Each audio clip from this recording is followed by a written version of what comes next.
culture united. Our culture united. Our culture united. Our culture united. Connecting all over the world. Connecting all over the world. Connecting all over the world. Connecting all over the world. Word up, mic check, check, check. You're tuned in live. Culture United every Wednesdays. Hashtag CU Wednesdays. We're excited you guys are here. 9-second applause.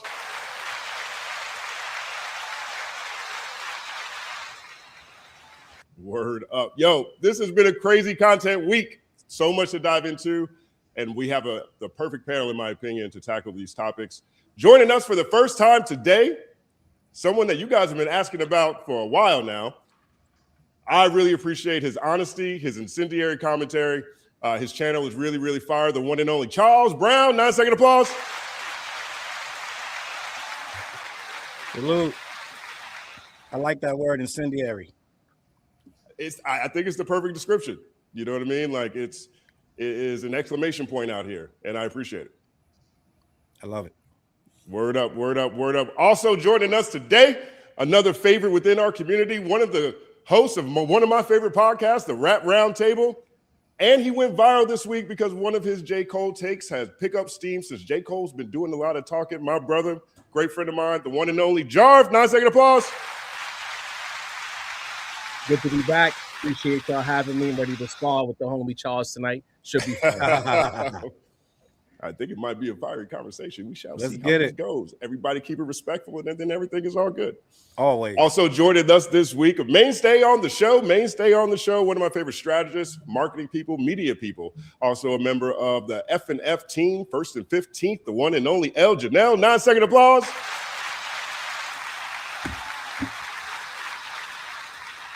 Oh, yeah, I'm super excited. You're right. Heavy content week. I can't wait to see who falls on which side of which fence. And yes, we're going to keep it respectful, but I know we about to clash. Oh, there's a lot of fences. A lot of fences this week. We're gonna be hopping fences like we running from the police. 1-second applause.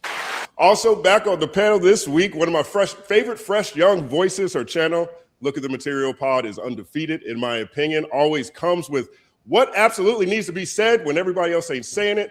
The one and only BK. 9-second applause. What's up, chat? I'm happy to be back. Thank you, Justin, for always having me. I'm excited to get into the chat today. Let's get to it.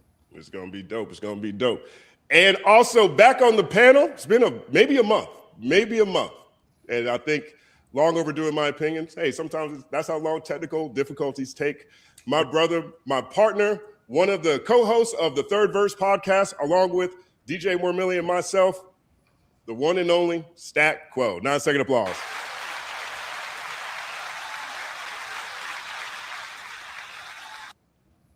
Good to be here, y'all. You know what I'm saying? Thank you. We'll see if my Wi-Fi hold up. I had somebody come look at it, but you know, we'll see it's already fucking up. I mean, we can hear you though. We Exactly. hear you, but it's crazy.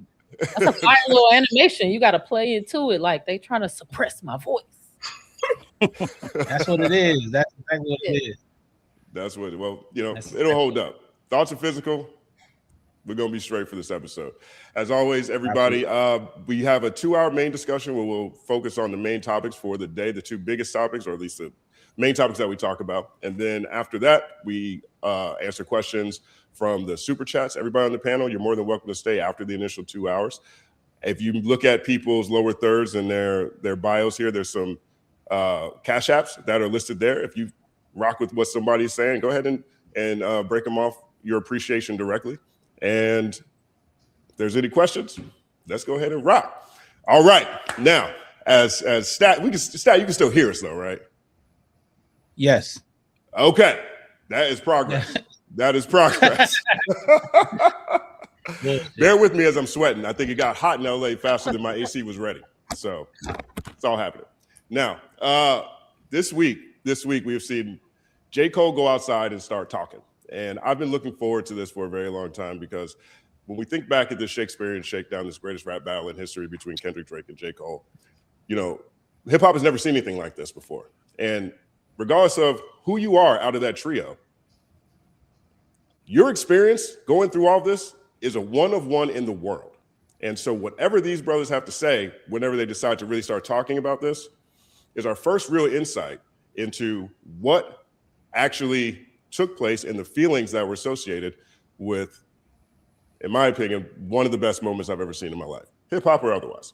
Now, J. Cole has been on Nadeska.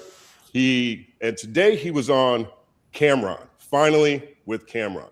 Hope everybody had a chance to take a look at this conversation. I want to start this conversation off with BK. Did you get a chance to see the Cameron conversation with J. Cole, and what are your initial reactions? Yes, I watched it in full all the way to the end, like credits roll. So, you know, unlike I did with the fall off, I actually finished this and the Nadeska interview. I'll say this. Dot is the boogeyman, and Cole was scared. And I feel like I left the Nadeska interview with more questions than answers.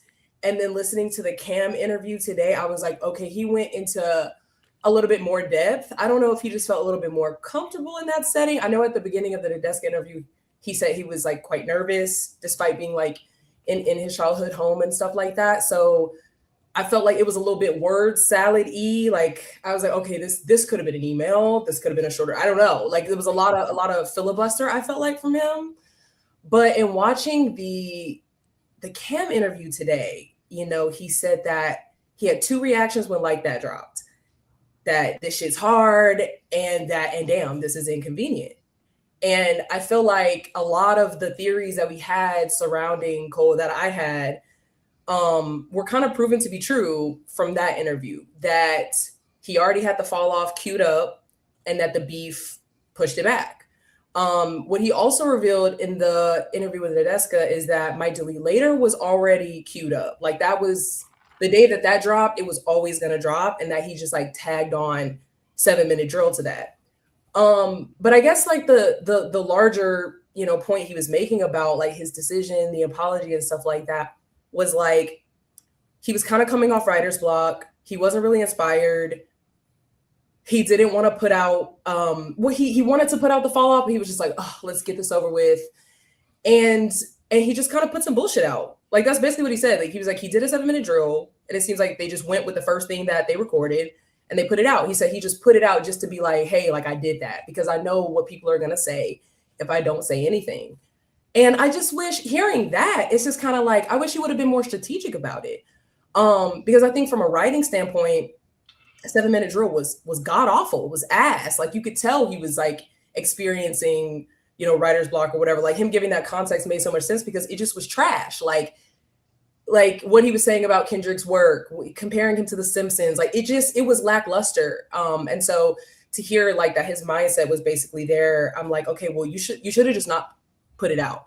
I feel like he could have, yes, he would have got flack for not responding, but we know that at the top of the card, it was Kendrick versus Drake. So I think I would have said, Cole, drop My Delete Later, drop the fall off, and then do a sit down interview explaining why you stayed out of the beef. Say that was between two men. They have personal energy between each other, blah, blah, blah. Do that. Or drop a better diss track separate from an album that you already had prepared. So I don't know. I mean, it seems as though, you know, he keeps giving us answers and we're just like not happy with it. I certainly am not. But it just seemed like he was like, damn, I'm not ready for this. It's inconvenient. I got some shit in the queue. Let me just throw this shit out. And it was a mess. It was a mess either way. So that was kind of my initial thoughts. 1 second applause. You know, it's funny. A lot of times, here's one of the greatest lyricists of a generation, right? But there's always something that is still kind of confusing, or at least for me, something that I'm not quite sure what he's actually trying to say. And when I heard him talk about that in the Cam interview, you mean my man made a diss track at Kendrick Lamar as part of a 7-minute writing exercise and put it out? Like, I was almost offended, you know, just as someone who thinks that the people that I admire the most take these things seriously. That was not a very serious approach to something from someone I felt like understands what this is. Right. And I definitely think that take your time, put your album out with a better version of it on it. But I just couldn't believe. I can't even imagine that walking into a fight with Mike Tyson and never put on, and then don't even train before the joint. I don't know. Am I off by that, Jarv? What do you think about the conversation? Me personally, I just look at the situation as he made decisions that he's been trying to like make sense of within himself, as opposed to just being truthful with himself. You got in the ring. I've said this many times. You got in the ring. You wrote the bars. You laid it down. You did everything you were supposed to do. And then you put it out. Then the public heard it and was like, what's that? And the minute the public heard it and said, what's that? That's when the panic ensued. Because it wasn't like he was an innocent bystander in a situation where he caught a stray on a record like that. He was an active participant in this situation. There's been bars that he's written and recorded that were clearly shots at J. Cole, at Kendrick Lamar. And while his fans love to throw endless amounts of bail, he might be the most bailed out rapper of all time, quite frankly. But if he threw the darts, and Kendrick is not a person who just does things, he heard the same thing we heard. So he responded, and it was a light tap in comparison to what like that could have been. It wasn't nothing serious. From my perspective, I don't remember it, and the chat could probably correct me, but in real time, I don't remember it being a situation where the Mike the Elite Later situation was rolling out, and there was a lot of pressure on J. Cole specifically to put out a diss. I remember there being a lot of excitement that these three guys are finally coming together, and we're going to get a clear idea of who number one is. We kind of know who we think might be number one, but they're about to wrap this out. It's lit. Let's get it. The rollout for Mike the Elite Later was tough. The music he put out prior to was tough. So we were excited. Then we hit 7 Minute Drill. It's like, this is trash. This is not the best rapper in the league. This is not the guy saying, I will rip apart whoever you put in front of me. This is not any of that. It was terrible. So the idea that, I felt bad and I had writer's block and whatever, I'm not buying it. The truth of the matter is this. If 7 Minute Drill comes out and the people appreciate it, they say that's fire. Kendrick, you're on the clock. Hell, if they would have responded to it the way they responded to push-ups, where it was kind of warm, but it wasn't gas. We was like, all right, Kenny, you got to say something to this. He doesn't walk that song back in front of 52,000 of his own people. He stands on it. But the public perception was, this is weak. And he panicked. To me, he panicked. And usually in the streets, when you get beat up or you look soft and you don't want to admit that these things happen, you find very long-form ways of explaining what happened as opposed to saying you took an L and I look crazy. And if he would have just done that 2 years ago, we would not be here right now. 1 second applause. I feel you on that. I was looking at this Cam interview. Was actually kind of funny because I think Cam asked 2 questions. Almost no follow-up questions. It was just like J. Cole's soliloquy time. All that time it took to set that interview up is almost like he practiced what he's going to say. But that's what they letting him do. Yeah. They letting him do that. What would your takeaway, Challz? From that, so I already said that Cole was going to take Cam to the sunken place. That's why he wasn't going to ask him much. He was just happy to have him there. When I saw that, I don't know if that was staged or that was like something that was organic. When he walks in and he's like, lawyers, bruh. And Cameron's like, he wasn't like that. When I heard Cam's voice, acting or not, I was like, yeah, Cam great fold. And I'm watching Cam ask questions and then letting Cole ramble on. And Cole is like answering Cam before Cam can even answer. I say, oh, yeah, this going to be a sunken place interview. And we're going to watch Cam fold up. And as he's describing Cam's lawsuit, having misinformation, Cam is like, right. I'm like, oh, Cam, so it's really misinformation, your lawsuit, the lawsuit you sat down with your lawyers, and all of a sudden there's misinformation. I'm like, yeah, this this can't go well. I think he's going to, I've been watching him in a couple interviews, and it seems like he's dominating all of them. I think these people are happy to have him in there. They're not going to cut him off. They're scared. Like I said, Nadeska got the puppy dog eyes. Salute to Nadeska, but they're extremely like in awe of him. And I know he's tall, I guess dark and handsome, I guess. But end of the day, they're like kind of mesmerized and kind of like, I don't know if they want to challenge him. So I think Cam he's the next, he got another one. I don't know who's going to be able to sit down with him because they all just want to kind of keep him talking. You know what I mean? Yeah, it'd be interesting to see, right? I mean, in my mind, that was definitely staged. Like sort of lead in, lawsuit. I think that was to help market it overall, and what you speak of is there's a lot of truth in that, right? I think when you start talking to people at certain levels, particularly if you don't have, necessarily the reps to do that. Nadeska, I look at as one. We saw her at Apple Music talking to Kendrick. I love Nadeska. I'm not disrespecting Nadeska. No, I understand. We Yeah, saw her at Apple Music talking to Kendrick. Live audience, clearly excited, had some jitters that was going on there. And the second one, she's in Cole's house, right? Like, we don't expect her to be like asking crazy questions, sitting inside Cole's house. I don't know what the expectation is there. But I do agree with you when it comes to the fact that I don't necessarily see a lot of follow-up questions, and perhaps that's part of the arrangement going in. We think of Cole as just a regular guy riding his bike around, you know what I'm saying, just faux broke or whatever. But best believe these things are very strategic in my mind. I think, no doubt. I think Elle probably sees the same thing. What did you see when you saw the Cam and Cole interview? Oh yeah, I definitely see the same thing. I'm just giggling at faux broke. Faux broke is hilarious. I need that on a shirt.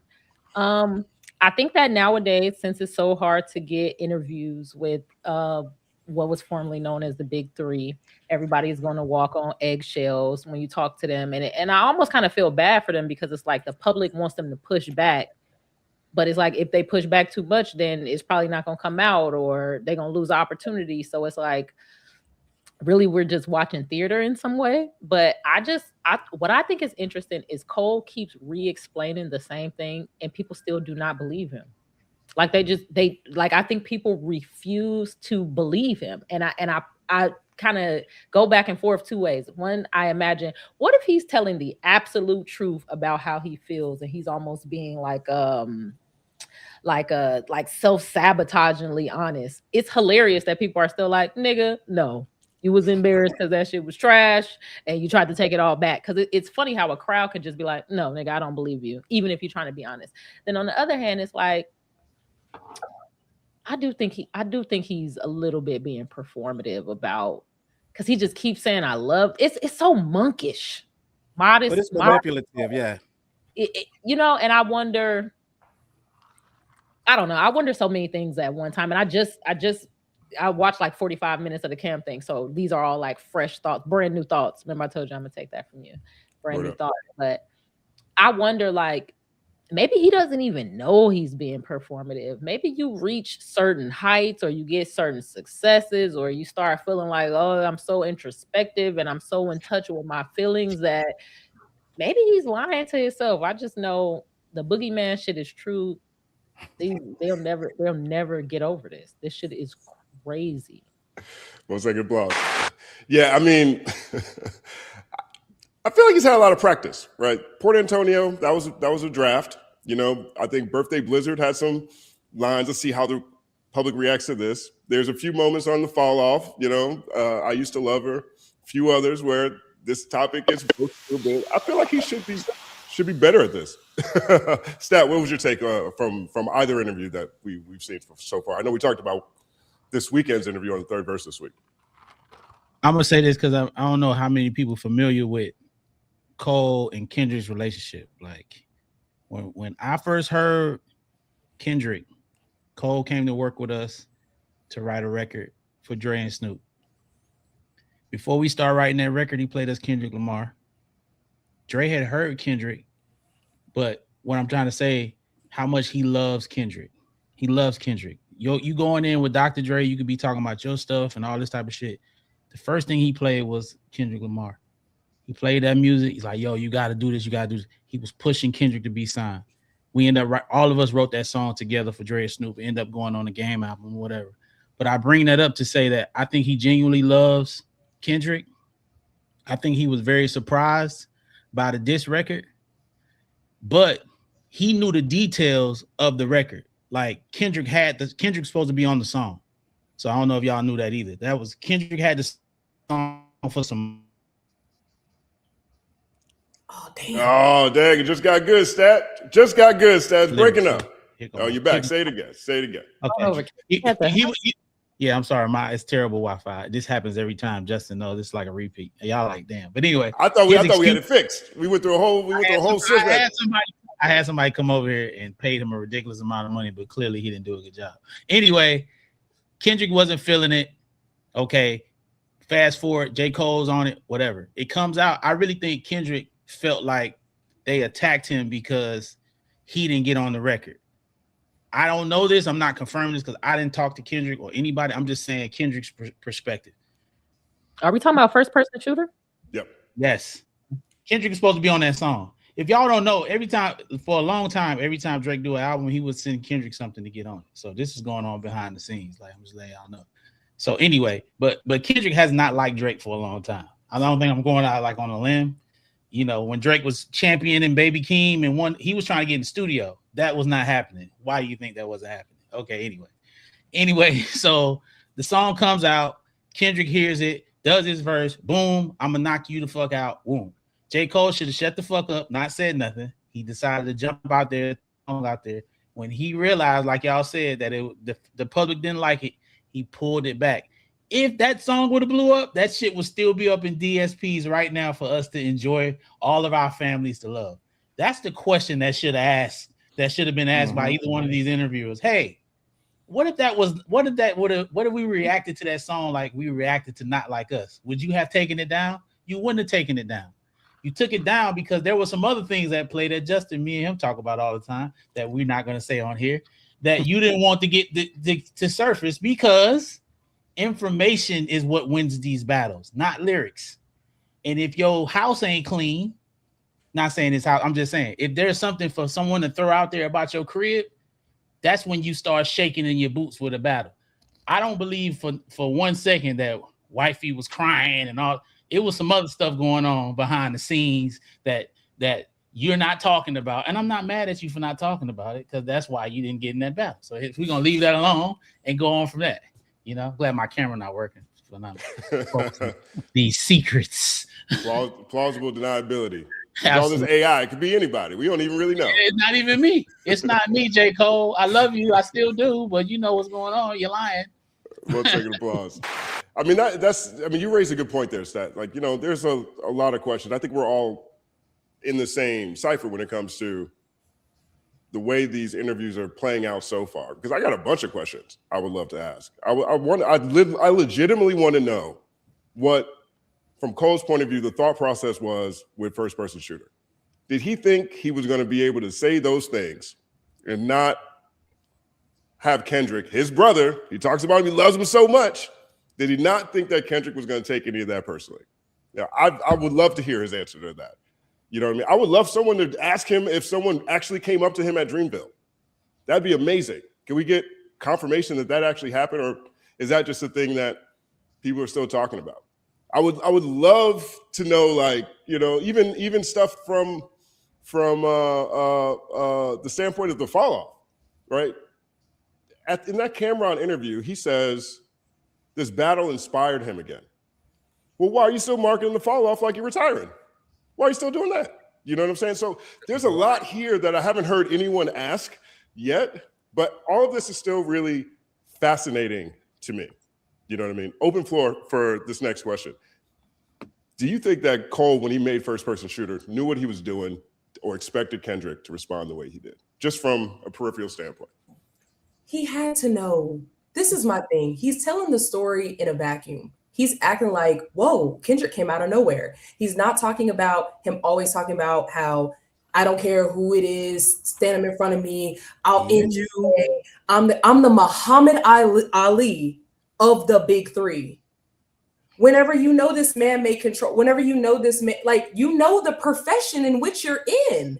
Like, if you say that you're the best, someone's gonna come and say, well, prove it. You know this. As a student of the game, as someone, you know, who claims to be a steward of the genre as well, you know this. And so it felt like, oh my God, shit just got so, you know, divisive, and it was politics. It's like, okay, well, if Kendrick was a Democrat and Drake was a Republican, you're a fucking centrist, bro. You're a fence center.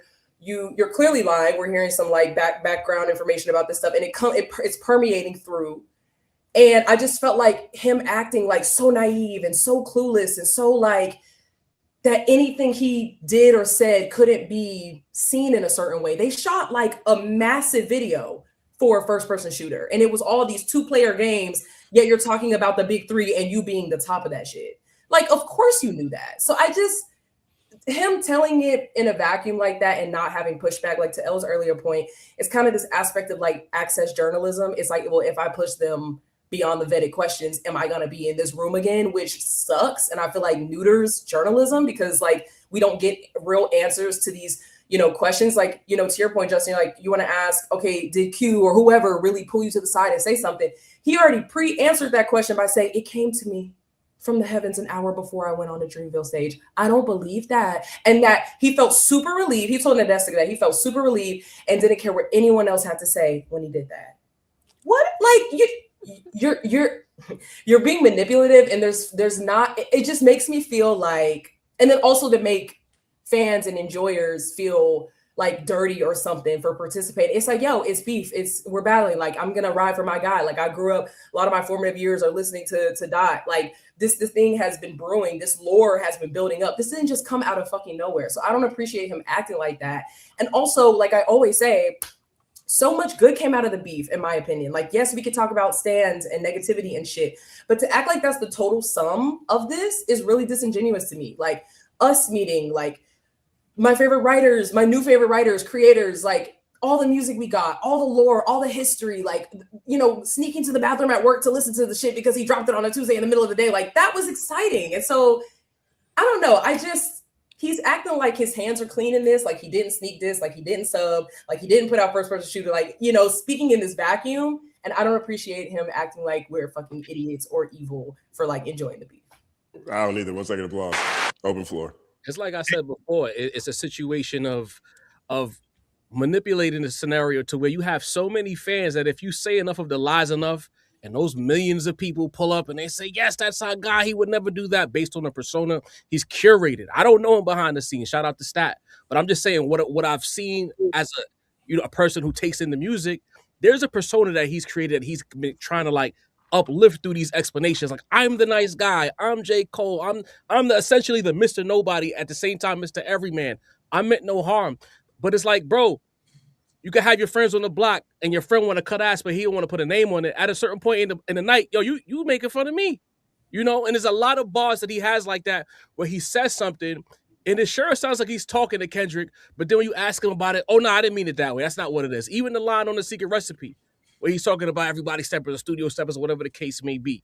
If you got a situation where a person decides that, yo, this week I'm gonna post all my outfits, 5 days of outfits are my thing. And then your friend 3 weeks later, those are self-posts out there, yo, 5 weeks of whack outfits. And then you hit him, yo, you was talking about me. No, somebody else had 5 days of whack outfits. You was talking to me, bro. And he has so many bars like that where it's like, you must really think we're stupid. You've been throwing darts at Kendrick, heavy darts. It's not even like little pow-pows. Like, it's heavy darts where it doesn't even take much like manipulation or sifting through to understand that these are the bars and he's talking to Kenny. So how can he act surprised when Kendrick comes outside and barks on him? And Kenny still gave him grace because he ain't punching him the way he punched on Drake. Stop playing with people. And that's the whole thing that why I'm getting annoyed with Cole is like, you're really playing with people and you're using your fan base, in my opinion, using Drake as a shield as well, to where you could get all of this BS off and it's safe. And I don't like that because it's offensive now. What's going to happen, what he don't want to happen is going to happen if Drake start getting candid about conversations that they've had. So that's going to be a problem. So I don't know if he's thinking about that because Drake, I don't know a lot about Drake. I know some of his colleagues, but I do know, from what I do know, he's not happy about how Cole, the position at which Cole took with that. It was like, what the fuck is you doing, dog? Like, are you serious? Like, what? That because it kind of like weakened Drake in the process and what he was doing. You see what I'm saying? Because it really gave Kendrick this like, okay, like, oh yeah, damn. People start, oh, he is the boogeyman. You know what I'm saying? Like, damn, Cole running. So we supposed to just be standing up. We just did a song saying we bigger than the Super Bowl. What are you talking about? But because I do have some hearsay knowledge of what was going on, I understand his position. Just so y'all, what it is, it's like, yo, he wasn't ready to deal with the shit that Drake is dealing with. He wasn't ready to deal with that because he didn't want to have that shit. He didn't want to have that stain on his name, and he can't come out in these interviews and say what it really is, because then that was the whole point why he pulled the shit down in the first place, besides it not being fresh. So, I know y'all like, nigga, tell us what it is. It's not my place to be talking about this man's business. Irony is he ended up in the spot that he was trying to avoid anyway. So you might as well go down with the shit. Not if he got some real dirt. If he got some real crazy dirt, and that crazy dirt ain't out, but it's just like, oh, you look like a hoe. It's like, yeah, but y'all don't know about A, B, and C. Bingo. I get Right. I get That's that. exactly what it is. I also think it's interesting that people say that he's presenting himself like he's a good guy. I really don't hear that. I hear him saying, yo, I was a bitch ass nigga, I was tripping. And it seemed like nobody hear that. So I guess I don't know. Maybe I'm. He does it well though. Ear filters, because he's saying I'm a good guy, but your filters is filtering out. This is a bitch ass nigga. That's what you hearing. No, he's saying out loud in English. I felt pressured, like, damn, I can't come out with the album unless I respond. All of these people is saying that, oh, this nigga is cooking me. I gotta diss back. I felt pressured. And I didn't even really want to diss the nigga like that. I just felt peer pressure, so I responded. That don't sound like I'm a bitch ass nigga to y'all. You know what I think about Cole? I feel like when I watched that Nadeska interview, I looked at a person that has a lot of this. He's very indecisive. And I think that he has like almost a mentality, I'm just going to be honest, of like an 8th grader. And he's easily swayed. It seems like when I was watching him, listening to him, because he got excited about sleeping in his parents' bedroom.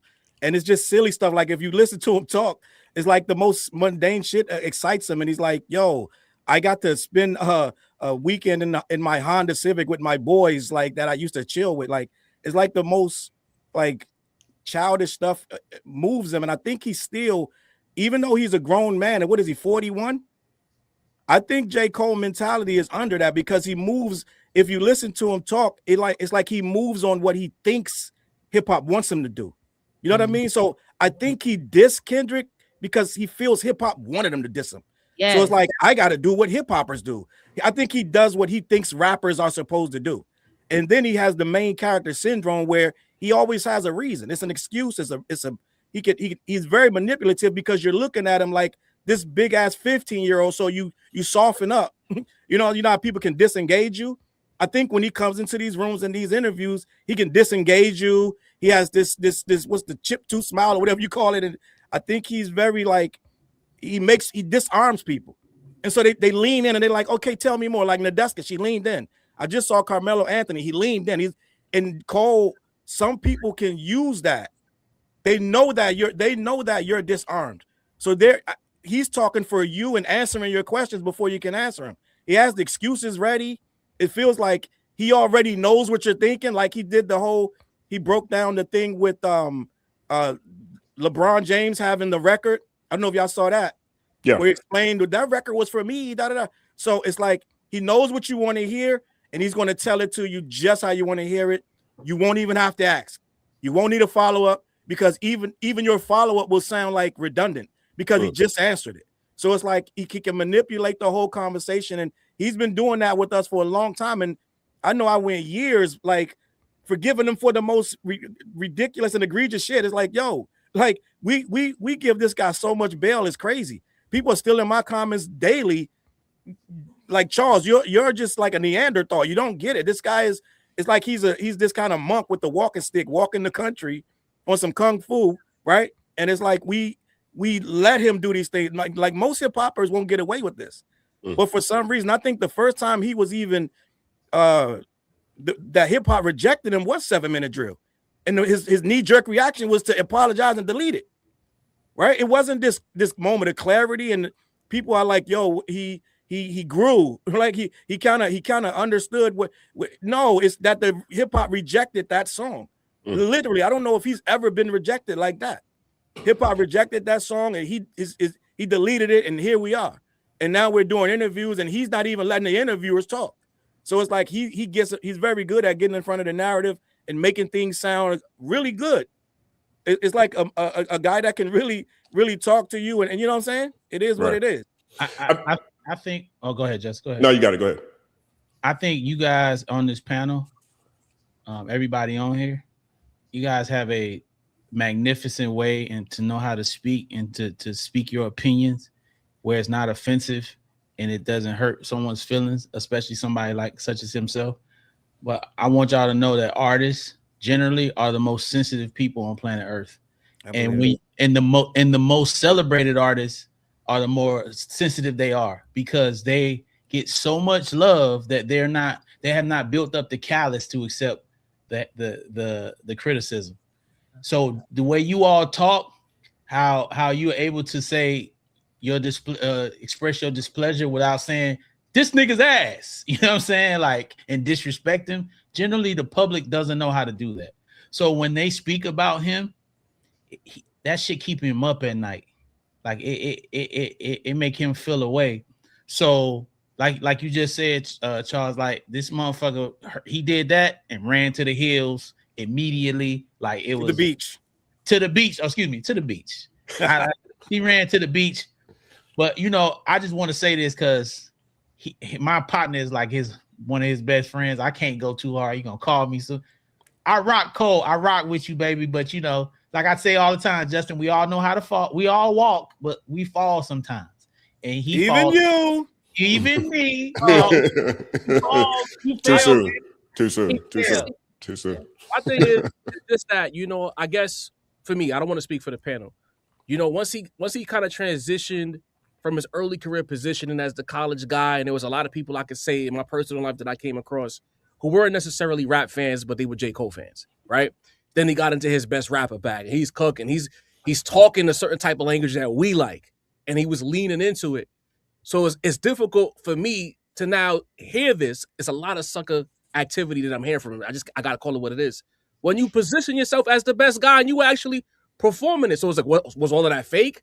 Did you ever really believe you were the best, or were you just writing the bars because you was getting a response from a certain audience that was kind of rejecting you at first? Now that audience has embraced you in some cases, calling you the best guy. You took a trip to the underground. You killed Benny on that record. Even more adulation. Now we're here. You're in the ring with the one guy they've been calling the boogeyman for what, 10, 15 years? You got in the ring and walked out the ring. I'm struggling to deal with that. And then these explanations is like, bro, you told me you was the best. You performed like you were the best. You arguably won some chips. Where we at now, bro? Who are you? Is my question. But think about this though. When has he made seriously dangerous music? When have we ever felt a fear of J. Cole? Right. I mean, he said he gonna put an M on your head like Luigi brother now. He gonna put your favorite rapper's neck in a noose. But when he's talking about that, he's talking about being what as an MC. He's not talking about literally grabbing a gun to kill you, right? But that's what we all talking about. No. The rap battles is MC versus MC. K Dot was talking about MCing. No, but K Dot was too. K Dot until they called Challz, hold tight. Let him finish this point. We haven't heard where we're going yet.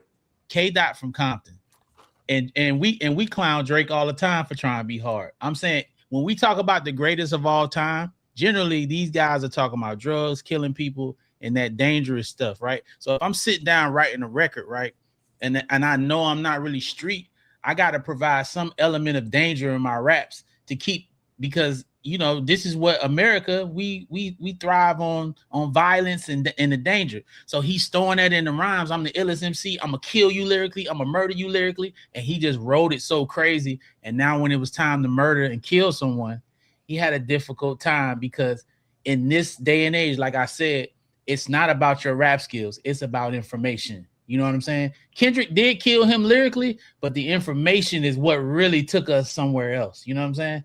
Right. So not to cut you off, Challz, get your point off. I just want to, was saying that. I was just responding. I want to play a quick clip real quick. Elle, you want to say something before we? Yeah, I really think it is costuming and assumptions. I think we so used to seeing authentic rappers from us growing up that we're assuming that the people who present it, I think it's a lot of assumptions on our part too. Like, you can present yourself this way. It's almost like, you ever seen that Asian person in the park and they be doing like Tai Chi and they be like practicing and doing like the yoga shit, and then like imagine somebody came out and they like really didn't know karate and they just got their ass whooped, and so in your mind you're like, hold on nigga, I thought you was about to bicycle kick and flip around it, and like, no, I got my ass whooped. You assumed that I knew how to do that shit. I was just out there doing yoga and stretching and kicking. I don't actually know how to whoop a nigga ass. You put that assumption on me.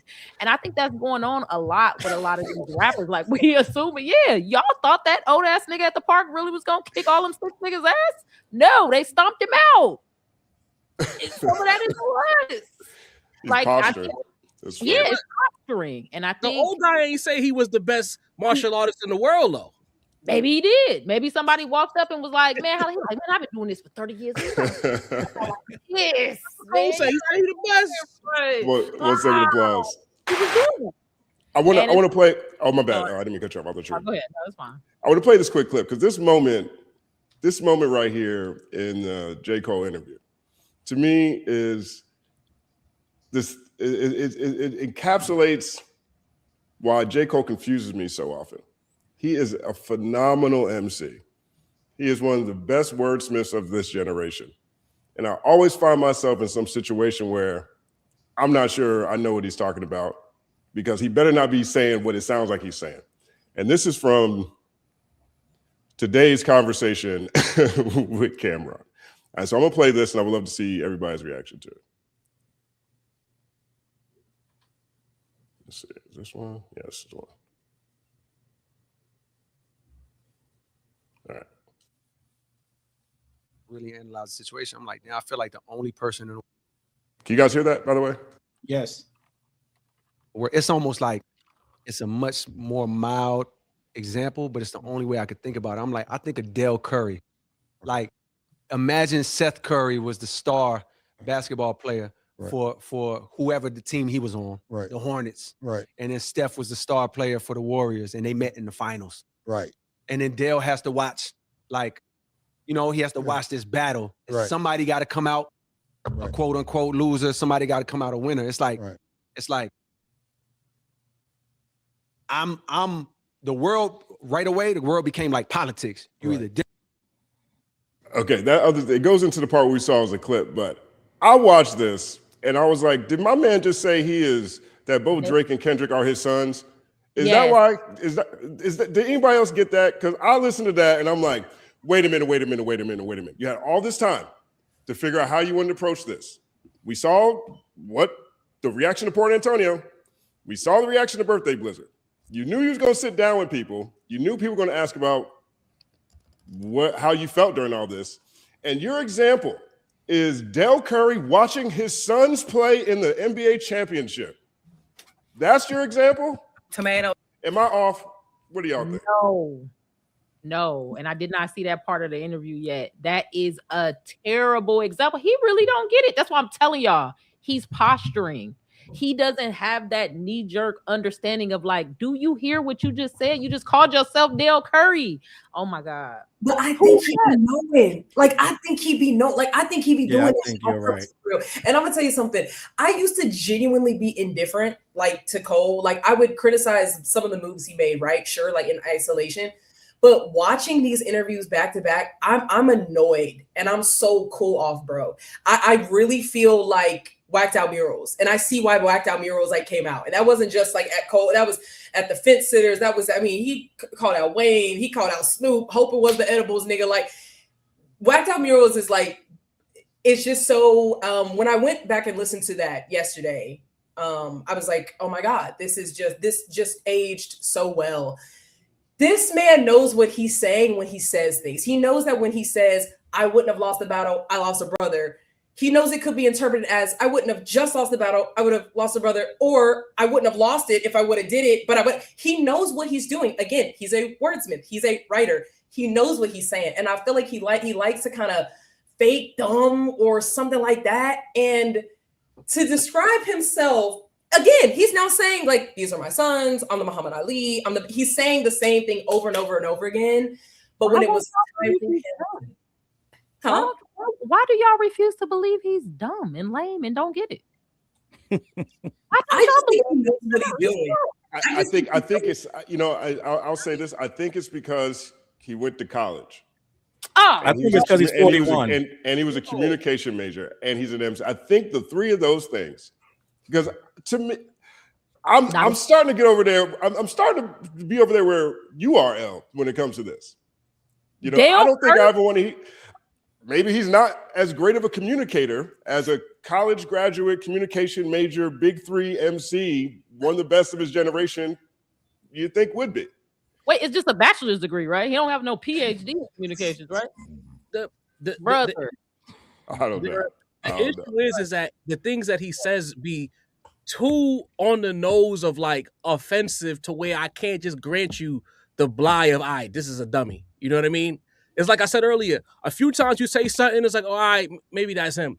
But if you keep playing with me day after day after day, saying things that are overtly offensive, I can't call you dumb anymore. Like, you're doing it on purpose. So it's like, I can't give him that. You know what I mean? That has nothing to do with college. It's just like the things that he says, when he says it, how he says it, and there's always a scenario where it's right on the nose, but if you press him about it, he could explain it away.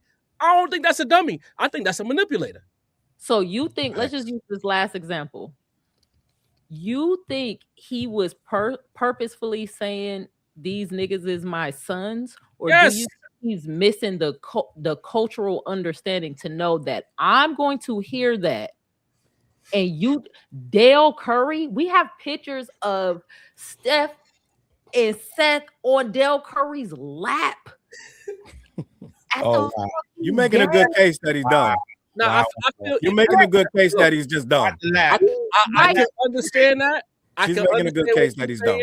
That's you know what? That's a great point, right?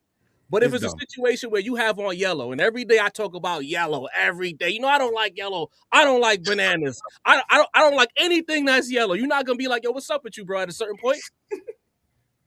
Yeah, I'm sorry. Dell Curry is crazy. Add it to the list for me personally. Stat, what do you think about that? Let's say you were in a rap battle, Stat, right? Let's say I'm making this up. Let's say you and T.I. or somebody in a rap battle, right? And someone and Killer Mike comes over and they ask him what he thought. He's like, man, I feel like Dell Curry watching them go back and forth. What was your reaction? I think what it is damn, y'all put me in some things. I gotta say it. Cole, I love you, but he's not prepared to be speaking publicly. Like, he shouldn't be talking, because you know, when you make high level music, the audience automatically assumes that you are as sophisticated as the music that you create. And unfortunately, in general, when you look across the board, most of the people that we think are so sophisticated, they're not. They can't really hold a conversation. They're they're not ready to be speaking. You know, you take Beyonce, for instance.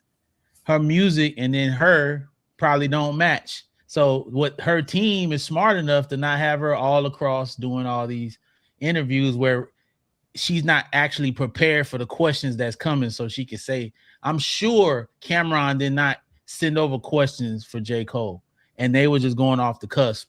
And so he said the first thing that came to his mind, and people such as ourselves, now professional prognosticators of what's happening in the culture, are going to hear that and break down every word. You have to be prepared for these things, especially when you're speaking of something that is so critical to our day-to-day. And it's probably the most important thing that's happened in hip-hop in the last 10 years. You know what I'm saying? So his level of sophistication, he's far removed from school, and his music is clearly more sophisticated than he is right now, you know. So no disrespect, Cole. Love you, bro. You know? I want to play one more clip. You gotta keep calling him. I want to play one more clip. But that's what we've been doing. We've been calling this nigga for years. We've been calling him, dog, from the jump. He never gets shitted on. He's out of Kendrick and Drake. If we're gonna say it's a big three, even like you add Travis Scott, Big Sean, you had all these artists. We ripped all these people to shreds when they put out some mediocre shit. Cole has dropped mediocre songs and projects, and we let him skate on by. He's been a media darling. You know what I'm saying? It's like, oh, look, come on. But he's, you know what I'm saying? Oh, man, Travis Scott don't write no rhymes. That nigga whack as fuck, man. He's a piece of shit. You know, we don't talk to Cole like that, bro. Kendrick has been everything. You know how they talk to Kendrick? Drake, oh, my God. We never, even after when he jumped out of the battle, we didn't go at his neck like we supposed to. We supposed to rip him a new one, bro. Everybody's like, nah, let him go. It's Cole. You know what I'm saying? It's okay. He don't get it. Like, we've been calling the dude. Let's just be honest, as a community. Fantastic point. Fantastic point. 1 second applause. Somebody in the chat said it right. They said y'all think he playing dumb, but he playing smart. Absolutely. I agree. That's a fact. Shout out to the chat. I agree. Yeah, exactly. Yeah, great point. I want to play one more clip from this conversation, then I want to move on to Jay-Z. And this was another moment that really stood out to me. And this is a moment between Cam and J. Cole. And they're talking about the mixed feelings they had at the results of the battle. So let's take a look at what they say here, and I want to get everybody's reaction.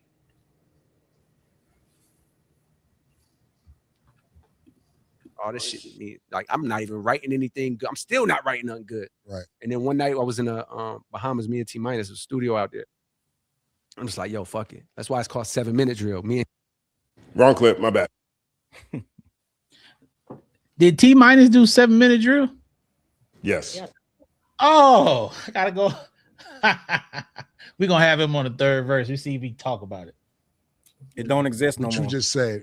And it was a good moment for Kendrick, like you said. And I like his music too. I'm a fan, but as Drake being my friend, it was fucked up. there you go. You know what I'm saying? I agree with that. And so if I put myself in Drake's shoes, Mhm. even to hear me say, Mhm. like, I'm happy for Kendrick in a sense. I Right. would, if I'm him, I'm gonna feel like, damn, nigga. Right. But I love this nigga too. Right. You know what I mean? And I don't like that he's doing it with a whole crowd like shitting on you. I don't like that. You know what I mean?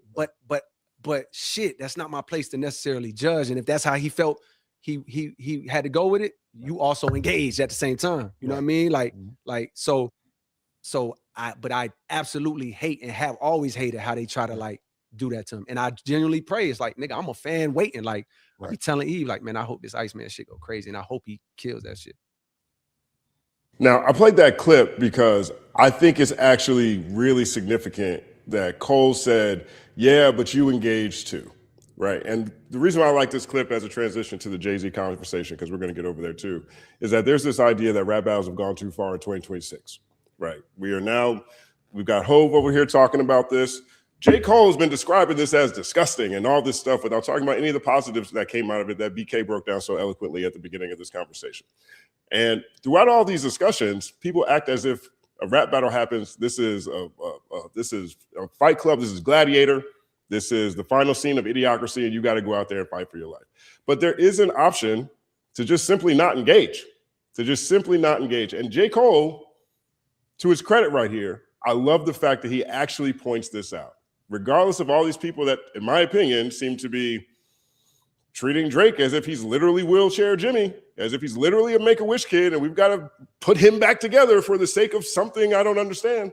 He actually said, yo, legitimately, you engaged too. And so that moment is significant to me. But as we move into this Jay-Z conversation, the first part of that Jay-Z conversation is Hope talking about how rap battles have gone too far. Open floor. What do you guys think? Do you think in 2026 that we need to table rap battles, or where are we at? I think Jay-Z is out of touch. And that's my guy. I need those tickets, Hove. I need those tickets. But Jay-Z's out of touch. I think I'm not going to be disrespectful, but that's my guy. But I think he's in an ivory tower. I think he's a little older now. And I think he's looking at this thing from a grandfather. Like, you don't want your kids going to a house party getting beat up. So you just want to cancel the house parties. You know what I mean? So it's like he's making it like Stan culture is ruining rap. Well, Stan culture been around for 20 years. The internet been around for 30. So it's like, as we know, like we've been having people getting doxxed 15, 20 years ago. So this is not new. And I think Jay is trying to make a point that the fans of Drake and Kendrick got a little too wild, and we're a little too starry-eyed, and we're out of control, and a lot of these channels popped up like me and other people based on the battle, what happened in the battle. So I think Jay is looking at the whole thing as like, you know what, we don't need none of that because it's so negative. But at the end of the day, a battle in and of itself is two MCs that have an issue. They take it to wax. So it's for him to say we got to stop that and blame it on the stands. What is the stands going to be here regardless? I say it all the time. Taylor Swift, Katy Perry, all of them get attacked every day. Drake gets attacked. Kendrick gets attacked before, during, and after the battle. So I don't think we got to stop battles because dudes on Twitter, right, is acting like, you know what I'm saying, like assholes. That's not. And everybody that had an opinion wasn't a stan. It wasn't like the whole thing was circled around bots and stands. Like real people had real opinions and they had something to say. But Jay's basically saying it got too negative. Well, battle's negative. Just like when you said, I skidding in your baby seat, put whatever you said, condoms on the baby seat.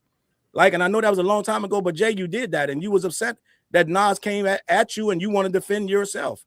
And it took years for you guys to make up. And I don't think that is fair to try to change the rules of hip hop for Drake or anybody else. And he literally said, I don't know if I love that, how they attack. He literally said Drake. He said people were trying to besmirch his character. And it's like, so now we can't have battles because Drake's character. Well, guess what? Drake, the one that started it about the kids and a whole lot of other stuff. And for years, he was the one throwing a lot of shots. So I don't know why all of a sudden we can't have battles because Drake got disrespected. Is weird. And I love hoes. I need those tickets, ho. But at the end of the day, that's it. I think I totally agree with what you said right there. And I'm gonna say this about this too far. Was it too far when Tupac lost his life? When Biggie lost his life? East Coast, West Coast. Like, at least ain't nobody dying over here. You know what I'm saying? So they keeping it in the music. And like you said, Drake engaged, and he should have learned from the Pusha T situation. You know, like you got information out here. You need to chill out, and you shouldn't have said nothing. I told people in this camp he shouldn't have engaged. Oh, but the Taylor made freestyle leaked. It shouldn't have never been made. It shouldn't have never been made. And Kendrick even said, "Hey, let's just keep it on wax. Let's just rap." Because they've been subliminally dissing each other for years, guys. Like, it's been happening, and it never got personal. Drake, like you just said, Charles, like that dude talked about, oh, that's Dave's baby. Oh, you beat your wife. Are you crazy? This man been with that lady since high school. Like, have you been around him? Like, I don't know. Whitney is the sweetest person on earth. And Kendrick hitting somebody, them hands ain't hitting nothing but a boxing bag. He ain't hit. Are you hitting Whitney? Are you crazy? And Dave is the father. What? What? Boy, you lucky ain't nothing happened to you after that. So I'm gonna shut up. Y'all go ahead on. But yeah, you're right. Jay-Z tripping. You know, to both of y'all's point, you know, that super ugly line that Jay-Z dropped against Nas, skeeted in your Jeep, left condoms on your baby seat. That was so bad, Hov literally had to apologize. Yeah. Like, that is, and his explanation was very consistent with where he is now. I feel like that comment that he made has a lot to do with that moment that he experienced, because in his apology, he said he didn't know it was going to be the 24-hour battle of the beats marathon. He thought it was just going to be a one freestyle on a radio show. He wasn't ready for the virality of the moment in 2001. He wasn't ready for how interested people were into that battle. And that's one of the things he basically says here. He says, oh, now with the fans and social media, it's different. You know what I mean? And I think perhaps there's a little truth there. Or maybe this is kind of like the loser's corner, you know, like all the guys who lost are kind of sitting over there and they're like, oh, you know, yeah, you could, maybe we should just do away with this whole thing actually as well. Am I off? Open floor.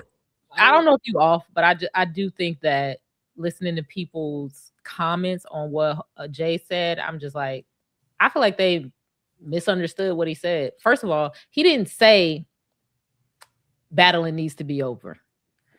He's saying the thoughts that he's having, where he's like, I'm wondering if this is something that is going to go by the wayside the same way as DJing and breakdancing and things like that. He's sharing, to me, this is just how I heard it. He's sharing the things he's starting to wonder. And I think instead of people engaging with what he said, people just take like a piece out of it and then they run with that. It's almost like sometimes it's like a straw man. And to be honest, I'm starting to feel like, I think that's why we can't get the interviews that we used to get. I think that's why we can't get the insights on the celebrities we love or the artists we love, because this happened. Like this type of shit happens. And I didn't take what he was saying like the rappers was wrong, like the rappers was going too far. I took what he was saying like this stan culture is making the shit lame. It's making it lame as hell. It's like, we can't even really enjoy it because it's like when I listen to different people talk about the battles or even hip hop, like we're still talking about this fucking battle 3 years later. And niggas is like really gang banging with like my artist versus your artist, and I'm in this clique and you this, and I'm this stand and I'm that stand. And to be honest, it's lightweight, lame as hell. And it lightweight take away from the fun of it. I feel like I saw somebody else say, like, the fans get to talk more because of social media. And it's like, I don't know.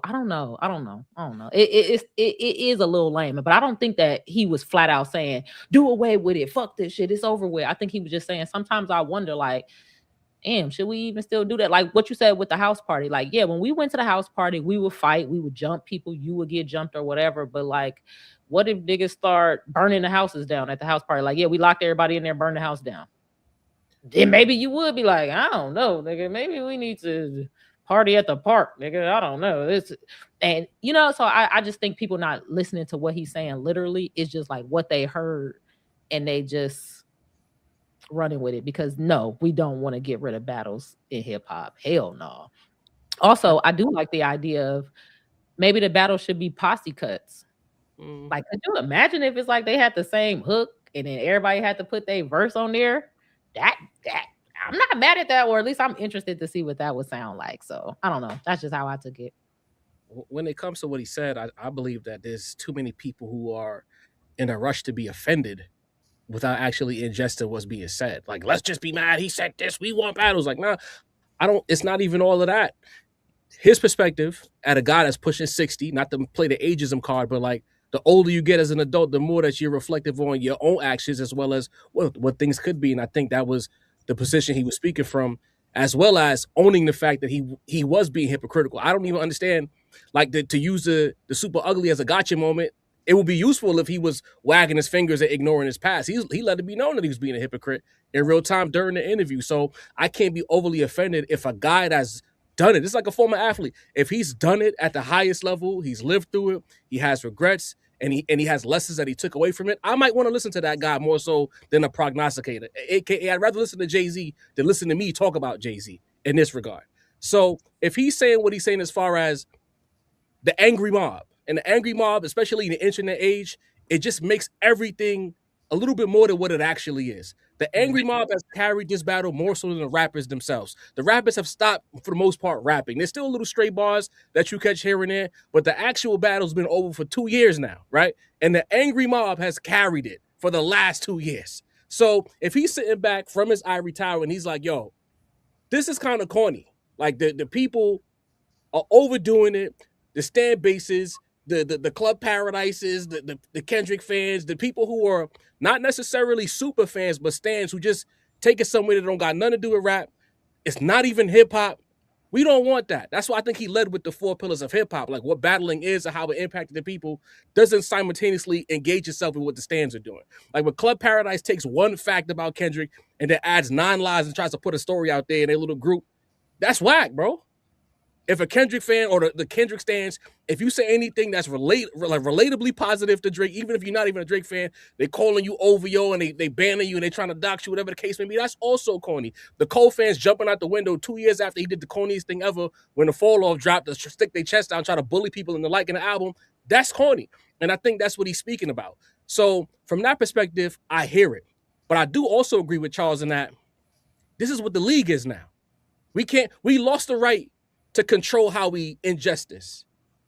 He is pushing 60, and in fact, he is out of touch because he hasn't understood the fact that this is where the game is today, and the artists have to do a better job of navigating the game. What we saw with Kendrick and Drake was Kendrick giving you a masterclass on how to navigate the game. He beat Drake at Drake's game, in fact, and he beat him decisively. J. Cole in the situation, I don't give him that blah because before it even became that game, he ran out the ring. He didn't even allow it to become that. He dipped.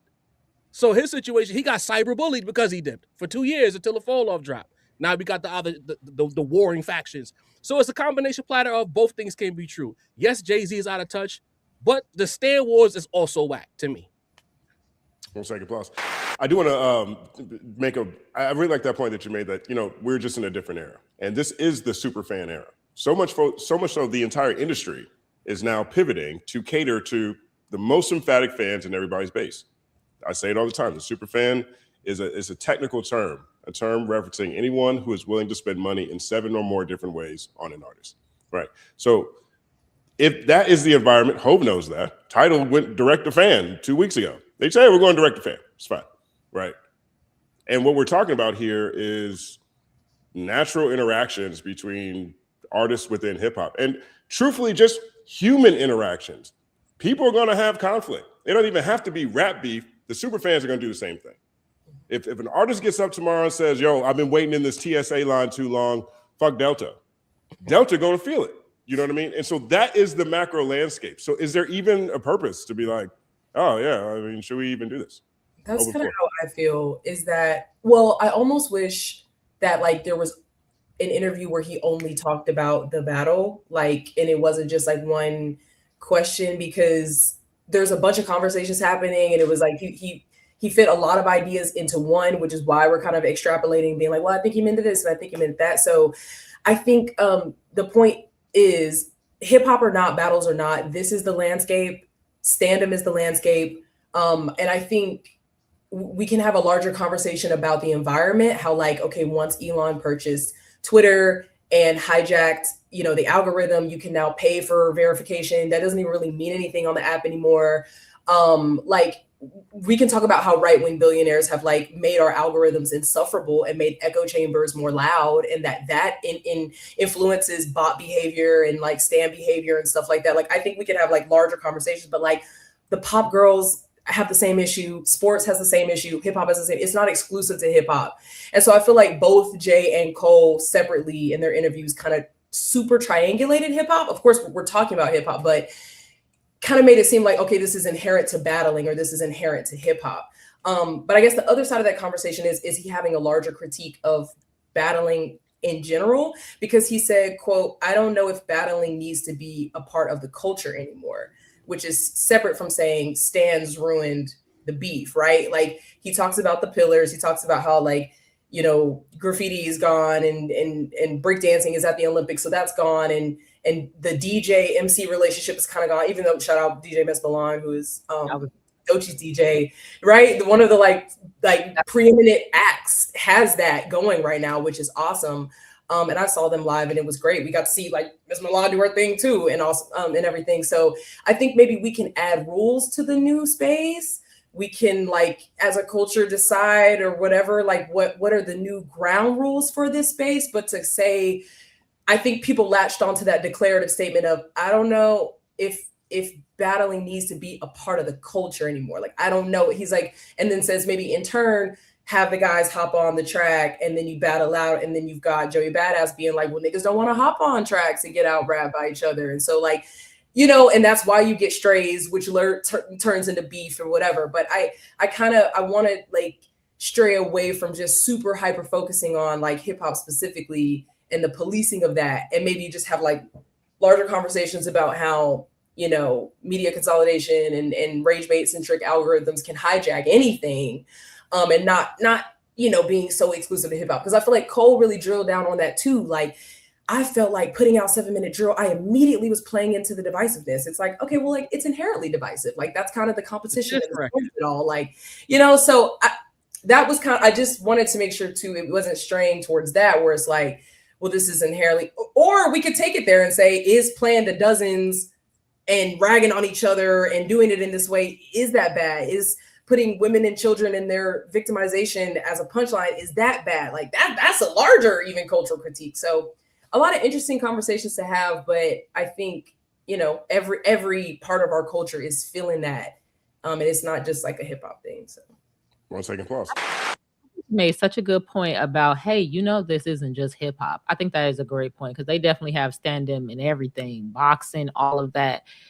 And I definitely think you're right about the media consolidation, but that don't make it not lame. And I think one thing I like about Jay-Z is like, he has this ability to like, I left y'all to y'all own devices. Y'all did what y'all wanted to do. And now I just happen to pop up and be like, y'all know that's lame as hell, right? And then everybody be like, what? You know what? That is kind of like, he did it with autotune. Autotune, niggas wasn't saying it was lame. Niggas was singing that shit. They was dancing to it. They was playing them songs. And he just kind of popped out of nowhere like, get back to rap. You T-paining too much. And that shit, I just think that's just part of who Jay-Z is as a figure in hip hop. So I don't. Do you think that message was heard when he popped out and made Death of Auto-Tune? Do you think people listened and cared? I think it took a while. At first, people was like, they cared. They cared, but it took a while. At first, people were like, fuck you, Hov, I like this shit. But then I think when you start listening to it again after you heard, and it's like that in a lot of hoods too. Like everybody will wear a certain type of thing and it'll be hot. And then the nigga with money will pop up and be like, niggas got on mid-top? Yuck. The next thing you know, niggas be like, my mid-tops don't give me the same fuck. It take a little time. So at first, no, I think people push back like, I like this shit. But after a while, I think niggas started hearing it differently. What about you? You think niggas didn't care? Nah, I think auto-tune still here. Don Toliver just did a whole album of auto-tune. But Kanye brought it back. Auto-tune, Kanye West auto-tune. Hov ain't moved shit with no auto-tune. Best thing Hov got going on is Beyonce. Sit down, nigga. Hey, check this out. Hey, he said this. Hey, listen, I love Jay-Z. Hold on, Stan. How you coddle J. Cole and then you tell Hov to sit down? And that is true, because at that time, all of the majority of rap songs that I was hearing on the radio and the niggas was playing was auto-tuned out with the rappers. And it's not that nobody can do auto-tune. T-Pain can do it, Lil Wayne can do it, Kanye can do it. We're talking about all those other niggas that was doing it. I feel like the entire drill space is still auto-tune. The whole industry is auto-tune. Everybody. Every time I listen to Young Boy, all I hear is I was listening to Slime, Make the World Slime Again, whatever in the gym. It's just auto-tune for like 38 tracks. Yo, I want to say this. Jay-Z is extremely sensitive behind the scenes, guys. So that and what's going on? He said something in that interview that was really dope. He said, if you walk in a dark room and you get to the end of the room and you look back and it's a lot of potholes and everything you step over and you look back and see what you got over, you have a different perspective because you didn't actually see it when you was walking over it. He walked through the battles and now he's at the tail end of his stuff. And so now he's saying, oh, we shouldn't do that now that he got his billions. But you use battle rap and all this type of stuff to build a persona that you have. And now these kids are trying to cut through and make it to your level. Now you're like, nah, they got to find another way. Nah, champ. Nah, we're not doing it. You can't do that. That ain't sexy. Go ahead. Go. I don't think he's trying to cut off the legs of the people behind him. I just think he probably is looking at the landscape like there's maybe better ways. Yeah, but it's easy for him to say that. It's easy to say that when you're sitting on billions, right? Yeah, it is easier. It's billions. But, he's also almost 60. Most of our unks and our OGs who was outside of fully active, they all end up in that reflective space where it's like, yo, gang, you don't got to do that no more. And I think that's what we're seeing from Jay-Z. It's just not the Jay-Z we accustomed to. But again, life humbles you. Life gives you experiences. And he's looking at it like, yo, you don't got to do this anymore. I guess I'll spin it positively and say, you know what, in a landscape now where you have active rappers, more so lyricism, getting the shine where it's supposed to be at, top guys having top guy conversations to actual rappers and not pushing melodies out here. No disrespect to the melodies. If he's talking about it in that way and he's trying to, like, I guess, gatekeep the art, I'll give him some bail in that regard because we do need some quality gatekeepers out here. We let a lot of bullshit in the door. If he wants to gatekeep shit to a certain degree, then I can't be too mad. I'm a little annoyed by it, but I can't be too mad at it. But this the thing. But I guarantee you this: if there's an artist that comes up and he's popping, and that's what he on, if that's his MO, you think Hov ain't signing it? Hov not gonna stop the money. That's the hypocrisy of the statement. It is. That's all I'm saying. Trust me, I agree. I agree with everyone. If we gonna be Farrakhan, you got to be Farrakhan all the time. You can't be Farrakhan just when you do an interview. Facts. And I love and listen, I'm the biggest Jay-Z fan in the world. I grew up. I love his music. He's incredible, and I think he's dope, and I think he's amazing. I'm just saying, like, in this regard right here, hey, I know what you're trying to do to be the OG, but be the OG all the time. Because you know damn well NBA YoungBoy would be on the Rock Nation roster if they could. He would not be tripping. I mean, is there some political issues with that with Birdman? Huh? Might there be some political issues with Birdman? No, bro. I'm saying if he had the opportunity to sign NBA YoungBoy, he would be in business with NBA YoungBoy. He would be in business with these people that their music is definitely surrounded around conflict. So I'm saying if you're gonna be the OG and give that advice and say I don't know where we are, well, it needs to be consistent in how you practice business because it's not. So that's all I'm saying. David, he put K-Dot on the Super Bowl with the biggest disc record of all. Yeah, that's what I'm saying. Go ahead. Yeah, go ahead. I'm sorry. I was trying to. Do you think he gave advice? That's what I mean by I think people not listening to what he's saying and they're projecting what their knee-jerk response was onto what he actually said. Because I don't even think he gave advice in that segment. I think he was sharing his musings about it. And I think the focus really was on look at the different type of damage that this has on people. Like, I mean, I probably don't know as many people as you know behind the scenes, but the few people I know that are popular, when you look at the way they present it sometimes on the internet or whatever, these people are wrong. It's fan fiction. They making up shit. They looking at people and being like, oh, I know exactly what happened. And they use dumb shit. It could be a picture. Like, look, this person was looking that way. They don't even know you. They're making up a bunch of stupid shit.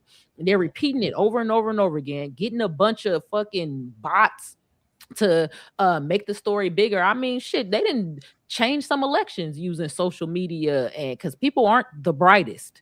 People don't have the best defense against being convinced that something is true that's not true, if I'm being honest. So I thought his comments was more so on I don't know, the way people are weaponizing our art of just sparring, and then they're trying to turn it into some other shit. Maybe we should hide this shit from them. But I like, what was the advice? Thing is, but if it's maybe we should do certain things, then maybe he should change his business practices.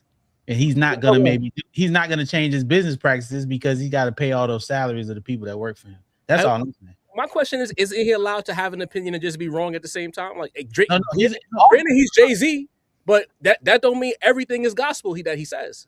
But I'm saying if I'm okay, I have a corporation and I'm saying, hey, you know what? We need to eat better in this country. Maybe we need to eat better. Maybe we need to stop eating foods that make us look crazy. And then I'm gonna leave the interview, and then I'm gonna be standing with the fried chicken, like, come get the chicken. Come get the chicken. Come get the chicken. Well, most OGs be like, do as I say, not as I do. He gonna pull that. You know what I mean? Listen, I'm just saying, what I'm saying to you is, if I'm gonna be going on because this the biggest thing that ain't nobody really peeping, right? Why is he popping out? Have y'all thought about that? Let me give y'all some perspective on why he popping out. Because his image has taken such a brutal beating from all the dumb stuff that people have said about him, and it's affecting his business. When you talk about the casinos, the football teams, he's popping out and he's speaking because he's trying to correct the negativity that's been out there so he can continue to do what? Get more money, guys. He's not just doing these shows because he wants to just do the shows like that. Can't y'all? This is a play.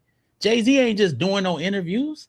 This is a play, guys. He's playing so he can get the public back on his side to be like, no, that ain't Jay-Z. To get people like me who was a stan of him to be like, don't say that about my Hove. Don't talk about my Hove. But he's been such in the cut, and all this stuff has damaged him. So he's out trying to correct the BS that's been said about him. It's a play, y'all. He ain't just out here doing this because he want to tell us and correct us and get us right. This is business.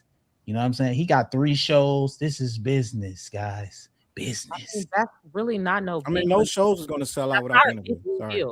Like, no, I'm talking about it's business at all. And that's kind of what I mean by it's like we're doing this thing where it's like we're Tyler Perrying up what's going on. Like, it's this big, yes, it's obvious he's coming out to get some money. He says at the beginning of the thing, I was really hurt in 2025, and that was defense. This year I'm all offense. So that's not really no big, it's a play. He's tricking y'all. He's putting the wool in front of your eyes.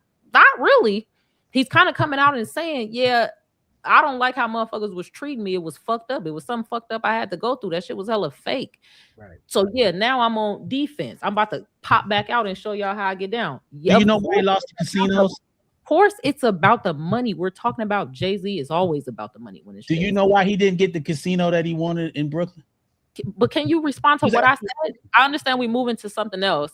No, it's the same thing. I'm on what you on. I'm on exactly what you on. I'm asking you, the reason why he didn't get those casinos is because his public image had taken such a beating. So them white folks didn't want to really deal with that, and he's correcting that. So that's all I'm saying. He's out doing it's a part of That's not what happened. Because 5 people on the commission that could have approved a casino don't like dealing with people who have sexual assault claims. Get the fuck out of here. A lot of the people they do business with have all type of dirty, musty, shady claims. Some people don't agree with that.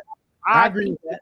Who made that decision? What really happened is somebody had some more money to do something better, and they said, "Nigga, not you." I do think he over-exaggerated that because he kind of made it like, "Oh, it's this thing against me. They didn't want me to have a casino." Niggas just don't get casinos in Times Square, nigga. You didn't get it. What the fuck? So I think he dragged that. Like, I don't think it was a conspiracy against Jay-Z, and that's why it was an excuse.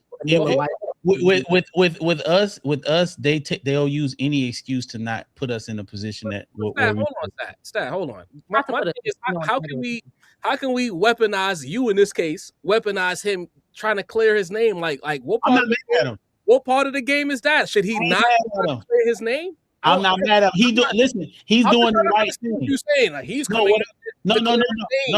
Listen, I would do the same thing if I'm him. Listen, what I'm trying to say. I would do the same thing if I'm him. The only thing that I would not do is I would not cut the legs off of people who are walking in the position that I walked in to get where I'm at. That's all I'm saying. And I respect him. And I respect him giving advice. I do. I respect him giving advice. But I'm saying if you're gonna give out the advice, then like they say, Barry White said, shouldn't we practice what we preach if you the OG? That's all. You're a Jay-Z. His whole career has been a play. Like Jay been telling you who he was from the first bar or Reasonable Doubt. He been telling you who he was. So this is not some aha moment. He's trying to clear his name, and he's a Get Money Brooklyn dude. He been what he was the whole time. But can he grow? Can he grow? What was the advice? And also, I want to bring up, this is an appeal to hypocrisy. That's just like me saying, I didn't have no money, so I stole a Snickers when I was 20 years old. And now that I'm 40, I'm like, hey, you know what? Don't steal no Snickers. Just fuck it. Just use a food stamp card. I don't know. Buy some food stamps. Whatever the fuck my advice is. It's an appeal to, this is a logical fallacy, appeal to hypocrisy. You can't tell us not to steal because you stole a Snickers 20 years ago. A person can do something wrong and highlight that, like, being a hypocrite doesn't negate the sentence. Like, I could tell you not to wear lime green shirts because it doesn't look good on camera. The fact that I have on a lime green shirt doesn't negate. You know what I mean? That's an appeal to hypocrisy. But my real question is, agree with what you're saying. My real question is, what is the advice that you keep saying you can't give the advice? Where is the advice at? What I'm saying to you is when he said out of his mouth, I don't think the public can deal with when he's talking about like social media, like the battles and all that type of shit, right? So Jay-Z speaking from like maybe we should go into a different direction away from the battles. You get what I'm saying? That's what I'm saying. Because he's he's such a powerful person, right? He's one of our goats. Can we all agree to that? Obviously. He doesn't actually have to say directly what he means. He can say something in a roundabout fashion and shift his whole shit because he's one of the godfathers. So I'm saying when you're gonna speak and somebody of his power, you have to speak from a place of like, hey, maybe I see the battle shit, but I did also put this man on the Super Bowl stage because it was good business. And I know for a fact the next guy that's battling, that's saying something derogatory, I probably would sign him. So these are some things that he should kind of like throw out there. I'm saying if you're gonna try to like, because there's a lot of guys right now, this is their whole shit is about battles. You know, that's why you see some of these battle rappers like, wait a minute, bro. This is my life. But that conversation is not for the battle rappers. He's not talking to those guys. But it's not. But once it leaves your mouth, sir, once it like something I say, and I can say something to anyone on this panel, and I can mean one thing, and y'all could take it a totally different way. Once it leaves my mouth, I have no responsibility on how people take what I say. And that's what I'm saying.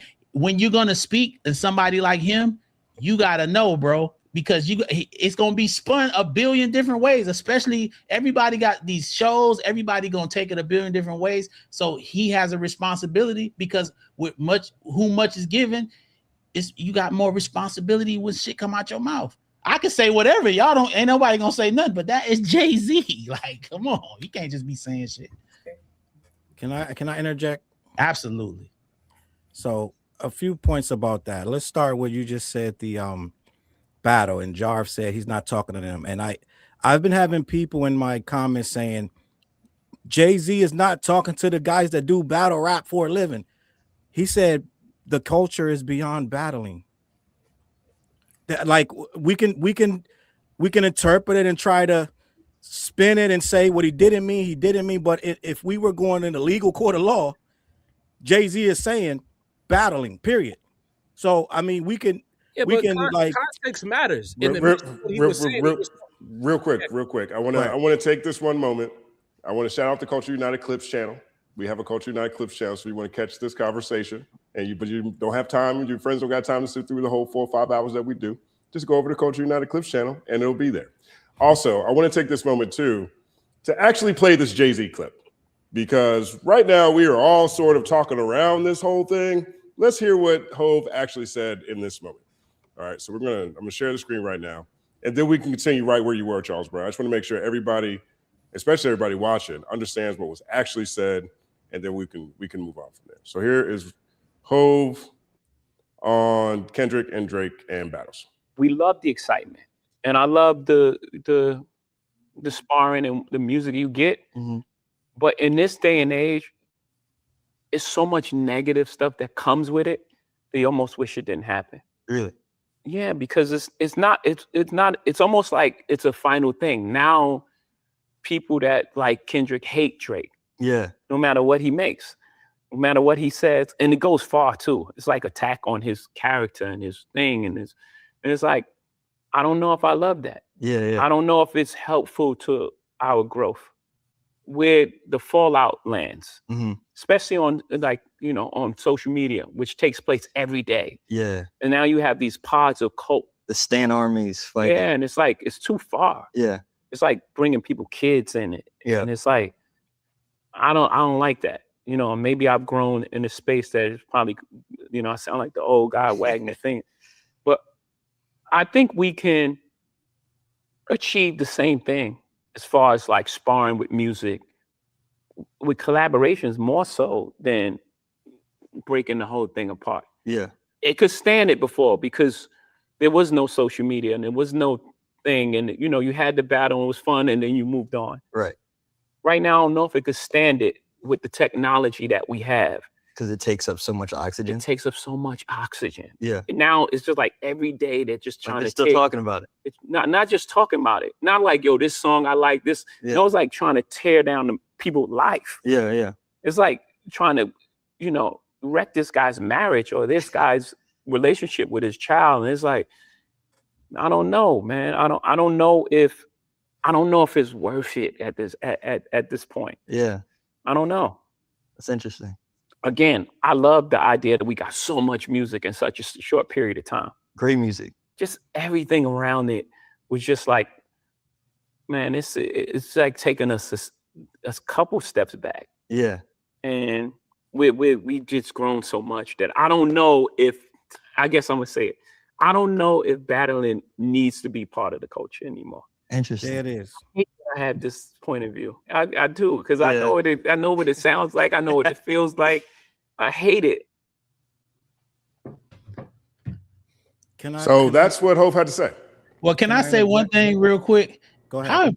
How impressive is that hair for his age, man? As a bald guy on the panel, I just want to give Jay-Z credit for that hair and the fact that he sits there and get that braided up. Like he has the patience to have that kind of hair. And I want to say shout out to Jay-Z for that hair. I wish I had that hair. I mean, I envy him. Yeah, that is incredible. That hat, that guy looks like he's made it. You know what I mean? Shout out to Hove. That's just bring applause. Give my boy great hair. Anyway, go ahead, guys. I'm sorry. All right, Challz, my bad. Now that we saw the clip, and so Challz, everybody, I think we're all in agreement on the wallpaper. What were you gonna say, Challz? So Hove, we just heard him say, I think the culture has outgrown battle rap. Can we agree on that? No. He just said that. He said, quote, I don't know if battling needs to be a part of the culture anymore, end quote. So what does that mean?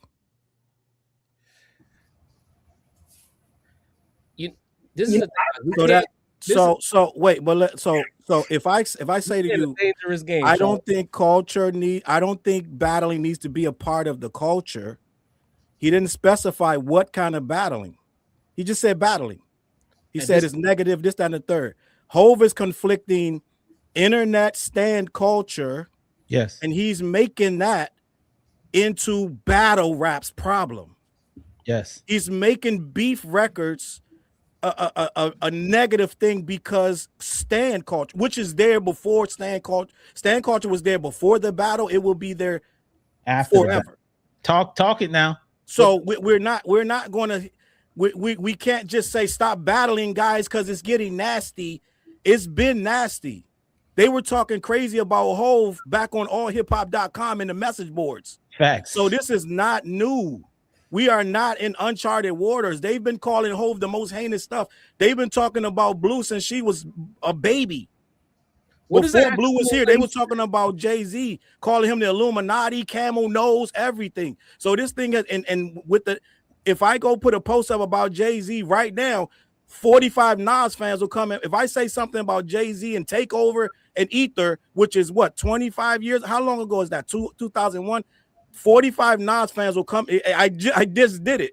45 Nas fans will come in. There was no internet to where there was, but there were. It wasn't that. So we get these people are going to be brutally negative. They've been doing this since we've had the what was it, the blogs in the chat rooms. This has always been here. I don't know why Hove is going to all of a sudden now. We got to stop the battles. It's beneath us and it's negative. The battles are negative. These are when two guys have an issue. So they're going to spit their talk. Hove is saying we should cut. And Hove is my guy. Let me just say this. I defended Hove all last year at great personal risk to myself when that lady came out with that story about him and Diddy, and I defended him in that. I was one of the first people when it wasn't cool. Before it was cool. And I do so much pro Jay-Z stuff, it's not even funny. So this is a guy that's a Jay-Z fan talking. I'm not some guy that don't rock with Jay. But when you say, he said, when he started off the conversation, he said there are four pillars of hip-hop. He said graffiti, which is gone because it's in the Olympics. I just did a video on this today. He said DJing is gone, and he said that breakdancing is gone. All of which are worldwide. They are not gone anywhere. All of those things still have tournaments, and they still do show. Break dancers are everywhere. So I don't know what he's talking about. So in the day, he left it with rapping, which to me rapping is the only thing the corporations can use for money. So at the end of the day, I'm thinking Hove is thinking like a corporate person. He's looking at it like, well, I can't make money off breakdancing, can't make money off graffiti. You ain't riding through no city on earth that don't have fresh graffiti tags right now. So I don't know how graffiti's gone. Hip hop is from the streets. It started and it would always be from the streets. So if we're going to say all of those things are gone and the only thing is left is rap, well, what's the only thing that they can use to use corporate and make millions off of? It is rap. So if you're a corporate stooge or you're a corporate exec and your whole mentality is more money, you're going to say, well, let me put Kendrick on the Super Bowl. And then I'm going to come out and say this records are bad after I do it. When you just make billions for the NFL with it. So what I'm saying is, it's a whole thing when you come out, Jay, and I love this nigga. I need tickets, Jay. Even you, right? Even you. I need them tickets, Jay. But at the same time, you're going to come out and tell us after you've already milked the Super Bowl, you're going to tell us you didn't like how Drake was treated. He literally said Drake's name. I just did a video. So it's not like I'm misinterpreting. What his dude said is, I don't think I love that. Well, guess what, Jay? They got a whole lot of people online that's going real crazy all day, every day. Selena Gomez, Katy Perry, these people get treated like shit all day. So what I'm saying is, no, Jay, is not battle rap's fault. People are just mean. And stands have already, they've been here forever. That's it. Yeah, I want to let Elle respond. If you I'm not responding to that. He said clear as day what he thought. You heard something completely different. Yes, he said that's Drake. What I was about to say. This is a misappropriation of his time. Completely. He also said messing up people's marriages, which obviously he wasn't talking about Drake. So he brought up two different sides, saying that it's a corporate stooge. I think people just like to go back to the fact that Jay got money as like a shield to throw up so we don't have to actually legitimize our critiques. He said, I really don't give a fuck. I'm going to put fucking Kendrick on a Super Bowl because he had a massive year. And I don't think he said he didn't like the music. He don't want battle songs. I think he started with, we got some incredible music. So I don't know how it got to no more battle records. I don't know how you heard that. And also, I think he was just saying his thoughts. I don't think he was giving advice or saying what has to happen. When he said breakdancing is in the Olympics, that's why he said that was gone, because basically he's saying it's been gentrified. So, I mean, we just hear different things when he talks. Well, his last statement is what we're hearing. So he said everything you're saying, but it led up to him saying that battle rap should probably just be moved on in hip hop. And what we're trying to convey is that it's not hip hop's responsibility to deal with stand-up. Stand-up is in sports, it's all across this shit. You know, it's not just on hip hop. It seemed like every time something going on, it's up. So hip hop gotta fix it. You know what I'm saying? I just seen some dudes arguing about LeBron and Jordan about to fight. You know what I'm saying? And you'll do the same. If I go right now and post that LeBron is better than Kobe, I'm gonna get the same response. So I just don't like that it's always hip hop they gotta fix it. That's my point here. Stand-up is across all. What else would Jay-Z be talking about? He's not. No, but I'm saying he should make it. I'm saying saying talk about hip hop. I don't understand. No, wait. Last, just wrap up this conversation. I want to play one more clip on a different topic from this interview, and then we're going to move on. But this is definitely spirited. 1 second, applause. Do you want to finish your point, Jarv? No. I'm waiting for you playing the clip. Well, I'll say this as I pulled this clip up. One, I think that, context clues are quite a bit, are carrying all the water in this conversation, right? And I think if you're starting the conversation with all the things in hip hop that are dead, and you're ending it with, I don't know if we need this anymore. I think you're now anybody who takes it that way, I can see exactly where they're coming from. I think if you look at the spirit of what Hov is saying, it definitely registers like that to a lot of people. If you look at the letter of what he's saying, if you just read the text on what he's saying in a different context, then I think that gets you immediately to a point where it's like, okay, so he's just personally uncomfortable with it. I think the thing that is the macro for me personally when I see this is that this is Jay-Z saying this. This is someone who does have the ability to limit people's access to different things just based off of his proximity to the various levers that he pulls. And so people are going to take it a different way. But I do want to take a look at this one quote here, because this is also another moment that has gotten a lot of attention from this conversation. So let's take a look.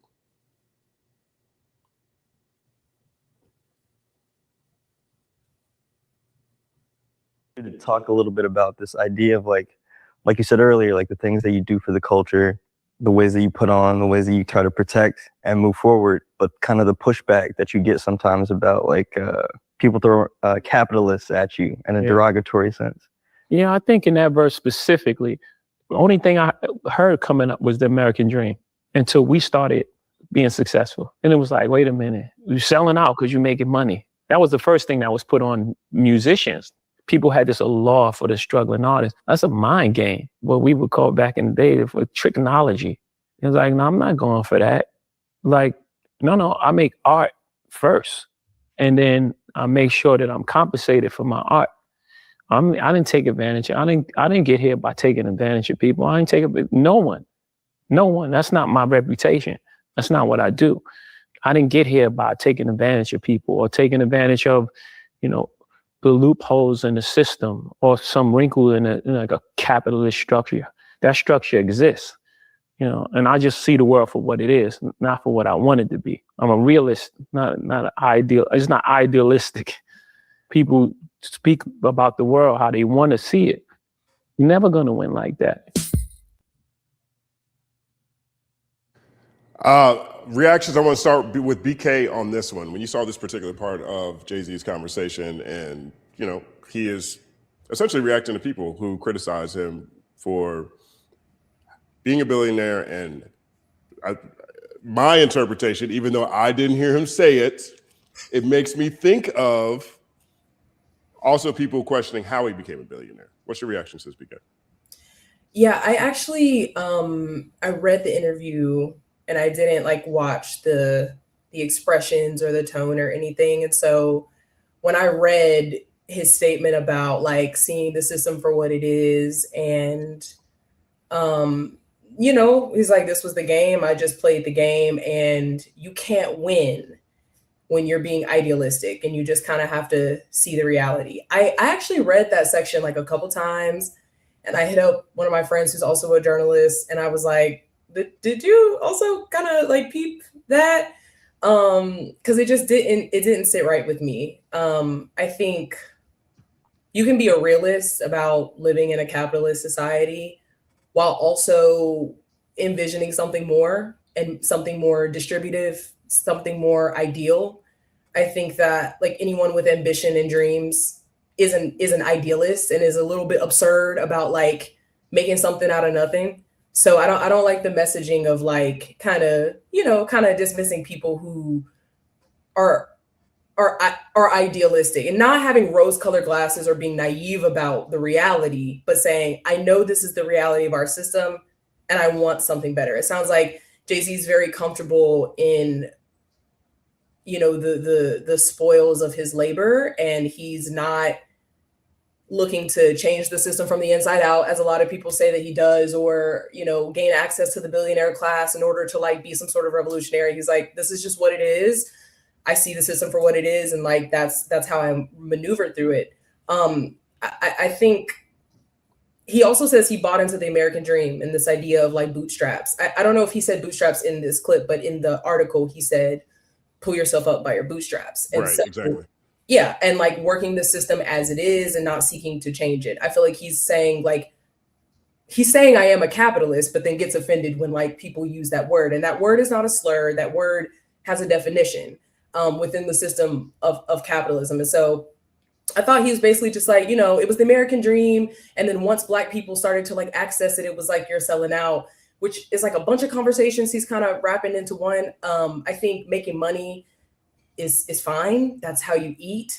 My worldview is that like a lot more people should have a lot more money and a lot more access to like the returns on the labor they put into the system. I think like that's the big issue. Like this nigga didn't work 1 billion hours, which by the way is 114,000 years. Like it's just impossible to do that. And so I don't like that he doesn't even a little bit engage with some of the critiques, like Kaepernick being blackballed while he does the partnership with the NFL. And even in the article, he said, I'm not putting on indie acts. I'm putting on Rihanna and I'm putting on Bad Bunny. Like he's like, I'm literally just looking at the numbers and seeing who's the biggest act to put on. And saying, time for kneeling is done, time for action. And I guess his action was partnering with Roger Goodell.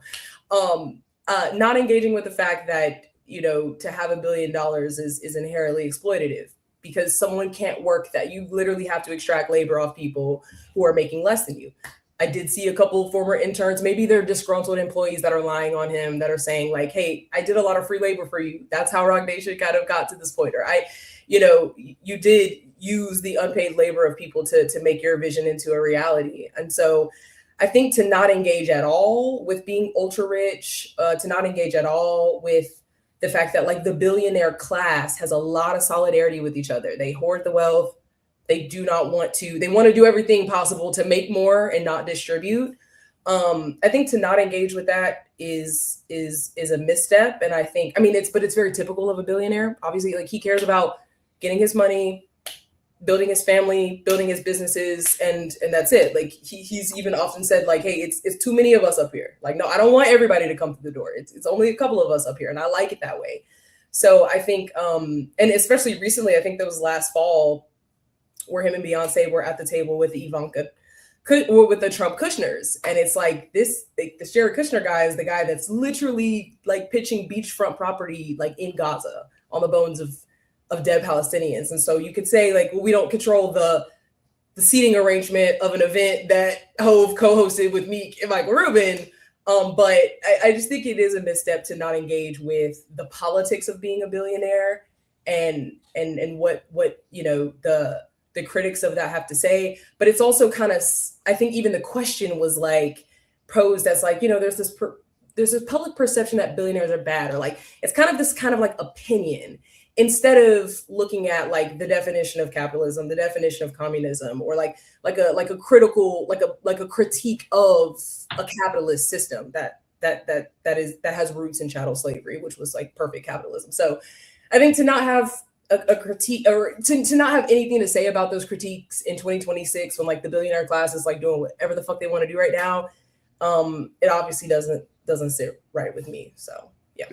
I mean, I saw that, the NFL example came to mind immediately. I was like, well, I'm not sure if you exploited or used anybody, but on how you did it, what the details are. But watching, it looked like you were all about Kaepernick, and then it was like, we're past kneeling. And I thought about the same thing when I thinking about Occupy Wall Street. Like, Occupy Wall Street is going down. Here comes Hov with T-shirts that say, no, Occupy all streets.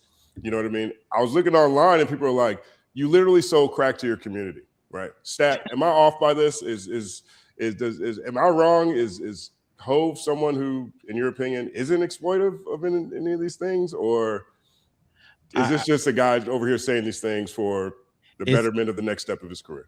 Yo, this is tough. I just want you to know that I'm just like my boy Charlie over here. Like I love Jay-Z, and it's like I can't stand that I'm in this position. But yeah, he's like what BK just said. Like he was supposed to take a little bit more responsibility, and to say I have not taken advantage at all. Like, come on, bro. Like you don't get to be a billionaire in business without taking advantage. Your lawyer is there so that you can get the best deals and to take advantage of whoever you're negotiating against. So this is the whole point of being in the position that he's in. So, I don't want to come off like I don't like Jay-Z, but I think that was a misstep by him that go around. Shout out to Hov though, but yeah, he's definitely you're not getting to this level of wealth in America if you're not taking advantage. I mean, Hov don't pay he don't even pay taxes. So what is that? Billionaires don't pay taxes, y'all. Right. If y'all don't know. So how about that? If billionaires pay taxes, right? I mean, matter of fact, millionaires don't even pay taxes. Okay, this is a fact. So is that taking advantage when people that make way less than them pay taxes? So it sure is. That's taking advantage. Elle, what do you think? I think I definitely disagree with I've never taken advantage of anybody. That's impossible, if I'm being honest. I would guess that he means, hey man, if me and you did business together, I was straight up with you, whatever it is I told you I was going to do, I did, or I tried to do with this, and that. But the way capitalism works is you have to exploit other people's labor in order to basically steal their profits. Yep. I know we've been, in my opinion, rocked to sleep to the point where we kind of look at it like, well, that's just the way of the world. Like we're kind of all capitalists. We're all going to work and trying to exchange our labor. And if we could find because all of us are trying to make money. Like if we're being honest, all of us are trying to make money. We say it's because we're trying to survive. But if we were put in a position where we can get millions of dollars for our talent, we would more than likely do it because a lot of people are trying to get money. So sometimes I think rich people's outlook is like, okay, but I was good at it. I played the same game everybody else was playing and I succeeded. So now y'all are hating on me. I don't have that opinion, but I would never, you can't be a billionaire without exploiting somebody. Like I started looking into how his money came. Like I think he started to get real money with Rockaware. Even having a clothing line of that size, you're exploiting people. You're exploiting people inside the country and outside of the country. You're using a sweatshop. You're like, but my issue where people start to say I'm taking up for billionaires is I don't like that people, it seems like people start with the black ones. And I think that is what he's kind of trying to say. Like, oh, now it's a problem getting money because I got money. Because like when I think about Rockaware, I also turn around and think about Ralph Lauren. Like the nigga who owned Ralph Lauren, he got to be like 8 B's up or some shit like that by now. And I just never really hear, like niggas got polo in their closet. I never really hear people like having this. Well, I don't want to say I never really hear, but I think that's the reason why he has that stance. I just disagree. To say that you never took advantage of nobody, It's no way. You got the Rock Nation shit where you have all the sports people. Sometimes those people are really young when they sign those contracts. You keep some of that money. Like somebody has been taken advantage of in all of these different businesses. I think I want to tell you something. I think Hov get a lot of backlash because he has such braggadocious rhymes over the years. And he's always saying how this is my life, I'm living like that. So it's a lot of envy of some people when hearing those rhymes. And so when he starts having these conversations of like, why are you messing with me, is because it's a lot of people that envy that and they hear that. It's like, oh yeah, I slept with your baby mama, I did this. You know, these are over the years of songs, you know what I'm saying? So I think that's why he gets a lot of that backlash. We don't hear Elon Musk ain't got no raps where he talking about I'm on the, you know, the Ivy Coast or something like that. You know what I'm saying? So we're more connected to somebody like Jay-Z. So that's why I think a lot of people get that. They attach him to the art. You know what I mean? That's what that's my I'm not saying it's right. I'm just saying that. I guess that's the thing that I think gives me this knee-jerk feeling where I want to be like, if we're gonna eat the billionaires, we're not fucking starting with Jay-Z. But then I have to catch myself. Like, let me make sure that I'm not jumping to save a billionaire. But then at the same time, I do think it's something like Elon Musk, like they saw that people was using Twitter to organize, to get the word out when mainstream media didn't want to talk about different shit. And this motherfucker bought it and turned it upside down to turn it into a weapon. Yeah. If we not organizing to destroy that, where he starts to feel blows, then he fucking went and plugged his USBs up into the fucking government computer, stole hella data. Yeah. Like, I don't know. Like, I think that's the part that annoys me, but I be having to catch myself because it is true. He said some shit like, I never took advantage of nobody. Cap, impossible. But guess what? But that's why the symbol, this is where religion plays a part, right? That white Jesus, I tell people this all the time. That white Jesus that we all grew up looking at, it has conditioned us, right? When we see them, we see gods. When we see each other, we start to like tear each other down. We don't go to them first. When you're right, we should go to them, because when you talk about Jay-Z and black billionaires, like, we don't have no money compared to these white folks. Let's just be honest. Like, let's really take it there. We're gonna go there. We ain't got no money. Jay-Z ain't got no money compared to Elon Musk and Jeff Bezos. He's broke. Oprah is broke. I think to Elle's point, it's a broke compared to them. You see what I'm saying? Yeah. But he's one of the more, it is because of the visibility, right? Like, the reason so many of the billionaire class are nameless and faceless is for a reason. Like, remember after Luigi allegedly did some things with a CEO or whatever, they took the CEO's pictures off the website because it was like, oh shit. Like, if once these people can be identified and you can trace their wealth to all this stuff, like Elon, remember he was so on the trail, and he was getting slammed even by Grok. Even Grok was like, kind of fuck. So then nowadays it's like, you don't see him jumping up with the stupid X on stage. You don't see him. So, you know, Mark Zuckerberg's very quiet and Jeff Bezos is very quiet. And, you know, they buy the Wall Street Journal or they buy these things and, you know, put out their different narratives and stuff. I was actually really surprised that Jay-Z gave us an interview in 2026, because once billionaires make themselves hyper visible, when wealth inequality is like this, the mob is going to come. It's why you're starting to hear some billionaires say, please just do the tax, because they're gonna come from, like, the bread and circus is not doing enough. Like, please just like there's one even in California, I forget his name, he's running for office or whatever, and he just like religiously is like donating large swaths, like outward, like if he's going to be out in public, he's kind of like doing these things. But I think it's the visibility thing, right? It's like, if you're kind of like, we always see Oprah, or we always see, if we're always seeing you and we're consuming your art and we're consuming who you are, it's like, it is the knee jerk to just go for that person that's like right in front of you, you know, versus thinking about the larger system. Right. You're talking about Tom Steyer. Tom Steyer, exactly. And also too, Jay-Z is not a class trader, right? Like, he's not saying like, bro, look, I'm on the bottom of the food chain of these billionaires. Like, it's like he owned emerald mines.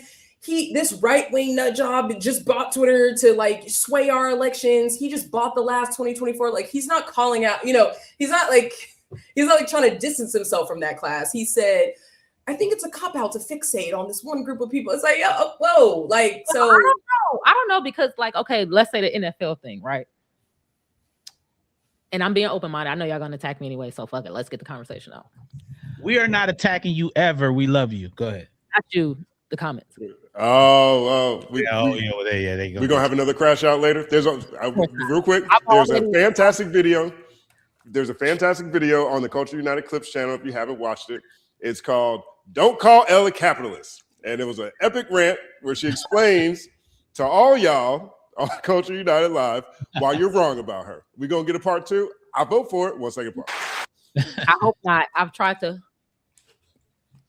but I do think, y'all know, I always say I'm a philosophy student. I try to really, I study fallacies. I always try to figure out like what is true. It's like about the theory of knowledge, what's real, what's not, right? Because we have our biases, right? We're past kneeling was crazy. I don't even know how you mustered up the strength to say we're past kneeling. That was nuts, right? We all was riding with Kaepernick. Niggas was kneeling. Niggas was bringing attention. It was very poetic in some ways. Would we have liked to trade kneeling for the artistic representation? Still poetic, so don't kick my back in. Would we have liked to trade kneeling for the cultural commentary we got on America with Kendrick's halftime show? For the troll of Bad Bunny? It depends on who you ask, I think. And I think it also, the larger critique of like which billionaires we decide to come for is also who you ask to. I think it does depend on who you ask. There are some people who say we should not be engaging with this institution known as the NFL that runs cover for the U.S. military and then blackballed this man out of his job and then set this precedent of like, you niggas need to stay in line and you cannot do this. You could be pro-Trump and all that stuff, and that political stuff is good in the NFL, but not, you can't, so I think it does depend on who you ask. Shit, plantation looking at shit, because I feel like don't go to the NFL and play for them and make them all of this money, putting your body on the line, your brain on the line. Don't buy their fucking gear. Don't watch their shit. Don't participate at all. That shit looks like a modern day plantation if you really think about it. But that's I think that's too much to ask of people, if I'm being honest. And I hate to say it because it's like my younger self. I think that's too much to ask of people. People work hard. Yeah. They want to spend, and I guess in my older years, I'm getting more understanding of the people that I claim to love and claim to want to fight for. They work hard. They want to spend their off time watching NFL games. Some people, all they have is sports. I worked out so hard, so yes, I want to do this. Yeah. So if the idea is y'all not about to boycott the NFL, y'all gonna be here anyway, giving these people money. So let's use this moment to steal the biggest stage and put our politics in their face to keep pissing them off. Because I looked up some of the articles, the people are the right wing, all of the different people, they're pissed the fuck off about the halftime show. They're mad. Like, you see, they did the fucking what was the little racist halftime show? What was the white dude? Was it Kid Rock? Kid Rock. Correct. They made so there is something on the political lines of people are upset about it. So I'm just asking. Now, the consumer side is different from Jay-Z, the billionaire, doing the partnership. I think there's like maybe multiple, because I am also moving towards, as someone who's a leftist that's trying to use culture not as a weapon to say, I'm going to say you're a bad person based off how you're consuming. Mm-hmm. And like, I'm moving in that direction too of like, well, we're not, because that doesn't do anything on the consumer side, right? Like, I get off my 8-hour shift, like, nigga, I want to watch some fucking whatever. Like, I don't want to be, right. But the critique then goes on one of the elder statesmen of our community. And it's like, okay, well, what are you saying? Like, I understand to your point, use the space that we're already watching to make the statement. And that's an angle too.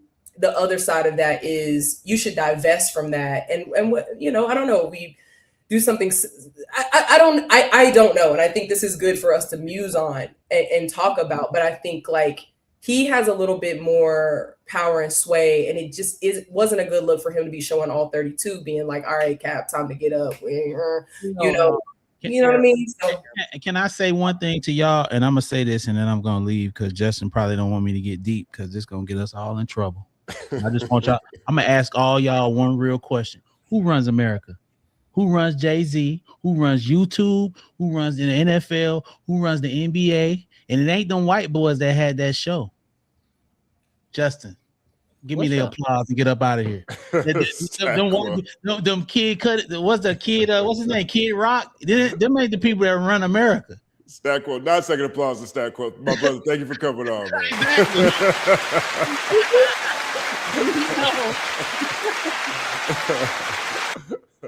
Appreciate you. Well, I do want to say this one thing, and then we're at the 2 hours. At that I didn't expect. Maybe I should punch myself in the face. There's no way I don't think we were going to spend 2 hours talking about Jay-Z and J. Cole with the week both of them are having right now. We haven't got to react to this. We haven't even got to the first quarter winners, right? But I do want to say this before I reset the room. Shout out to Clubhouse. That's where I learned that term. I do want to say this. I've been thinking about that quite a bit lately, Elle, in the long tail of history. I can't even think of anything that Hov might have done that is more brand damaging than that. Because even the stuff with the Diddy files, that was Cap from Jump Street. I was right there with Challz. I didn't cover it the way Challz did. I covered it straight down the news. I was watching Challz because I'm like, oh, where homegirl going to drop her 13-year-old cousin off at Radio City Music Hall 5 hours away? That don't make sense on face value. That was immediately. Tomato. But long tail of history, that decision got us Kendrick at the Super Bowl. With that show, it got us Bad Bunny at the Super Bowl, and it got us a Jay Electronica album, a written testimony, because where do black men run when they get in trouble? They run to Islam. 1 second applause. All right, so I want to move on. Let's go ahead and do the react to this. You guys want to jump? I like this game. We've been playing this the past 3 weeks. Drop trophies in the chat. Drop applauses in the chat if you'd like to react to this. And there's a couple of moments that are up here. You guys still good? Everybody okay on time? Yeah, I'm great, but I want to know what was your answer in the long tail of history. Was it right? Was it wrong? There are some positive things that came out of it. I will say that. Right now, the power of that moment is lost forever, and that's true. That is the cycle that needs to stop when it comes to me. That cycle has to stop every single time. We saw this with the end of the Bush administration. Everybody lost their house. New Orleans is underwater. We're in wars we can't win. And just as everybody was about to take to the streets, we got Obama, right? And then we chilled for a while, right? You had Occupy Wall Street, you had Women's March, you had Science March, you had Arab Spring. That stuff pop up, but nothing spilled over, right? I don't know if I said this publicly. I'm not going to say this publicly. Maybe I will. Okay, well, I'll give an edited version. I'm not sure I'm comfortable enough saying certain things publicly yet. But if you look at the first Trump administration, there's a real argument that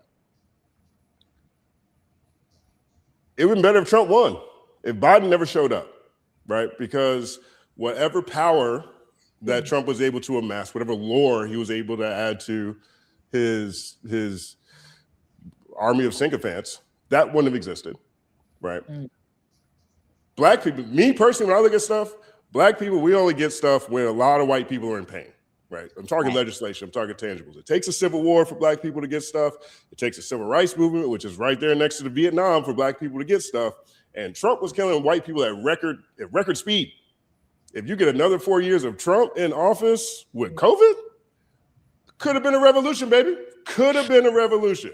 But we got Biden that came in here and we kicked the can down the road. Everything slows down. And now things are actually worse.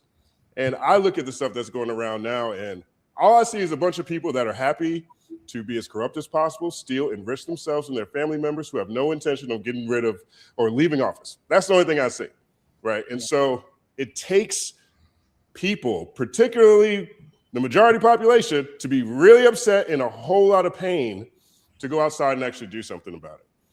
And it takes us to be, so there's certain moments, in my opinion, that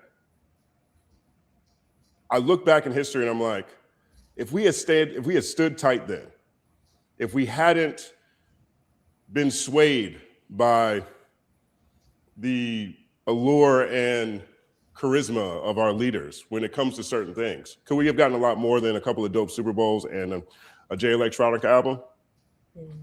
I don't have the answer to these questions. So, but moving on to react to this. 1 second applause to react to this. And 9 second applause to everybody so far. This has been a fun show. I'm having a good time.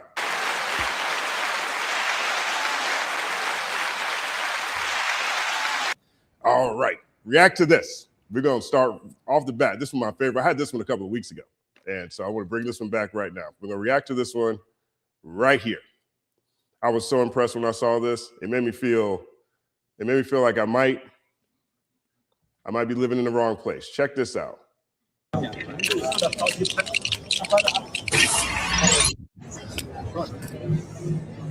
Oh, you can add camera, microphone,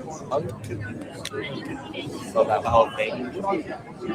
So 1, 2, and 3. You go back to the original mode.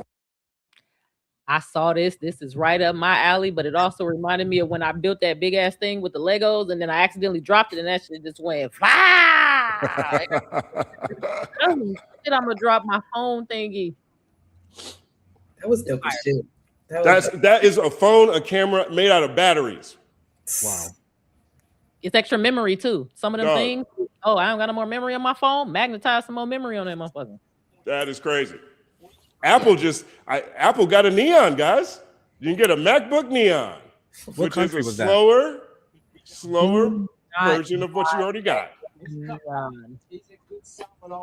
that in the US? No, that was in China. Okay.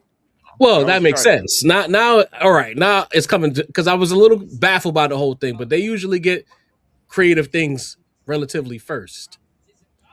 China? I think Japan had the reputation. China was the joke. China passed us. I ain't saying it was good. Don't get me in trouble now. Yeah, no. I mean, what is happening right now to me? I live in the Beverly Hills of Skid Row, right? You know, because technically it's not Skid Row. Skid Row starts on 5th Street, okay? And I live on between 4th and Winston, and on the other side of Winston is 5th, right? Awesome building, amazing amenities. I love the community because I'm a part of the community because, like, I've been able to really lean into a lot of philanthropic goals I've had for 15 years that have been important to me that I haven't done shit about, right? So love the place, no complaints. My point is, I look out and have an amazing view of Little Tokyo, which is gorgeous. I have an amazing view of the Arts District, which is gorgeous. And all them places got problems. I look at China, these guys they're generating power by walking around. So they found a way to make power by making the ground, people's foot traffic generate power for the city.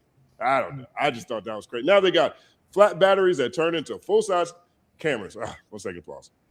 I just want high-speed rail. Like I just want like clean, fast public transportation anywhere I go. Like we have to do cars everywhere here in the South, and it's just so like you're out of a car, you're shut out of luck. But there's a lot of innovation in China right now, and they're just the manufacturing hub of the world now. I mean, they have completely got like 90% of the population out of the peasant class. Like they're central planning. Like it's insane. It's insane.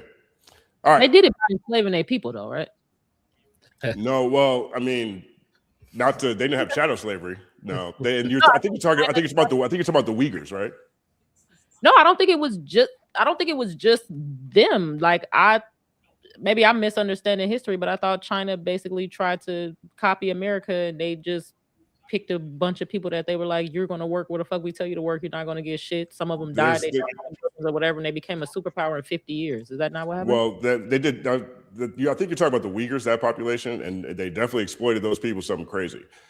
The other thing that they did that's a little different is that what they did was they basically have a 50-50 government and economy. So essentially 50% over 50% of the government of the economy is owned by the government, right? And then they let in certain other international corporations for a very long time because people want access to the Chinese market. And then what I think is something most people in America can relate to, especially following this conversation about billionaires, they stole. What they did was they said, hey, Tesla, you can come here and make your battery-powered cars, or Apple can come here and do whatever, but you have to use our plants, you have to use our workers. And then they learned how all those companies built everything. And then they took that intellectual capital and then they made their own versions of it and used all the money to, for the most part, go into their infrastructure within the country itself, as opposed to worrying about geopolitical politics in the same way, worrying about their military in the same way. And then now they have repositioned themselves to develop the global South. So what they've done now is through the BRICS organization or the alignment, which if they ever get a military agreement, is going to be a different kind of conversation. But right now it's just an economic agreement. BRICS is Brazil, Russia, India, China, South Africa, but now it also includes Brazil. Oh, it was going to include Venezuela, Iran, a bunch of other countries, but they're targeting the global South, right? And so what they've done is created trade agreements with everybody not in Western civilization.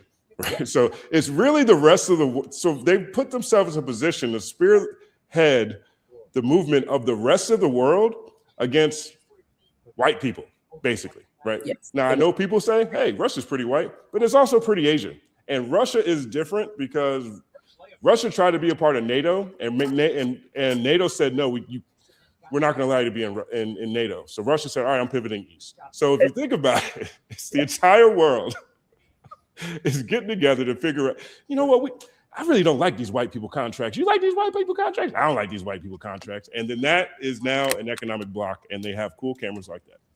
And NATO parked in their backyard and was like, hey, we're backing Iran. I mean, we're backing the Ukraine. And so, yeah, they're definitely preparing for like a post-US order. And they found the perfect idiot in charge to like just speed run and accelerate what the track we were already on, which is great. Like from an international relations perspective, I'm like, oh my God, this is like so cool. Like history's happening. And then you're like, oh, like I'm in the imperial core, and like this is gonna have ripple effects, especially with this Iran situation with the oil and stuff. So it's crazy. It's crazy. Yes, I guess it's a difference of capitalism. I mean, because I know there were some people who had forced labor, like where the state made them work. And then I don't want to leave out the times where like Americans or Western countries thought that they were, you know, cheating us by not giving us the jobs. Like, oh, we'll just get that shit done in China. And it's like, yeah, and they stole all your shit because you sent all your information over there. But I feel like those factories, there was a lot of pollution. You know, they didn't treat their people really well. But oh no, they're still like like a global superpower, and they're doing like they literally call like there's this book called it's like what is it? It's like Africa as a Second China or something like that, and it's that's what it is. All about Isn't it? That's the reposition. It's a actually really interesting read. Yes, you might want to check out. It's a very interesting read. It's imperial. It's literally like Eastern imperialism, and they're like, we now that we've built our society up to this point where we can host manufacturing here, we want to have our go at it. And it's interesting because it's like xenophobia was really a big cudgel in this situation. Like they were able to weaponize the fact that the West was like, oh, these primitive like Chinese people, oh, they're not gonna, oh, they won't even have sit downs with African nations, like, you know. So China sweeping in and taking a page out of our book, so to speak. It'll be interesting to see how it plays out. But yeah, no, it's fuck these nation states. But one second applause. That's super interesting. All right, next one. React to this. I actually really like this one. I'm getting faster at this. Last week I had all the technical difficulties trying to move through these screens, but if you can't, I've been getting my reps in, you know what I'm saying, 2-a-days. When y'all ain't watching 2-a-days, trying to figure out how to do this. All about improvement over here. All right, so check this out. I saw this one.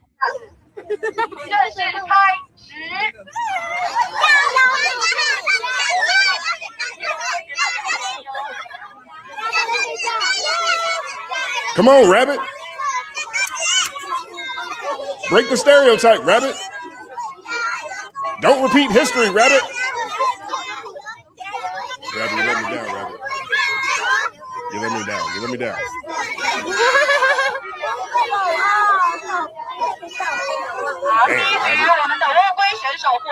Tomato.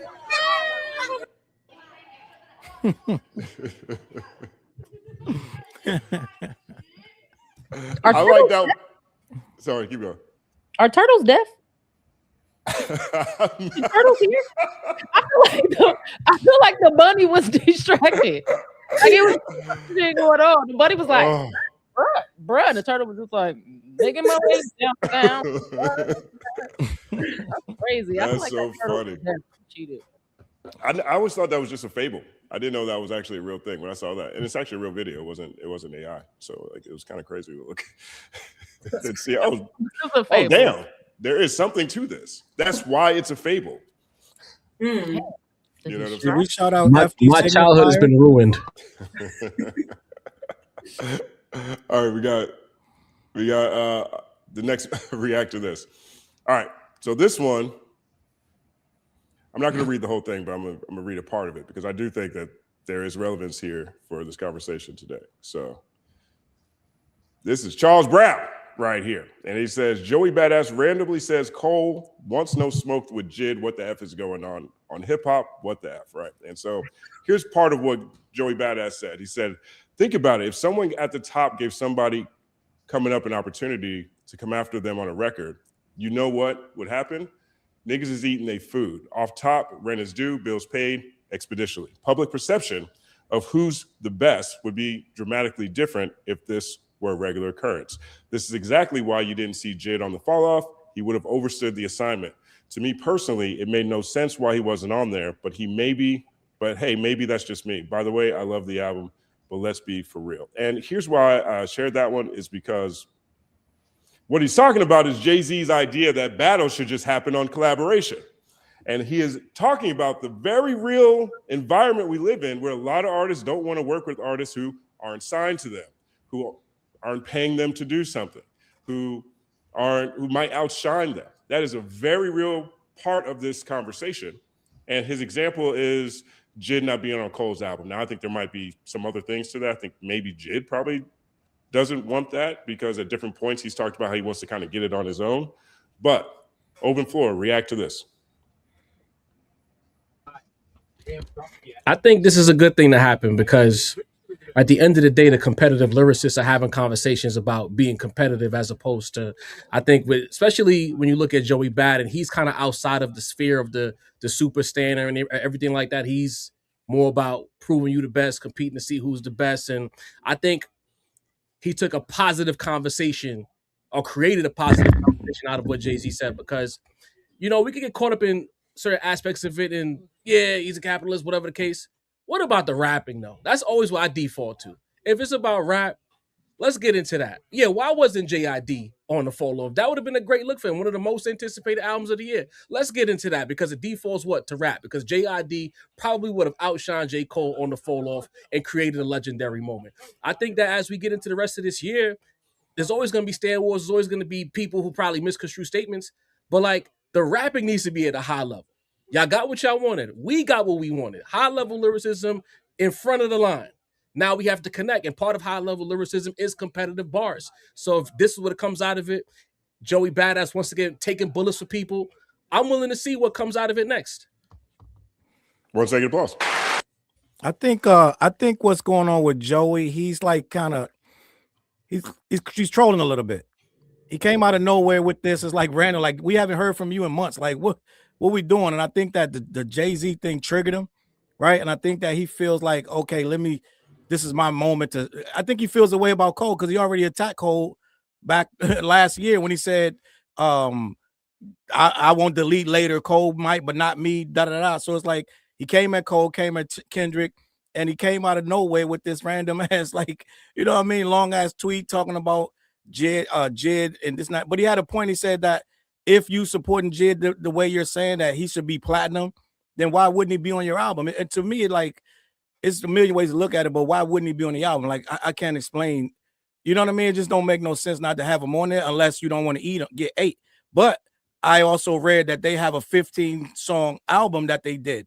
So, you know what I mean? So I don't know if Joey knew that they got a whole album together, but that's just like the Kendrick and Cole album that we never got.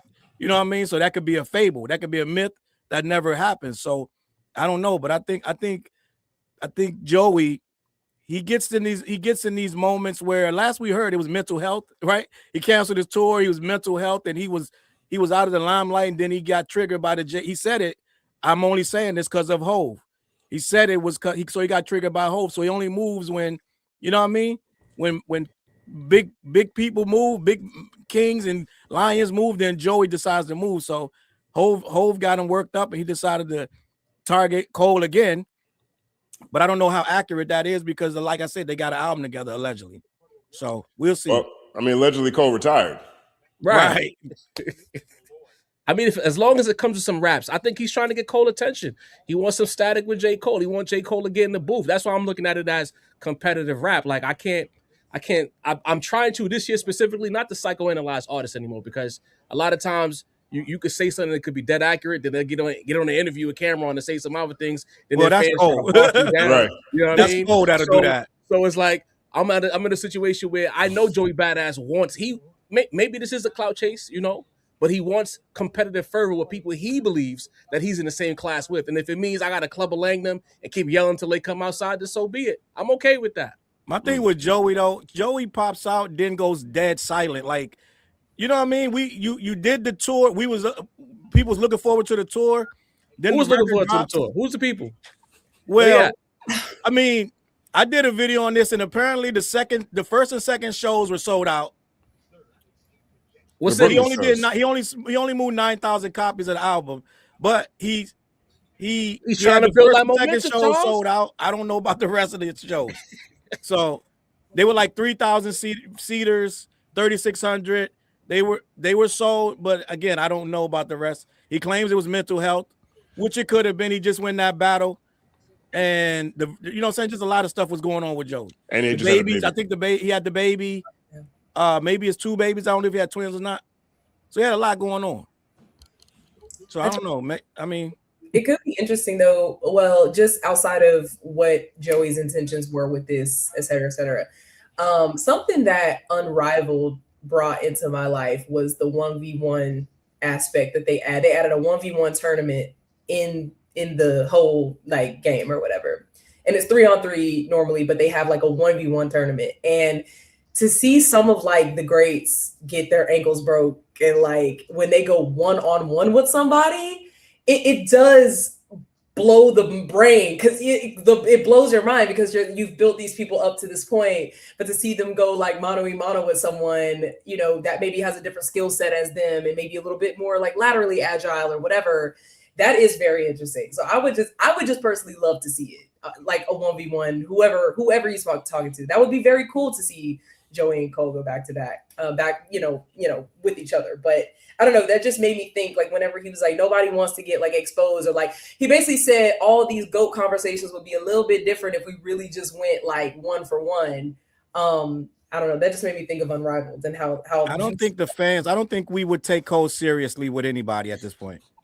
I'm just gonna be honest. Like I wouldn't take him serious. There's nothing he could say at this point after watching him fold up, apologize, go off to the beach, and disappear for a couple of months, and then come back on. You know what I mean? It's just there's nothing you really could say at this point. That's a fact. I don't want to see him versus Joey Badass. Don't do that. Don't do that. I definitely. Because if they start rapping, you gonna listen. Me neither. I just can't take Cole seriously against nobody at this point. Like and this is a long-standing conversation in hip hop. Is going to be. No, I respect that. I respect that seriously. Yeah, these grandstanding statements where we don't want it, but we gonna listen when it drives. We can't. I'm gonna listen, but I mean, I'm different though, dog, because I didn't even really listen to the fall off like that. I'm just gonna be honest. I listened to it. But you pressed play. I listened. I listened to it through the reactors, so I didn't even. You know what I mean? So and I really wasn't like, you know. So all the big bone talk kind of like I can't really get into it. It's like a fighter that ducked the fight. You know what I mean? Like. We all thought you was. I can't. Once you say who loves Kendrick Lamar, so do I, as do I, and you can hit me on the chin, all this. I can't take you serious no more. I gotta respect that. As do I. I gotta respect that. I was conflicted. I can't take you serious no more, bro. So I don't want to see him versus nobody. I definitely would love to see it. You know, first of all, that stage with Kendrick, Drake, and Cole is very unique. And at the same time, the genie's out the bag. If I know how that conversation went, and Stat knows how that conversation went, and a population of people know. Who knows who else knows? So maybe Cole ain't running to no battles with nobody no time soon. Maybe that part is now not something we should even think about when it comes to Cole. But to be straight up, if they were to go head to head, all my money is on Joey Badass, without questions. Big shout out to Jalopy Bungus right here. He says, Joey Badass and Ray Vaughn went perfectly fine. We talked about bars, flows. The reason it went far was because Drake went below the belt at the end. Well, Cole backed out because someone else was about to expose him for something, right? So then I don't see. 7-minute drill. If you know you have skeletons, where is this man's PR? Because why are you out here doing interviews without whatever? But why, if you have skeletons to the nth degree that people are like, should we say it?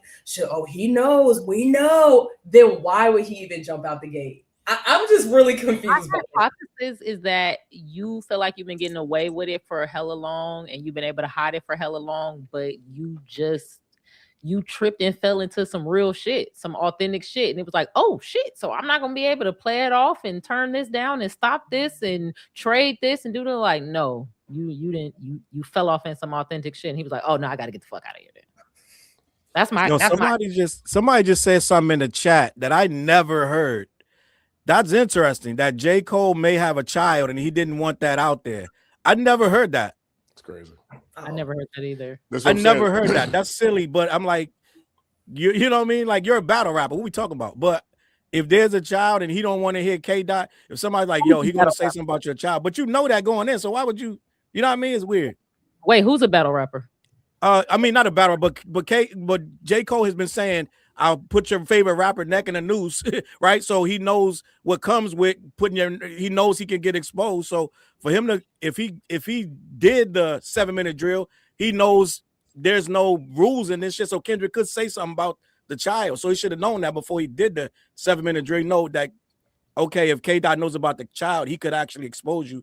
Maybe that I don't believe this. I'm just saying, that's an interesting concept that somebody, I never thought about that. That would make him apologize and fall back and go to the beach. You know what I mean? Great. I don't believe it, but that's the only thing I could possibly see, you know, other than that the record was trash. No, not me. I could think of maybe 20 things off the top of my head that a person that's the problem with the fan fiction. We like, you know what? It's that. It's definitely that. That's what it is. I think that's why people are like, I'm just gonna shut the fuck up and I'm not gonna say nothing. Nobody. Because niggas be running with shit. So I don't know. But one more thing. Joey Badass, not J. Cole. Fuck that nigga. Take on the idea of you niggas are scared to get on the track with me. Do a fucking mixtape and market it as, let's see who ain't scared to get on the track with me, and I'm finna wash everybody on this shit. Pick a beat, send them the beat in the hook. Both of y'all gotta sing y'all fucking verses at the same time. Y'all don't hear each other verses till the shit come out, or something like that. Do it in a mixtape way. Drop it on even where you gotta pay for it, or title, or some shit like that. Make some fun out of it, because I think Joey Badass. They're scared to do that. And if y'all do it, please give my girl her 10% of the cut. Yeah, right. Whole idea. So she can get them tickets and go to that Jay-Z show up in the Bronx coming up. You give me a verse because I'll cook you, Joey Badass. No, I'm just playing. 800,000 in the queue for that Jay show. That's crazy. You could give me some tickets. You can give me some tickets. Also, real quick, 9-second applause to everybody who started a GoFundMe last week after Elle was talking about her desire to go to the Jay-Z concert. Hey, I was so embarrassed. I said, you need to learn how to be on the fucking stream. I was like, so much. Please take this down immediately. All right. Next react to this. Okay. Okay, so we got the next react to this. This was, I think this was very concise. This one says, if I send you this, it means I ain't apologizing for shit. Even you. Yo, I will say, LaRussell definitely put his foot in his mouth. Well, we know what happened, right? And then you selling t-shirts and shout out Genevieve and DJ Head for interviewing him and being like, so you don't regret nothing, not the way you did it, not calling niggas slow, like, you know. Shout out to y'all for getting that. But he really did put something into the lexicon with even you and Heaven Sent, because I've just seen that version. I've seen people use that, you know, verbiage like as a troll. And it's like, I feel like people are gonna, that is one of the ways he will be cemented in the lexicon, I think, which is crazy. Even you have been killing me all week. Like I can be smiling, happy doing something. And when I just hear even you, it just drops like that. Omni Man too. It's like unplugged me. Like I just But did you guys see the rally? I heard about it. Yes. Did you see that LaRussell threw a rally? Well, he said his mom. Is LaRussell a stoop kid who made it? Like, has he never gone outside before this? Well, he always walking down that hill. It's a very nice neighborhood, that hill. Yeah, what kind of way down that hill? So he been outside. We know that. I look like Vic Mensa with no oranges. He always walking somewhere past trees. Oh no, gang. Is he like he literally acts like a 70-year-old man that's just stuck in his ways. He acts like an old man. If it's feeling like he might be career sabotaging. I'm not gonna lie. Like this ain't maybe the idea is to drum up controversy and spark conversation, but this is cheap heat. Like this is not good. This is not even good controversy for people to really lean into. Like too many people are clowning you about this as opposed to sparking up conversation and your fan base pushes back against the conversation. And he ain't even getting defended too crazy out here. It's a bad look because he looked crazy. But you see the interview with Head? Yeah. Did you see the clip? They put all the clips together of this dude just acting. I don't even think. I think he just really stubborn, bro. Like whatever sign he is, it's a really stubborn sign. He just like no. I just this is no matter how many times you explain the definition of Heaven Sent, don't care. Doesn't matter. Even you like this don't matter to me. Thank you for saying that because I was trying to work the tears out my eyes from Vic Mensa with no oranges, and then when you said even you, it just stopped. So I thank you. I needed it because I was about to. Vic Mensa with no oranges is fucking hilarious. Is there TV on in the background? Does anybody else hear that? I do my hear TV. Oh, you put it on mute. Flagged. Oh no, that's not my. My TV has no sound. Oh no, I feel like I hear somebody. Who is it? Oh, that's you. Oh, that's you, Jarv. Gotcha. Okay. Like somebody gonna be like, I heard the Law and Order. Dun, dun, I know, that's what I feel like. I'm listening. I feel like there's a game on. I feel like. Yeah, it's the Nets game I'm producing. Oh, gotcha. Oh, Word up. You. That's what's up. 1 second applause. The Brooklyn Nets, the one that Jay-Z brought to the anyway. LaRussell having a rally hosted by his mom or not for his was it for his mental health? Was it like he needs y'all support now? It was just like nobody did anything to LaRussell. And he called us slow and R-worded, bro. He did stuff to us. LaRussell, we are not hating on you. If we did, we wouldn't even talk about you. We're hurt because we cared about you. I was one of your biggest supporters. I met LaRussell. I was so excited to meet LaRussell. It was like meeting Barney.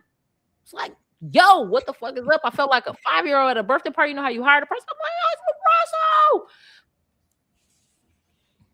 I'm not just your fucking hater. Like, I really am thrown off. That shit was offensive and it was stupid. It didn't make any sense. Imagine someone telling you the definition and you still, like, they would give him the definition for 3 days straight and it did not matter. Doesn't matter. He said we're committed to misunderstanding and then went to go sell a t-shirt with we all have a sit on it. Like, what are we doing? And you know what else? Off in that interview, he said, if I was wrong, I would admit it. Like, I could see what people were saying about the Wayne shit. You wasn't wrong about the Wayne. He wasn't wrong. That's the thing that gets me. He wasn't wrong about the Wayne thing. He wasn't. That was, he was actually correct on that. Thank you. Jarv said he's proud of you. I don't even know why. I'm still just, what? Damn, LaRussell. Why are you proud of me? Our last Wayne conversation, you threw a little bail at my boy, you know, but to hear you say LaRussell's right, I'm proud of you. I appreciate it. Elmo, bro. Like, yo.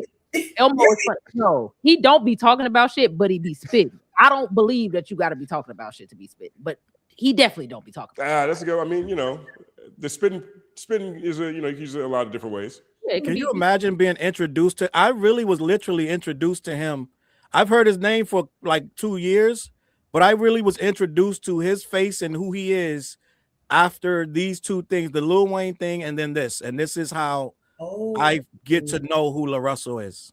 Yeah, I feel like he's not thinking about that either. Like, what about people who haven't had that investment early on? Like, it wasn't even just like I was streaming the music, but I definitely was supporting like the movement, trying like positivity raps, things like that, getting the community together. Like, I didn't even think about that. Like, if this is your first interaction with dude, yes. Ooh, I never even heard him talk until these two things, and it just got worse and worse because he apologized for telling the truth and then stood on being ridiculous. It's like, what? And now you're throwing a rally for yourself. Like, what? Nah, you spot on. He literally took the wrong lesson from the right experience in that situation. Now he's standing on the wrong thing. It's crazy. He was supposed to stand like this on the Wayne shit. Right. Yeah. He folded up. Bruh. And I know it would have been a little, well, I don't know, maybe not, because it would have been like, bro, who is you to be talking about Wayne? But at least he would have had the truth on his side. Choosing this to be like, you know what? Y'all was right about the Wayne shit, but Malcolm, Martin, Epstein, Trump, and you and the devil is pretty much the same. Bro. 1 second applause. Oh, man. All right, I want to move on to the next segment, our closing segment today, which is first quarter winners. And so for the audience, I asked everybody on the panel to name 3 people, music, artists, movies, whatever. List 3 things that you feel won big in the first quarter of the year, since this is the last Culture United before the second quarter. And can I go first? And we got Challz Brown up first. What you got, Challz? Because I know mine are so ridiculously easy. They're going to steal them. Somebody going to say it before me. Okay. Word. But I will. I like that strategy. I like strategy. My three are so basic. It's like a child could come in and give you these 3. So my 3 first quarter winners are Sinners, the cast and director, Michael B. Jordan. What's the director's name of Sinners? Ryan Coogler. Shout out. Yes. You on my list? The cast of Sinners. They're winning the first quarter for winning that Oscar. My second winner is Baby Keem for dropping Casino and having success with that tour. The tour sold out. My third winner is Kendrick for the Grammys. Not 1 second applause. That's what's up. Light okay. work. Light work. Okay. All right. That's what's up. Anybody disagree? I'm just joking. Now I gotta Can't go disagree back. with any of those. But no, he did. But I mean, I understand why he jumped out there first, though, because Keem, Kendrick, and Ryan Coogler. Yeah, he didn't even just say Sinners. He said Sinners, Michael B. Jordan, Ryan Coogler, the whole staff. He didn't even leave room for people who might have just said, "Hey, this might have been Delroy Lindo's year." Mm-hmm. Anybody else? I was gonna say Sinners was one of mine, of course, but that can keep on being, you know, what it is, right? Sinners. I was gonna say PG Lang, so I guess it's in the neighborhood, but like, yeah, and Bad Bunny. I feel like what he accomplished with that performance, that was incredible, and also he won the Grammy too, like for Album of the Year, which was crazy. Especially what he chose to do around the album, not touring in the mainland states, like just all of that. I feel like so PG Lang, Sinners, and Bad Bunny. 1 second applause. Go ahead, Jarvis. I gotta think of one more, and it took mine. I messed Elle up intentionally. And me, because I got engaged. All right, well, there you go. That's a great one right there. What did she say?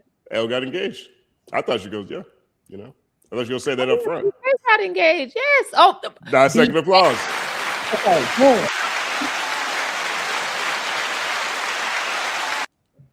outstanding. So BK is going to be number one for There you 2020. go. Winning this quarter, doing big things, getting the contents out, sharing her thoughts, coming together. Thank you. I'm going Ryan Coogler. I'm not going to be as specific as, I'm going to be more specific. Shout out Oakland. I think Ryan Coogler is he's just having an outstanding quarter. Like, this is crazy. And I'm going to steal Bad Bunny. That was easy. Word up. Okay. Look at the range. I was going to try to think of somebody else, but I do not think I could think of somebody else, like maybe Cardi, but Cardi's not having a better quarter than Bad Bunny. Like, Bad Bunny killed him. So I'm still in Bad Bunny. Okay. One second applause. What you got, Jarv? All right, I'll keep it simple. First and foremost, big winner is hip hop media. They showed up late in the first quarter, but between what we got from Nadeska and what we got from the homie Frazier, I'm in a couple of group chats with Frazier actually, so shout out to the homie.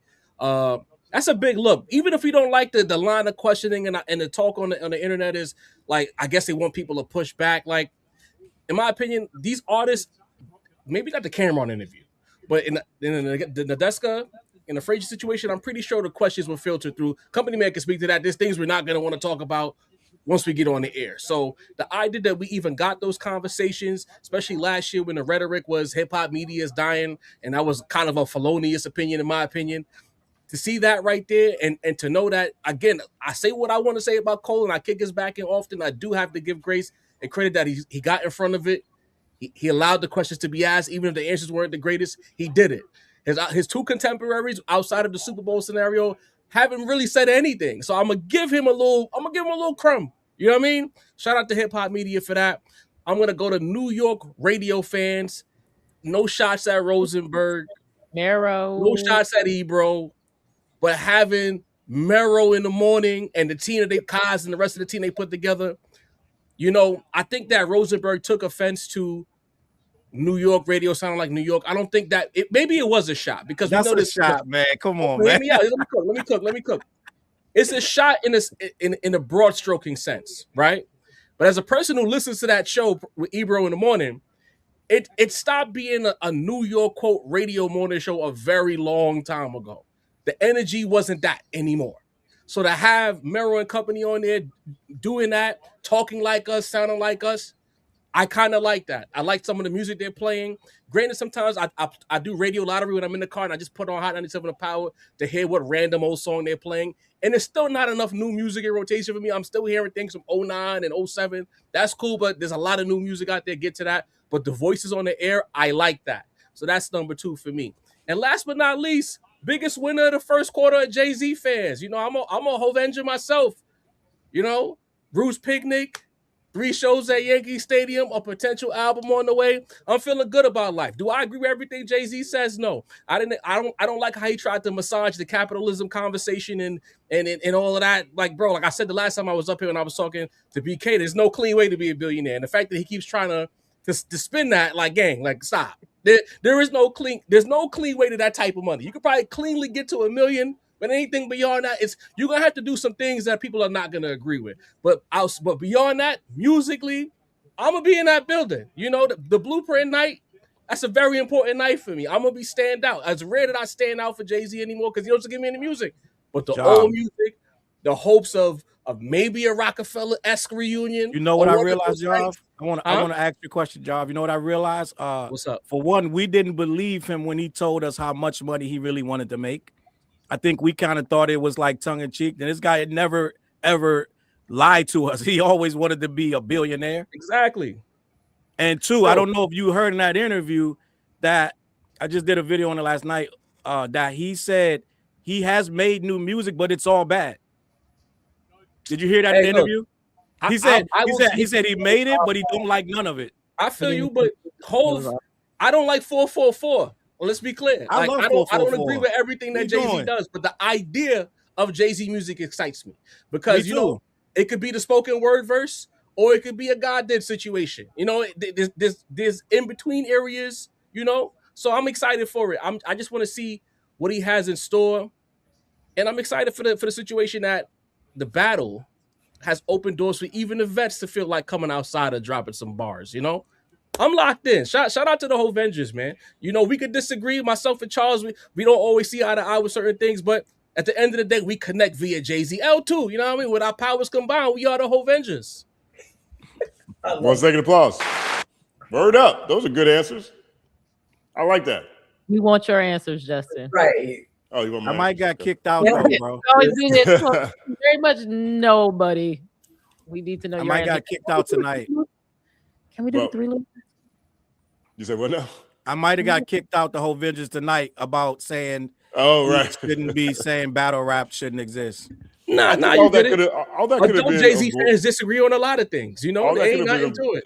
all that could have been I said I don't avoided. like 444. I might get kicked out for that.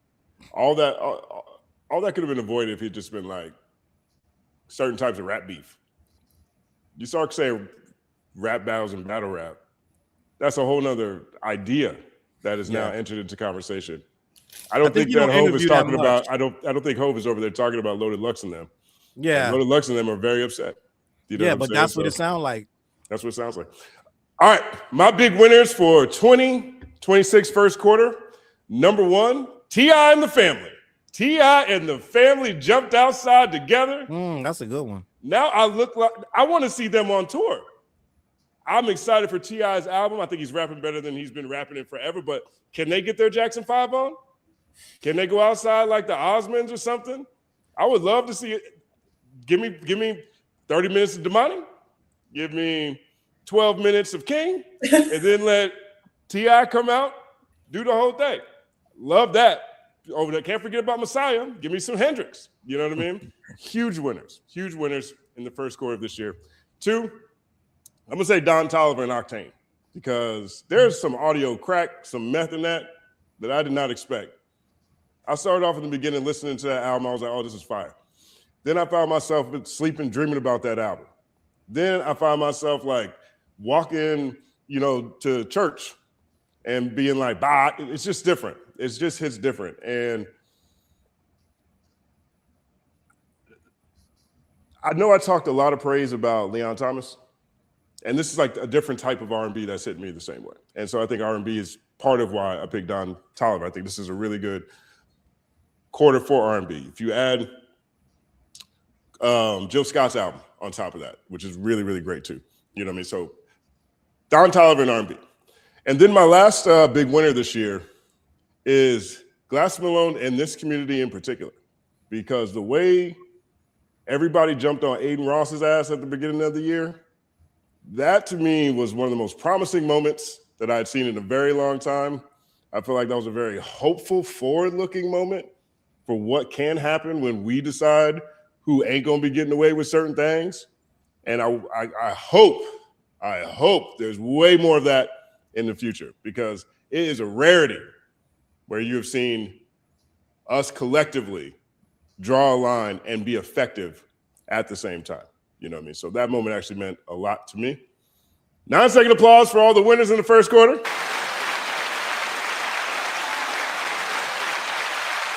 When the count of 3, everybody say hands. No, I'm just playing. Hands. That was so funny. That's so funny.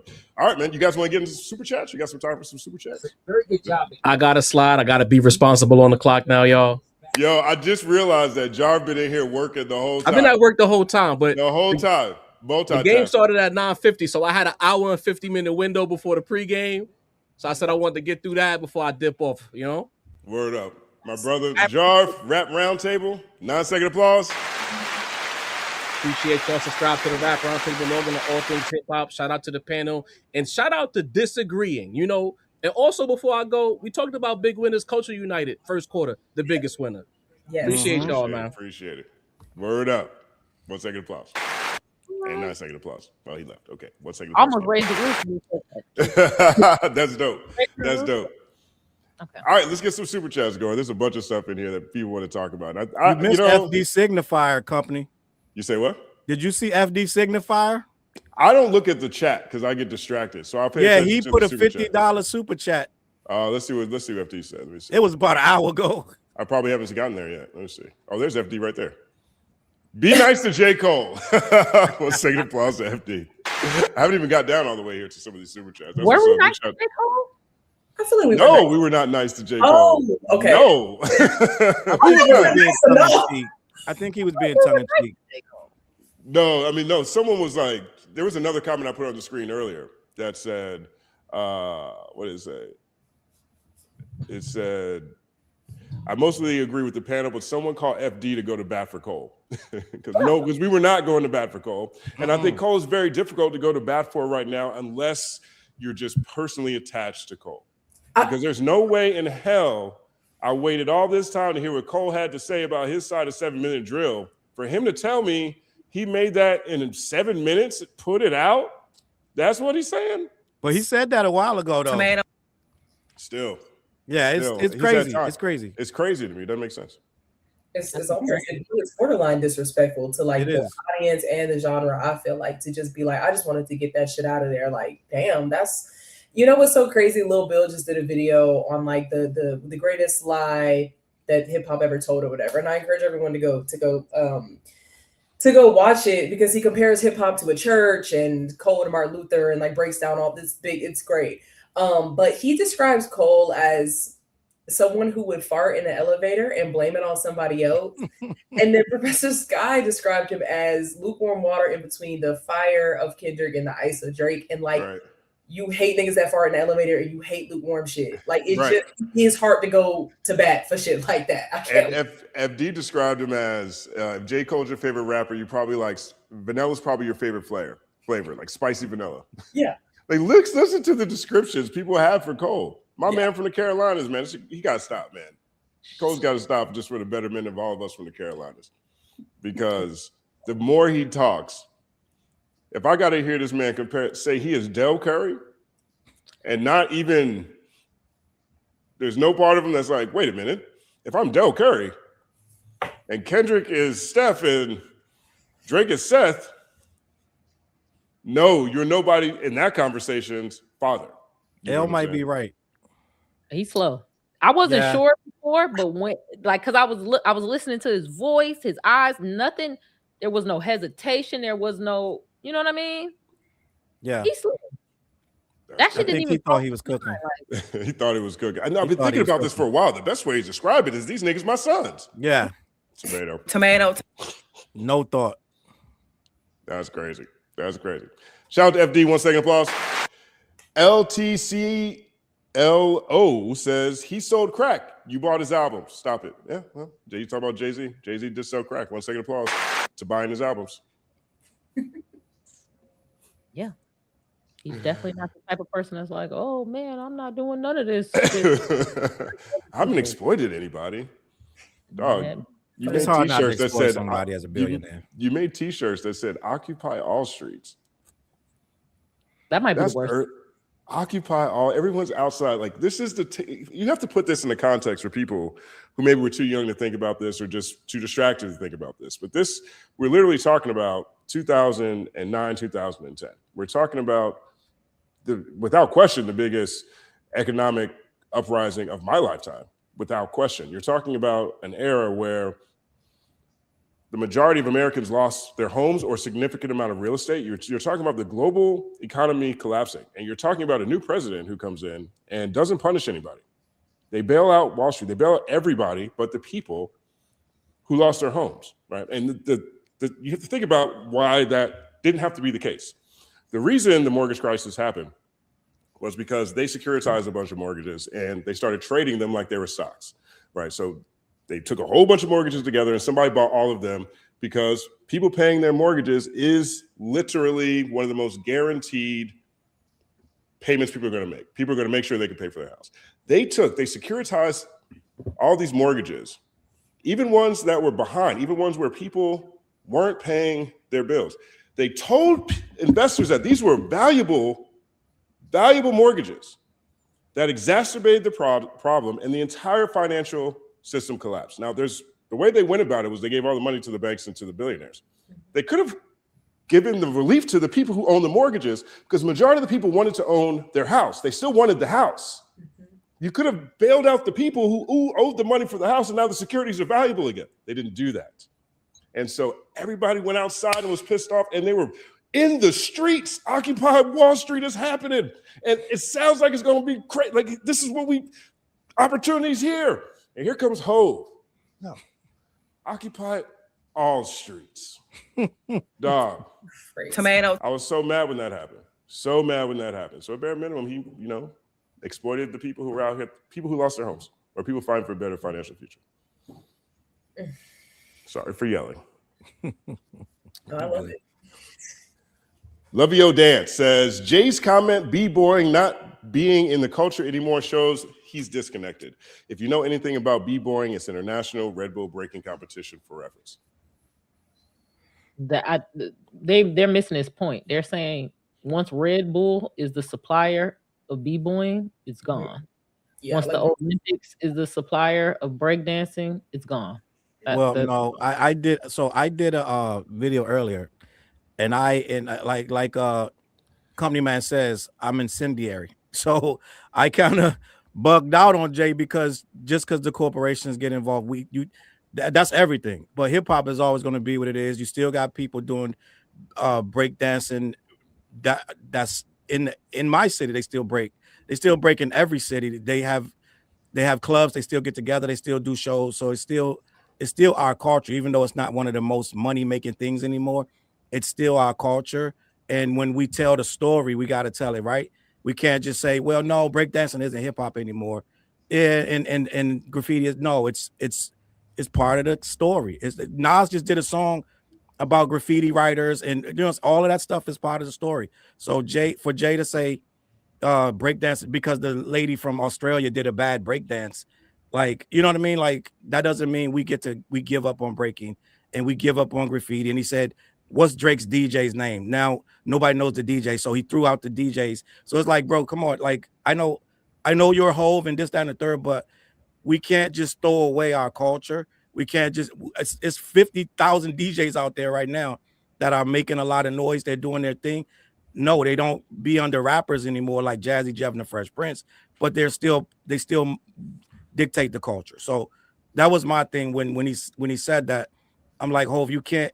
And then he was like, the fourth pillar is battling. No, the fourth pillar is rapping. So you can't say it's battling. Battling is under rapping. So you got to be correct. And I know he hasn't done interviews in a while, but if you're going to tell the story, we got to correct you. It's no throwing away. And I said, Hov is a corporate guy because he bought Tidal, threw it away. You know what I mean? So it's like, we see Hov does a lot of stuff that's my guy. Listen, I know a lot about Hov, and I've been defending him tooth and nail right to this moment. But at the end of the day, I gotta be nobody's bigger than the program, and hip hop is a 4-peer thing. It's not one. It's not just rap. And Hov try to say it's just rappers left. You can't say that. People still breaking all over the world. People still DJing all over the world, and people still doing graffiti. And you gotta tell it right. That's it. Does it matter that they doing it all over the world if the purpose of it was like, yo, right? And then, but they canceled it after that lady did that. It's not in this Olympics. Yeah, and like, that was silly. Glasses explains it. He's like, hip hop is supposed to be for street urban culture to express themselves on the main stage, and I'm pretty sure he's talking about American Black people. Maybe he's talking about other Black people in other places, but I don't think he is. Maybe if it's the street urban culture. Well, is it the same thing to say people all over, people in Australia is breakdancing, so it's still alive and well if the point of it was for us to benefit from it, for us to use it to make our points? The Black people still breakdance though. Okay. And I think something that I wrote on my little, as I was just watching the interview, was I wish he would be more specific only for the sake of the clip industrial complex and where media literacy is, et cetera, et cetera. I think when you make large swaths, kind of big generalized, and it was very clear that he was like, I don't know, and I'm thinking, and I'm not sure, and it did kind of seem he was working through it, but to be who he is and to have the position that he has, I did wish that maybe he was a little bit, he did make sure to, with his words, separate out, well, no, there's still this underground culture that's alive and well, and it's always going to be there.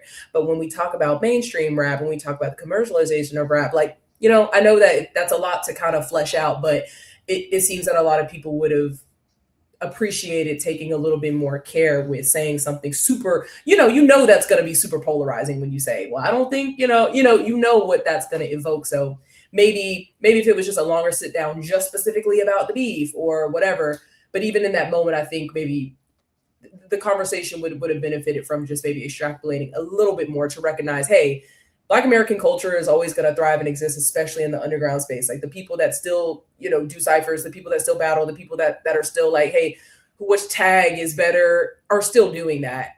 But maybe he's just talking about it in the mainstream arena, I guess. I don't know. Well, that's the thing, right? And so, you take the debate that we had earlier about what Hov was saying or not saying about battle rap in general, you take what he's saying or not saying about capitalism, and then you take the fact that he's one of the greatest, if not the greatest lyricist of all time. I don't think that he was saying anything necessarily unintentionally. And I think the lack of specificity, we shall say, to this, even though the preamble said that they sat down for two-hour conversation. So there was 4 hours of conversation, and we got 35 minutes of it. And there was probably, if I'm just reading what our conversation tends to look like, that's probably what the printed version was, right? We all understand that Hov is outside doing damage control. And I think all of those responses are tailored to the people he needs to make, whoever felt uncomfortable about whatever headlines he's had over the past couple of years. I think he wants to address those. I think he wants to downplay a lot of those things. But there is something stark, dark, and powerful about Jay-Z sitting there saying, graffiti's dead, breakdance is dead, the DJs are irrelevant, and now battling makes me uncomfortable. That is every element of hip hop. It's insane. Being presented in at best, capitalistically insufficient way. And at worst, they all fell off. It's weird to me to see someone who has been amazing with words, who's a strategic billionaire, strategic brilliant genius, who's an awesome businessman, present everything that way while still leaving room for, those four things presented that way with so much room for interpretation. That is unsettling to me. And, makes me tend to lean into a lot of the cynical responses that I've seen from that portion of the conversation. Because like J. Cole, except for now I have to think about J. Cole just not being smart, thanks, Elle. But there is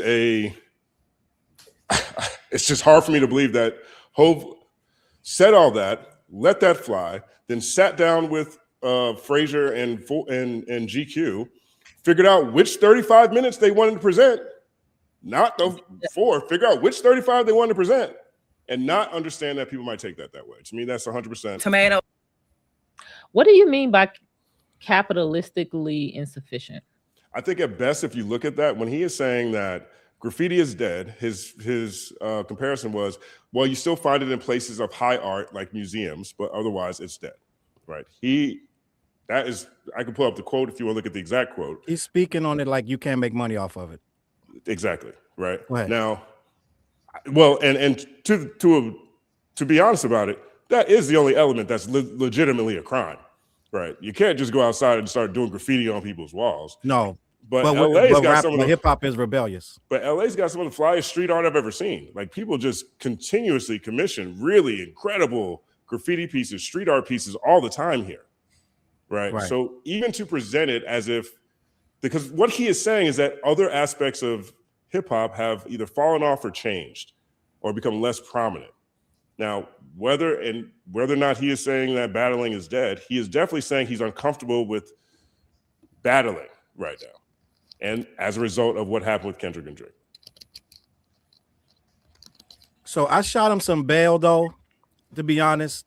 I said he hasn't done an interview in a while, so I shot him a lot of bail. I'm like, I know what's going on. He doesn't do interviews, so he doesn't know how critical we are with these words now. You know what I mean? So I gave him a lot of bail. I was like, Hov, I understand this, that, because you don't do this anymore. So I was one of the people who gave it a lot of leeway. I only keyed in on really a few things, most of that stuff, I was like, okay, I get it. You sat down, you didn't need to sit down, and you're just speaking from your gut of how you see it. So I gave him a lot of leeway to make mistakes. So I didn't just, you know what I mean?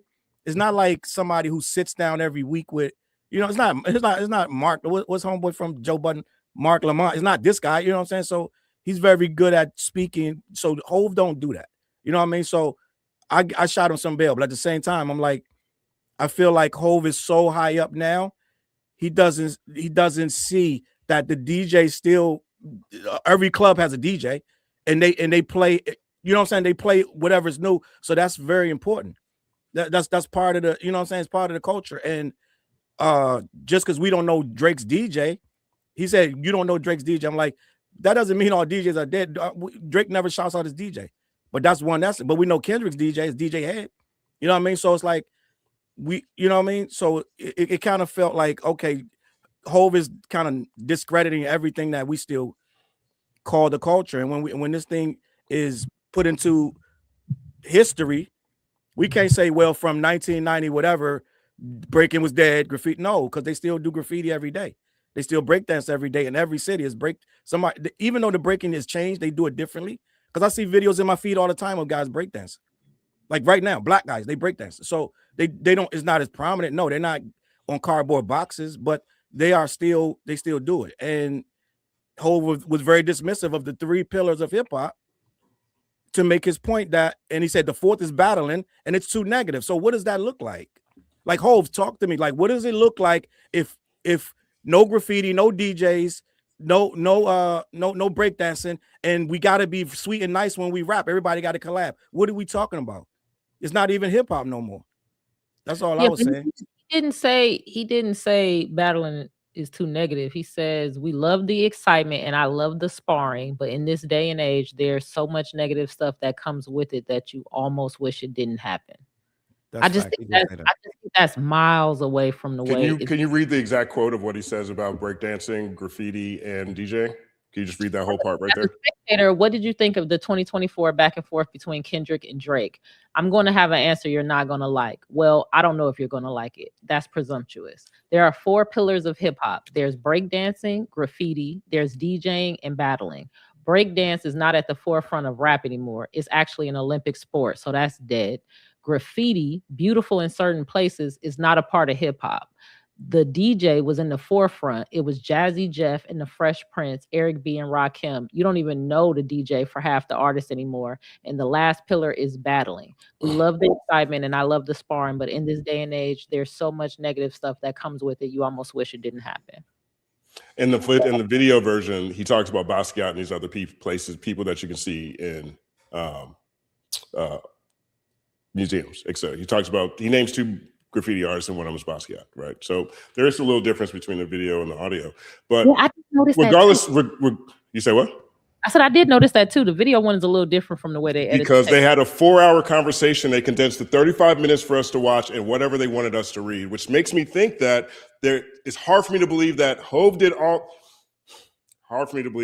know what he's talking about. In almost any situation, it's very difficult for me to even process that and believe that, right? So regardless of the specifics of what you're saying, he starts off with saying, you're not going to like this. He has less than flattering things to say about every element of hip hop. He goes on a long soliloquy about rapping and families and whatever. And he ends with, I'm not sure how I feel if we need it anymore. Now, whatever take we want to have or however people want to interpret it, none of that looks positive to me. What if hip hop's in a fucked up place? Should he still speak about it positively?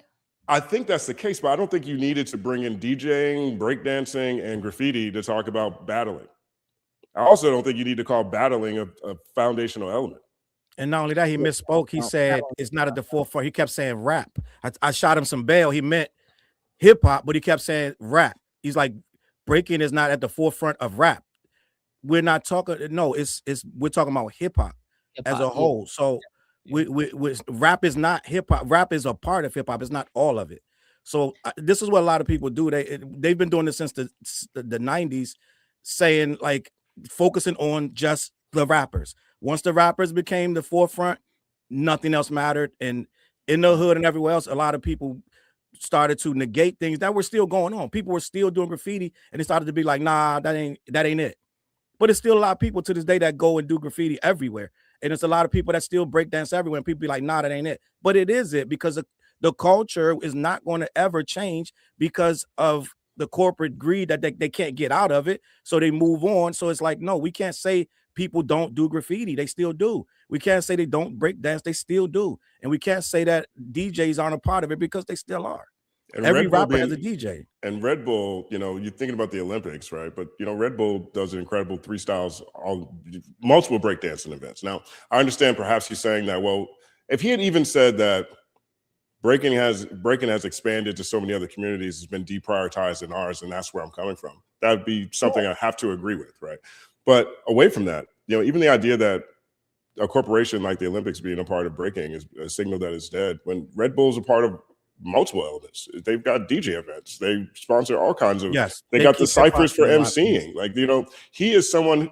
Him and Steve Stout, The Tanning of America, very great book. People go read The Tanning of America. It's Steve Stout talking about how him, Jay-Z, got together and they coordinated their attack on Madison Avenue and how they wanted to leverage hip hop, the power of hip hop, the community of hip hop, and expand into advertising and bring hip hop to places where it wasn't. They literally gave a blueprint on how they wanted to do all of this, and they executed all of this. So to even hear him talk about, you know, or even allude to, I don't even want to say talk about, but allude to, give the impression of, you know, too much corporate influence one way or the other means something is dead, like the Olympics and breaking, is unnecessary for the question and kind of crazy. Definitely crazy. It's almost like Frankenstein. Like, you were so thirsty to build this monster, and then now you have the monster. So well, that is. Oh, sorry, my bad. No, go ahead. These are all kinds of thoughts. I wanted to say all this stuff earlier, but usually when we have the main conversation, I definitely want the conversation to be a conversation, because I do this all the time, every day on my channel by myself, sit here and talk to the camera. But legitimately, if you think about this in the context of what Stat was saying and what everybody agreed with and everybody else was saying too, right? Jay-Z is just doing this to reposition himself and rebrand himself because one deal or another didn't work out, or one contract that he's got coming up, he wants to make sure that all the headlines are tight, the SEO is in the right place. Every piece of the video that was put out, from my point of view, in my opinion, every piece of the video of that 35 minutes of the 4 hours, reported 4-hour conversation that we saw, plays very well into that. The capitalist thing plays very well into that. He gets to, you know, stand up for billionaires, probably the most minority population in the world with the most power. So I'm not sure how they're counting minority differently. He gets to, you know, talk about the problems with hip hop and things that maybe we should start moving past, because one of the main topics of conversation that came up with Drake and Kendrick was, do we really want a minor at the Super Bowl? Is this going too far? Oh, what's the corporate back? Does the NFL have to do this? He's got to talk about that. He's got to say, NFL, hey, maybe we don't need to do that again. Maybe we don't need to do that again. Like, there's reports that this is last year was last year. He's got another contract coming up. Perhaps there's more stipulation. He talked about his NFL choices in the past. Well, he's going to start running out of top selling artists, period, or top selling non-white artists pretty soon, right? The Morgan Wallen, Taylor Swift, fucking, you know, Pink Floyd, whatever Super Bowl is going to have to come next, or he and his wife going to have to jump out here back-to-back years, right? Just running out of time.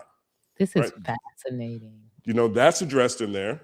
I love how, at least the fact that they let the Jay Electronica question lead into the Super Bowl stuff, for me, was personally awesome.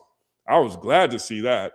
But if you really get down to like other things they talks about, you know, it's just a perception of winning, but this is how you get past stuff. It's almost like faux advice, right? It's kind of obvious things that he says way better in his music, but this is a great brand piece. And I think it's amazing that he did this. Don't get me wrong. If I'm him, for my macro goals, yeah, this is why you even go outside, because like BK said, do you want to be a billionaire in front of a microphone right now?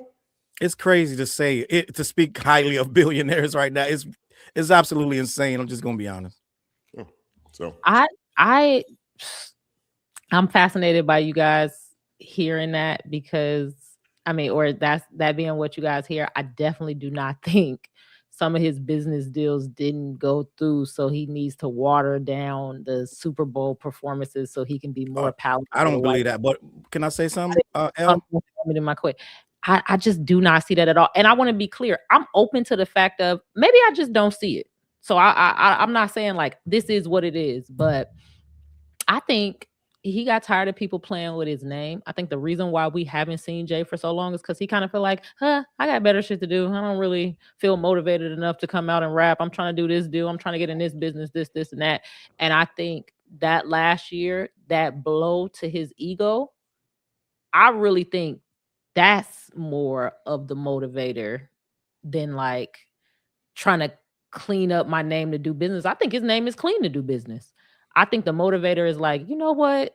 I've been letting y'all talk crazy about me. Let me come outside and show y'all how I could change the weather, how I could shift the economy, how I can get the big looks. And I'm not saying it's the greatest thing to do in the world, but I just don't see it because he let him say A minor at the Super Bowl. If there's anybody who could have stopped him from saying it, it was Jay. No, but he didn't say pedophile. That was the one. I used A minor as an example because I didn't want to mess up the stream. But to be more specific, to make sure you understand what I ultimately mean, he didn't say PDF. Yeah. Well. And that was the whole debate around it. Okay. But, look, we're all speculating. That's what Culture United arguably does.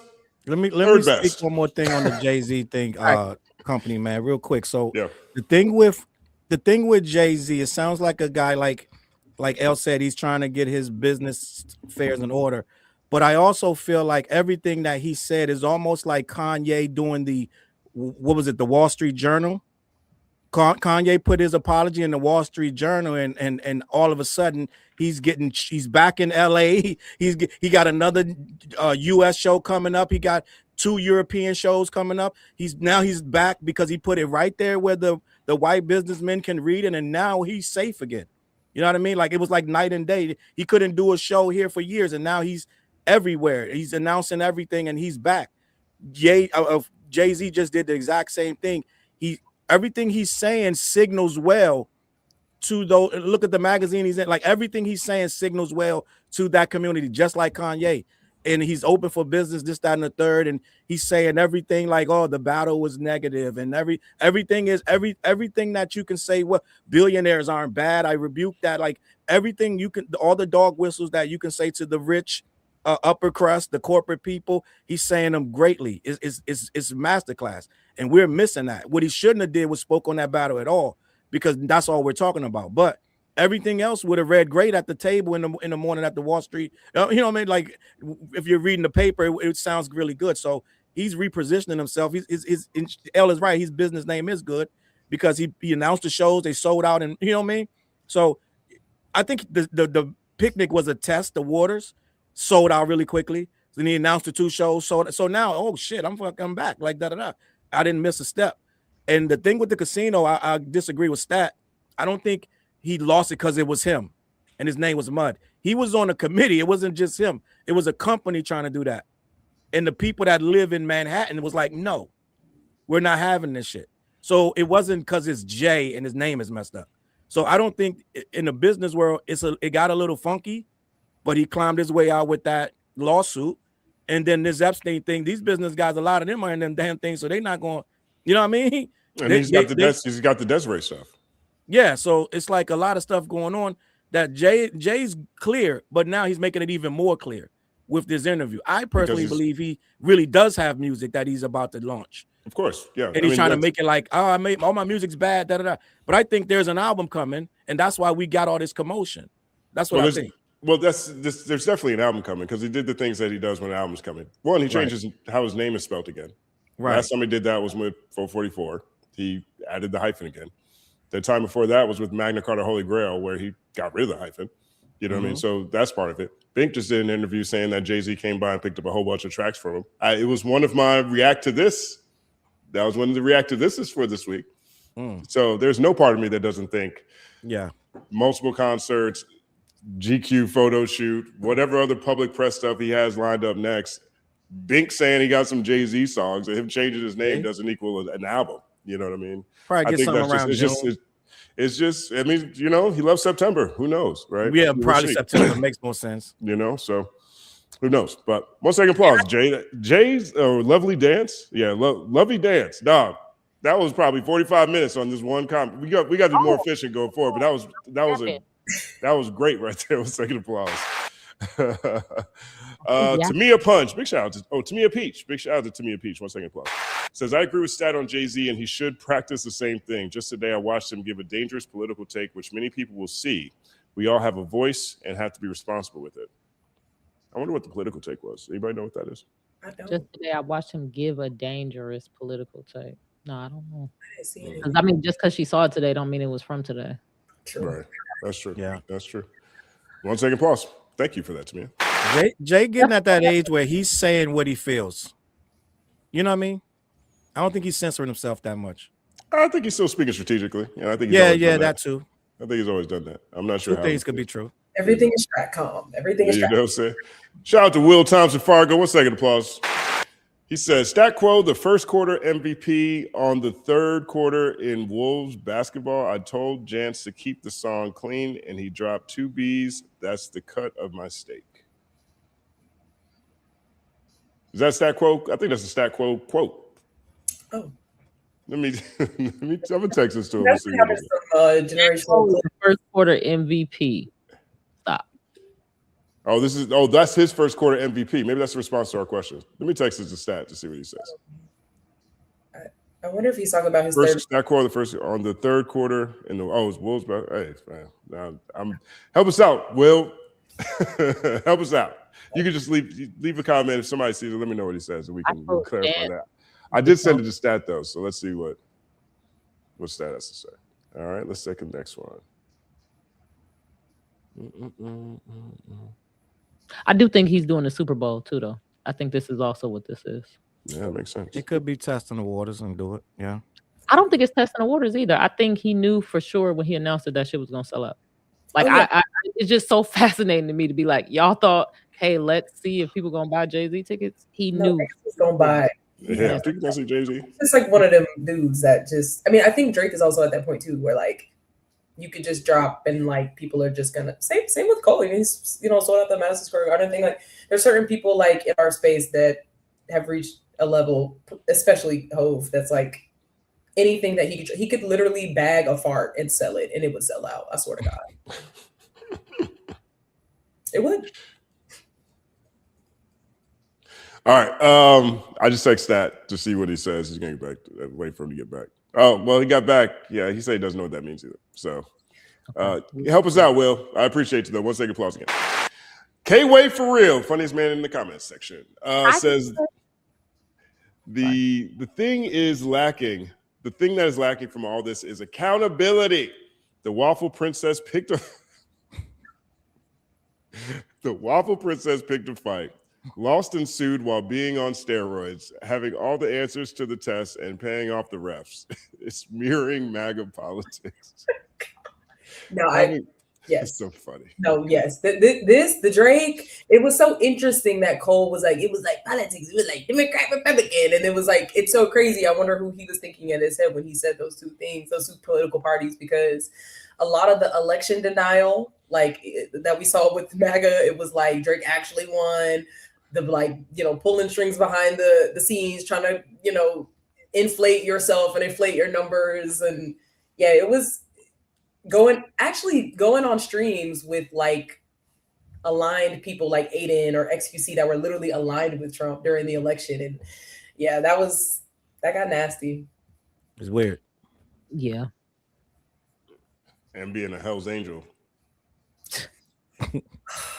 I forgot about that. That's why I think Glass's point resonates so much, because it's like when you start letting people in that don't have that knee jerk, like, oh hell no, I need to get up out of here. It's like you took that shit and went and stood with Aiden Ross. I think he toys with it. Toys with what? I think he does that stuff on purpose. Like instead of like a lot of us would not even play with it. I think he's towing that line to get that little bit of juice on that side. It's not like it's calculated. I don't think it's a thing where he fears it or doesn't understand what he's doing when he aligns with these people, with these awful people. It's like, yeah, I want to get a little bit of that juice over there too. It's It's very calculated, in my opinion. And the right-wing grift is really lucrative. I mean, Yeah. so many people make. I mean, you could just genuinely cash in. You can. So, but you got to stay on it, because like Kid Rock, they're saying he only sold 200 tickets to the show, so his shows got canceled. So you got to stay on it, because they don't stay with you. They'll ride with you first. Like, you know, like who was the rapper? Like a couple. He went. Lil Pump. I think he went that way for a little bit, and it didn't work out too long. Like it'll work for a couple months, and then they kind of get amnesia with you, and they move on. For a while you're good, and then they, you know, so you got to kind of really be good at it, like these other guys. What's this guy? Stevie Knight, is that his name? Yeah, Stevie Knight. Is that his name? Like, you got to really be about your business and stay, you know, you talking about every the YouTuber, day. right? You talking about the YouTuber? Yeah. The creator? Is he the one that I'm talking about? Is he MAGA? The one who was debating ABBA and Preach? Yeah. That was one of the fun. I haven't really started covering stuff that's, you know, happening on that side of YouTube, but I'll be watching, yo. Yeah, it's like that debate is one of the funniest things I've ever seen in my life. I don't even want to get too deep into it. It's like, oh God, like hilarious. It's a lot. 1 second applause. All right, let's see what the next one is. Ms. Hummus. We just want our culture back. We as people are not taking this serious enough. If this continues, say goodbye to hip hop. None of this is pushing the culture forward. This is why we need real gatekeepers. Facts. I just don't know how that type of mechanism functions. I don't know. It's hard. I think the gatekeeping piece is hard, especially when like money's on the table. I think there's this conversation about like hip hop selling out or hip hop like going into commercialism or whatever. And I feel like that happened a really long time ago. So it did in the 80s. Yeah, I think the sentiment is nice, and like maybe like kind of moments like what Justin was bringing up with like the glasses and Aiden thing, that like there is a code that we can kind of get all on one accord with, but I think people have different lines and people have different, you know, there isn't it's been like, I don't know what you call it, democratized now. Like anybody can really enter in if you just have like enough motion, if you have the right viral hit, like whatever, like I don't know, there's not those same levers I feel like in place that you even have to go through anymore. I think Cole even mentioned that on the Cam interview. He was like, when I got a deal, it was like when a deal mattered, like you really couldn't make it without that backing or whatever, and that's just kind of like not the case so much anymore. So I don't know how gatekeeping will work like in the 2020s and beyond, but you can't gatekeep. There's no gatekeeping. But what we can do is like we did with Aiden Ross. Once they get in and they step out of line, then we pile on them until they submit. Because he submitted. He folded up and it was like, I'm all set. You know what I mean? He took his ball and went home and started focusing on other people. So we can't stop you from getting in here. But when you get in here and you do a Monica and you try to throw on a now you got a mock turtleneck, this, that, and the third. You know what I mean? So now we come in and we swoop in. We can gatekeep you after the fact. 1 second pause. Gotta stop leaving the hood. I think you built up a block, and I know y'all don't want me to use drug dealing references, but niggas built up a block in the hood, got money, left it, came back, and was mad it was gentrified. I think it used to be like social pressure to not be lame as shit. Right. And it was universal. It was kind of unspoken. You kind of understood it through the group dynamics of this shit is lame. And I learned it because I've been in situations to realize this ain't the thing to do. And it seems like lame shit just took over. And I kind of blame, like you talk about gatekeepers, like it's a lot of people who have a lot of cultural cachet and they get the fuck out the way. They like, I don't want to do no interviews. I don't want to talk. I don't want to be seen. I don't want to participate because as soon as I do, I get chastised. So it's like y'all let the lames run y'all out the hood in a way because y'all think y'all better than it. But let's think about it like this. Look at Tekashi 6ix9ine. A lot of thorough dudes co-signed him because they could get a check from it or they can get money from it. He really literally walked into a gang and became almost the leader, calling shots because he literally the lamest guy probably you ever met. But he's calling shots. Co-signed Tekashi 6ix9ine. Huh? What thorough dudes co-signed Tekashi 6ix9ine? The non-Trade Blood gangs. So he I was. mean, I feel like they more extorted him. They extorted. They were Well, extorted. the public didn't know that. The public thought he was a Well, member. they knew it and after he went to trial. Yeah, well, before he went to trial, to the public, he looked like a member because a lot of people thought that he was calling the shots because he said he was, and nobody checked him. I think it was good for business. I met oh my God, what's these guys' names? Because they came to the studio when I was working with repping Willie Jones. We have a studio in LA we were working out of. And I can't remember these guys' names. Everybody around Tekashi came through because they wanted to do a collaboration. So I spent 2 days around these guys. They're all in prison now. But like, I didn't get the sense from any of them that Tekashi was calling any shots. But I do understand why. The public eye, right? Like and I think that to me is like just part of the game, right? You know, presentation, smoke and mirrors. That is part of what everybody does to elevate to some degree. You know, I'm on the street side of it. I don't even really like to play over there because that's real people, real consequences. But on the music side, you know, they threw all kinds of money at Nicki Minaj to go do that song with him. You know what I mean? There's a lot of that. There's a lot of people co-signing just straight whackness out of, oh, we got the same agent, we got the same lawyer. You know, I have a part of his contract. Let me blow him up. So you're right. There is a lot of people who are promoting some of the wackest, you know, most detrimental things that you can imagine. You know, and I think that is part of the game. And I think it's unfortunate how far Tekashi got with it. And I think it's more unfortunate that he's back. You know what I mean? There's certain people I just wish would like, can we, you know what I'm saying? Can they cancel that show yet? Law and Order still on TV? You know what I mean? I guess, you know, whatever it is. Maybe that's not the best example. I wonder. I'm meaning to catch up on it. Anyway, I think maybe if we do the right things, that shit could get lame. Like, did you see the Manosphere documentary? I haven't seen it yet, but I do want to see it. I saw a lot of Manosphere niggas ducking. A lot of people is like, yeah, I know I've been saying this for a long time, but something just happened that made a lot of people see that, damn, we kind of lame as hell. So I think it's things like that. And I think that don't happen when people hide. Hove, where the fuck you been at all this time? There's been all type of lame shit going on. Say something. And I got a list of like 10 other people that I know that I'm like, you should say something. You should go out. You should make content. But I kind of understand why they like, hell no. Why? So a whole bunch of crazy bots and motherfuckers in different countries could lie about me and take my picture and do all type of shit. Hell no. Fuck them. Niggas figured it out by themselves. And it's like, I could get gentrified. That was a great question. 1 second applause or comment. Thank you, Ms. Hummers. I want to come back to this one because I thought about what she was saying. Tamia Peach, big shout out to Tamia Peach. I agree with Stat on Jay-Z, and he should practice the same thing. Just today, I watched him give a dangerous political take, which many people will see. We all have a voice and need to be responsible with it. So she is talking about Stat. And I forgot, we dropped the episode of the Third Verse. Shout out to the Third Verse podcast. 1 second applause. Now drop it on Tuesdays. Used to be Thursday, now it's Tuesday. Now it's all happening. Before, but now all happening, right? And so, I mean, it was all happening before, but now it's all happening now. And so we had a political conversation on there today. And Stat was saying, what Stat said is what Tamia Peach is talking about, you know, and his point of view on politics and the things that are going on in the world. You know, that's where it lands. I don't want to get into it now because we got a lot of super chats, but the episode is up. So anybody who wants to go see it, it's right over there on the Third Verse channel. It's right there. You just go take a listen to it. It's all there. So, I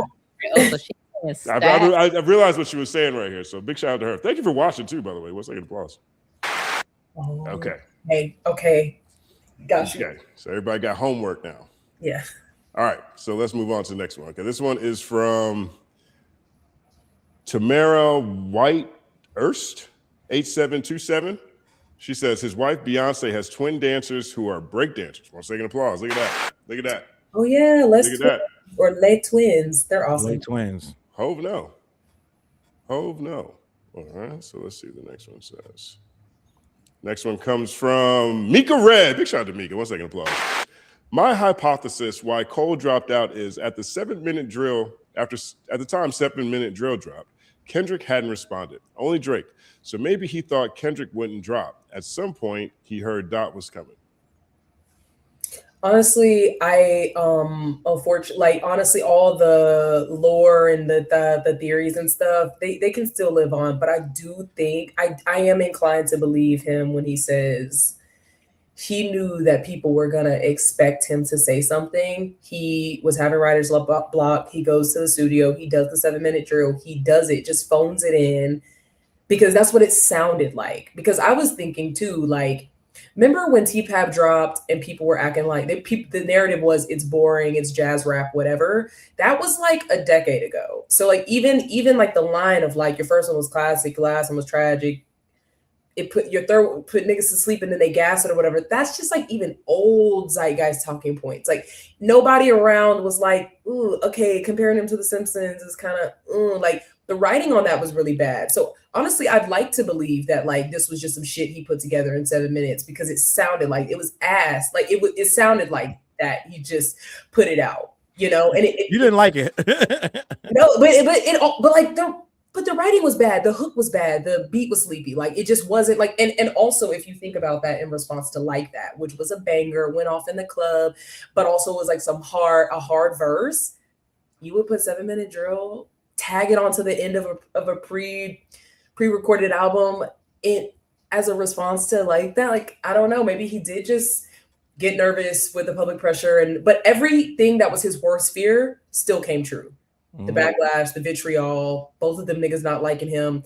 Apparently Kendrick and Drake were supposed to be on the fall off. He basically said on Cam today that didn't happen anymore. Like everything's still unraveled. So he might as well have just did it with his chest or just not said anything at all and then said, hey, look, that was a battle between two men. You know, they had lore brewing and I'm at the end of my career. But like if he did another strategy, this wouldn't have happened, but yeah. Or if he didn't make first-person shooter. If he didn't start first-person shooter with first-person shooter mode, we're turning your song to a funeral. Don't do that. It's easy. Rap about something else on that song. I need somebody who's up next to interview Cole to ask him what was his mindset going into first-person shooter. I need to know more about that song. That's a good question. That's where I'm at. Or do you think, or how do you think the audience or your peers would interpret you saying you're the best and you would cut everybody? So like, I want people to ask him about that subject matter within, you know, because I do think it's like, I don't think every interview has to be an interrogation or adversarial, but I don't think that asking follow-ups inherently makes an interview adversarial, right? Like, I think thinking about when we had Space on here and you're like asking clarifying questions and stuff like that, that wasn't necessarily like inherently adversarial, but there were a couple hardball questions like, hey, well, you went from 2009 to 2017. Like, what was in the middle? We just need a little bit of that. It doesn't have to be an interrogation like people are saying. It's just like, I don't know. Yeah, well, you know, maybe you realize it was the dumbest thing you ever did. And when he dropped Like That, you realize you had nothing for it, nothing in the chamber. And so you said, let me put this out, see what people think. Oh, they didn't like it. Might delete later, delete. Maybe that's just how it went. Sometimes it's just as simple as that. 1 second. All right, N. Stark says, fun fact, billionaires are terrible with money. They need tax cuts, shell corporations, securities-based lending, private shares, etc., just to lose money to get bailed out by the exploited taxpayers. Too much truth right there. 1 second applause. And also, tomato. That's messed up. That's just a messed up environment where we are literally the welfare system for the people with the most assets. That's just awful. Yeah, Elon made all his money, basically his new money, like this on government contracts. Yeah, that's what it is. I mean, that's the welfare queen that it is. Yeah, that's what it is. Oh yeah, we did this one right. Yeah. Okay. So we got Lotus Queen says Stat admitting billionaires are exploitive is the first good take he's ever had on the panel. Respect. Let's take an applause. He had a couple of good takes tonight though. Stat had a couple earlier. He gave us a lot of lore too with the whole always does that. Yeah, which I really appreciate from the industry side. Just like, well, Cole had skeletons that he didn't want, you know, which I did see somebody theorizing about that. And I was like, no.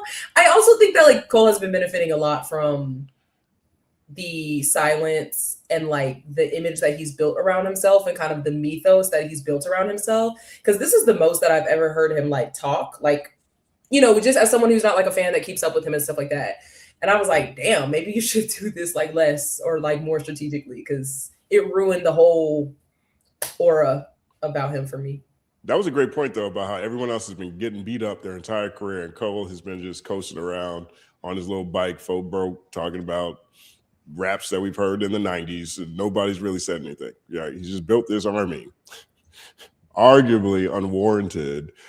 But either way, let's say it is warranted. I'm not even trying to go that far because I'm going to end up on J. Cole Reddit. They're going to be attacking me some more. But, like, legitimately, I don't see anybody taking cheap shots at Cole. I just don't see cheap shots. I see legitimate questions about someone who said he was going to put a M on our head and make us Luigi Brothers now. Legitimate questions. You know what, too? There's a lot of Cole fans could give you 50 crazy bars like that. And it's so many of them that it's like, why are we having a discussion that what he did was lame when he told us how dope and how crazy he could get if you ever step to him? You know what I mean? It's just right. It's weird. Yeah, there's a lot going on. Because y'all shouldn't have believed him. You know, I was thinking about it. I snuck away and ate. Maybe I was hungry. J. Cole is lying. I thought about it when I was eating my chicken. Ain't no fucking way you wrote for 7 minutes. I don't know why I can't. I must have been hungry. You took 7 minutes to write your response to Kendrick and recorded it and got it mastered and put it out. Something that you wrote in 7 minutes. That's a fucking lie. I think you're right. That's a fucking. There's no. Oh, you think he didn't? Well, because you know he was saying like we do these little drills to keep the pen sharp, but then he said he came off like writer's block out. I think she's right. I think it's a nice lore. It sounds good. Good. It sounds good. Maybe I was hungry because I was like sneaky eating my chicken. Like, let me hurry up. I was like, I think it started playing in my mind, like I work like that. I'm like, right. That fucking hook keeps just echoing in my head. It's a way to make an excuse for why it's weak. I say it all the time that he put that on there to boost those sales because he had some kind of new deal, and that this record it wasn't made. The whole album the mixtape was done. And he threw that on there to boost it up, to get the numbers up. And Locomotion just put in the chat that he didn't remove it until the sales were in. Yeah, first week sales. Yeah. First week sales was in, then he removed it. It's true. See, that's that capitalist shit that I be saying that some of us just ain't gonna do. I think that's what it was. They was like, do this shit. It's a little fucked up as a person, but we need to do it in order to get money. He was like, all right, cool. Then he got punched on. He was like, I shouldn't have never did that. The 7 minute drill really should have been a loosey diss. That did not have to be on the end of like a pre-planned out. Come on, bro. That's right. It's crazy. That's the part right there. He didn't have to put it on there. It should have been a one-off, but it's like, no, put it on the album, then I'll send everybody over to the album. Right. And it worked. Yeah, somebody talked to me to that. Go ahead. I should make a quick announcement real quick. We're doing, so over on the Third Verse channel, Third Verse podcast, we're going to be doing a live stream tomorrow morning at 10 a.m. And so we're playing with this idea of having a morning show that's just a live stream show. And so right now we're looking, since we moved the main episode drops to Tuesday, we're thinking like, okay, what if we just get on live stream from different places where we are and do like an hour morning show and just talk about different stuff. Yes. And so that'll be live on the Third Verse channel tomorrow at 10 a.m. PST. So 1 second applause. Okay, shout out to Brittany Danielle. What's up, Brittany Danielle? 1 second applause. Brittany always come through that. 5. Brittany said, from Jay's and Cole's perspective, I don't think they really understand who the hip hop culture is anymore. They're too rich, too isolated, and living so far removed. I mean, definitely in Hove's place, I can see, it's funny, there is a line in there where he's talking about how he has to explain culture to all the billionaires at the NFL or whatever, because they're all in their ivory towers. And then at the end, the last question in the conversation is, yeah, you mentioned this moment you had where you thought you were in the highest floor of a hotel, and then you realized there was someone else who had like a floor higher. What's the next thing? He said, owning the hotel, being my hotel is the next thing, right? So Yeah, then maybe there's something to that because I feel like Hov that was a very ivory tower kind of interview, and so I do see where you're coming from with that, Brittany.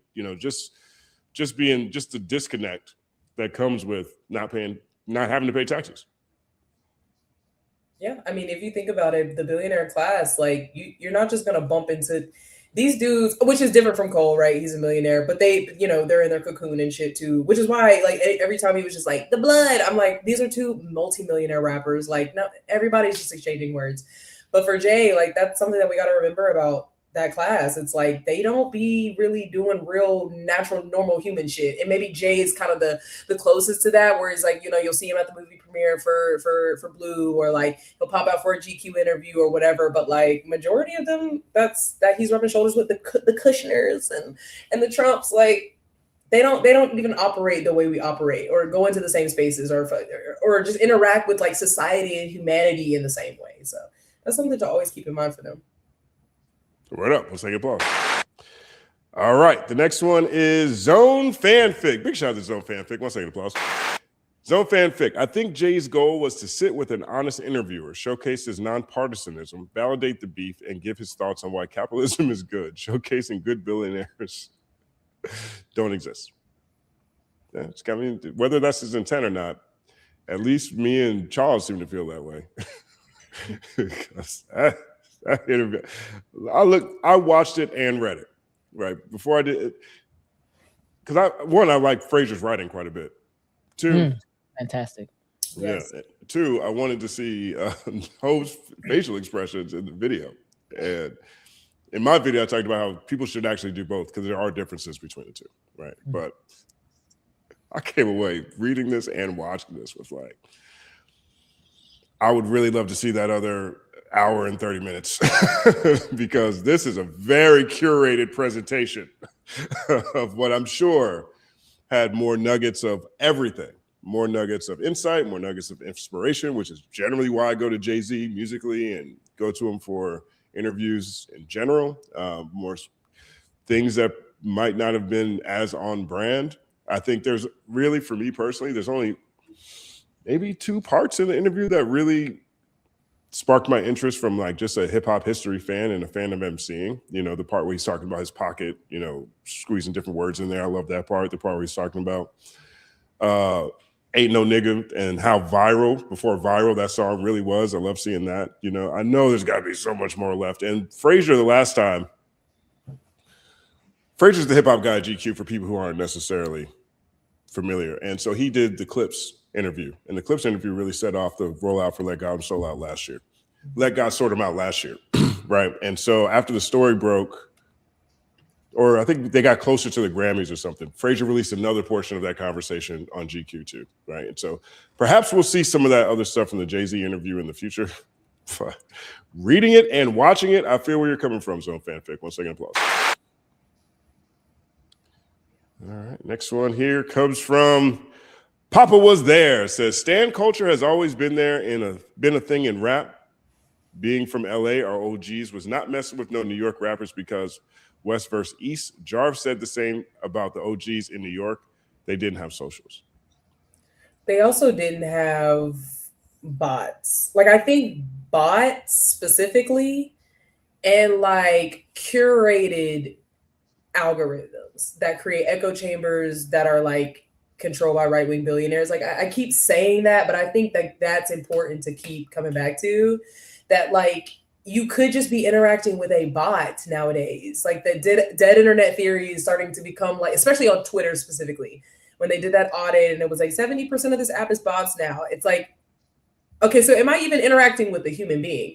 At least when you were like in the stan shit where I think even Fraser said like he didn't buy Stillmatic, he borrowed it and burned it because he didn't want to give Nas direct sales. Like, that's some of the same shit. But it's not just that. It's like it's someone from is it a bot farm elsewhere drumming it up, and you're now like upset at 8 a.m. because like a bot is telling you so. Like that has added a whole different toxic dynamic. And it doesn't have to be that way. I don't think the internet and social media has to be this landmine of conspiracy theories, bots, and Nazis. Like I don't think it has to be that way. I think that like really rich and powerful people benefit from like it being that way and us arguing with each other every 30 minutes. But I think that's the biggest differentiator here.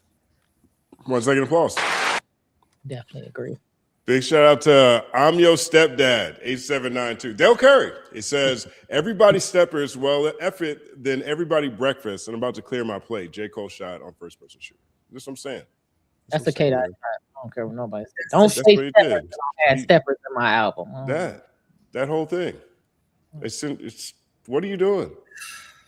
I need more. Whoever's up next to interview Cole, I need questions in that direction. Let's get off of whatever his narrative that he's built and he is reflexively continues to put out there about stuff that's now way less interesting, because that was something that really frustrated me in the Cameron thing. He presented it as if, oh man, not now. This is inconvenient. This is inconvenient, man. I'm over here working on my album. This is inconvenient or whatever. You know what I mean? He didn't sound shocked. He didn't sound surprised. He didn't sound like, yo, this is my brother. I love him. Why would he do this? He didn't express that. Maybe I missed it. You guys let me know where Cole went into the shock of hearing Kendrick do this. But it sounded like he was blindsided. Now, I would like to know if that's true or not. And I think a great place to start would be first person shooter, whoever's up next to talk to Cole. And how do you think Kendrick was supposed to take that? Because everybody really is fully sitting up here and the reading in between the lines, everybody's saying this evil, nefarious, dark-skinned black man is attacking these innocent, light-skinned men. Like there's a colorism aspect to this that I feel like cannot be ignored. But like, what was Kendrick supposed to do? I feel like he defended his honor. He fucking killed the entire competition. He said, fuck the big three, which was direct to Cole when he was like, we the big three, like we started the league and I'm Muhammad Ali. And that was like, no, fuck that. It's just me. And then proved it. He showed and proved it. And then gives us GNX where Whacked Out Murals is at the top and says, fuck anybody empathetic to the other side out of how. A bitch, a little bitch. Like he literally was like, and look, I used to bump the Carter 3, nigga. And Snoop, you better been on the edibles. Like he's just the GOAT. And like I don't care what people say about that, but it's just like we got so much from that. He contributed so much to the canon of hip hop as a result of that. And I feel like if Cole would have just maybe got out of his head or didn't have the skeletons or whatever, he could have also contributed. Like we could, what, BK? Let's not start that skeletons narrative. Let's not give these people some nonsense. Like we discussed it here, but let's not. He's. You definitely cooking, BK. But when you said like, this was inconvenient, that to me, as a 20-year vet in your profession, and you're going out here talking out the side of your neck, why would that be an inconvenience for you? It genuinely was like, damn, this is fucking up my rollout. That's literally what he said. Like it's just way less interesting. It's way more boring. And it's like, damn, did you not care that much? But then on the follow up, you're like, no, I care so much, and I'm paying homage, and I'm going down to the dungeon, and I'm doing all this stuff, and I'm riding the Honda. Like, no, bro. Like, I literally, once again, I was indifferent going in, and I'm listening, and I'm like, yo, shut up, or pass this by your PR first, or go to the bush and weep, and then come back and really tell us what the fuck's going on, because like this is crazy. 1 second applause. Thank you for bringing up that quote. Big shout out to Cobb Dog 360. Hove isn't out of touch. He's viewing this as, I guess, a businessman with a label that would work with Drake one day. Nobody thought it would happen with Nas, but it did. Hove sees opportunity with an artist in a bad situation. Well, let me touch on that. You know what? I think the Drake fans smell it on him, and I didn't want to believe it, but I think Hove is thinking some type of move with Drake right now. I'm just gonna be honest. It feels like he's considering something, and I didn't want to believe it, but it feels like he geared to walk him out on some stages. I don't know what's going on. Maybe he got a feature, maybe they got a record, but he's trying to soften this blow. I don't know. It's just because he started out that in that interview, he literally said, I don't think I love this. The way they did Drake. He literally said his name, and he literally started to make it like they were too hard on him. I didn't want to believe it at first, but I I got the quote right here, and I'm like, bro, that's really what he's saying. So I'm like, are we getting some type of like first Cole gets out here and makes it like we did Drake wrong some kind of way, and now Hove is out here like we did Drake. Like something's going on, and it's like, what's next? Kanye with Jay? Like what's going on? It's like Jay is like kind of softening his stance on some of this shit. It kind of looked like something's going on with him, and I'm kind of bracing for something, because even when him and Drake were in rough situation, when they weren't doing well, they would still do a feature. Like, so maybe we're there. Maybe we're on to something where this guy's trying to soften the blow to work with him again. I don't know.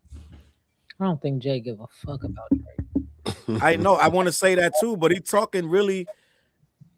Let me pull this thing up. What he said about this Drake thing, because I think he is. It's shocking.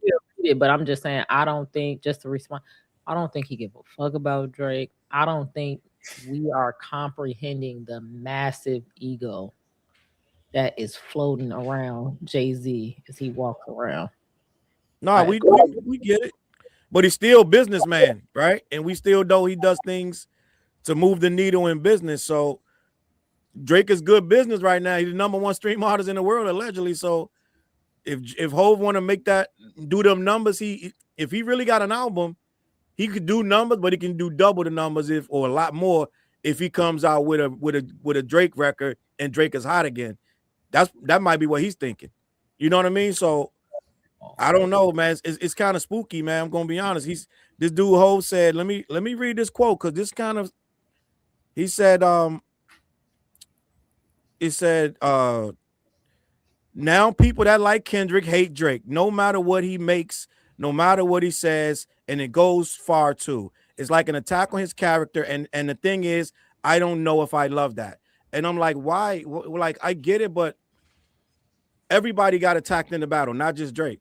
So it's kind of making it like, yeah, I don't like how they treated Drake out here. Like, what are you talking about? So I think that I think we're leading somewhere.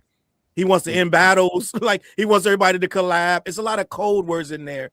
I'm trying to just figure this out. That's all I'm saying.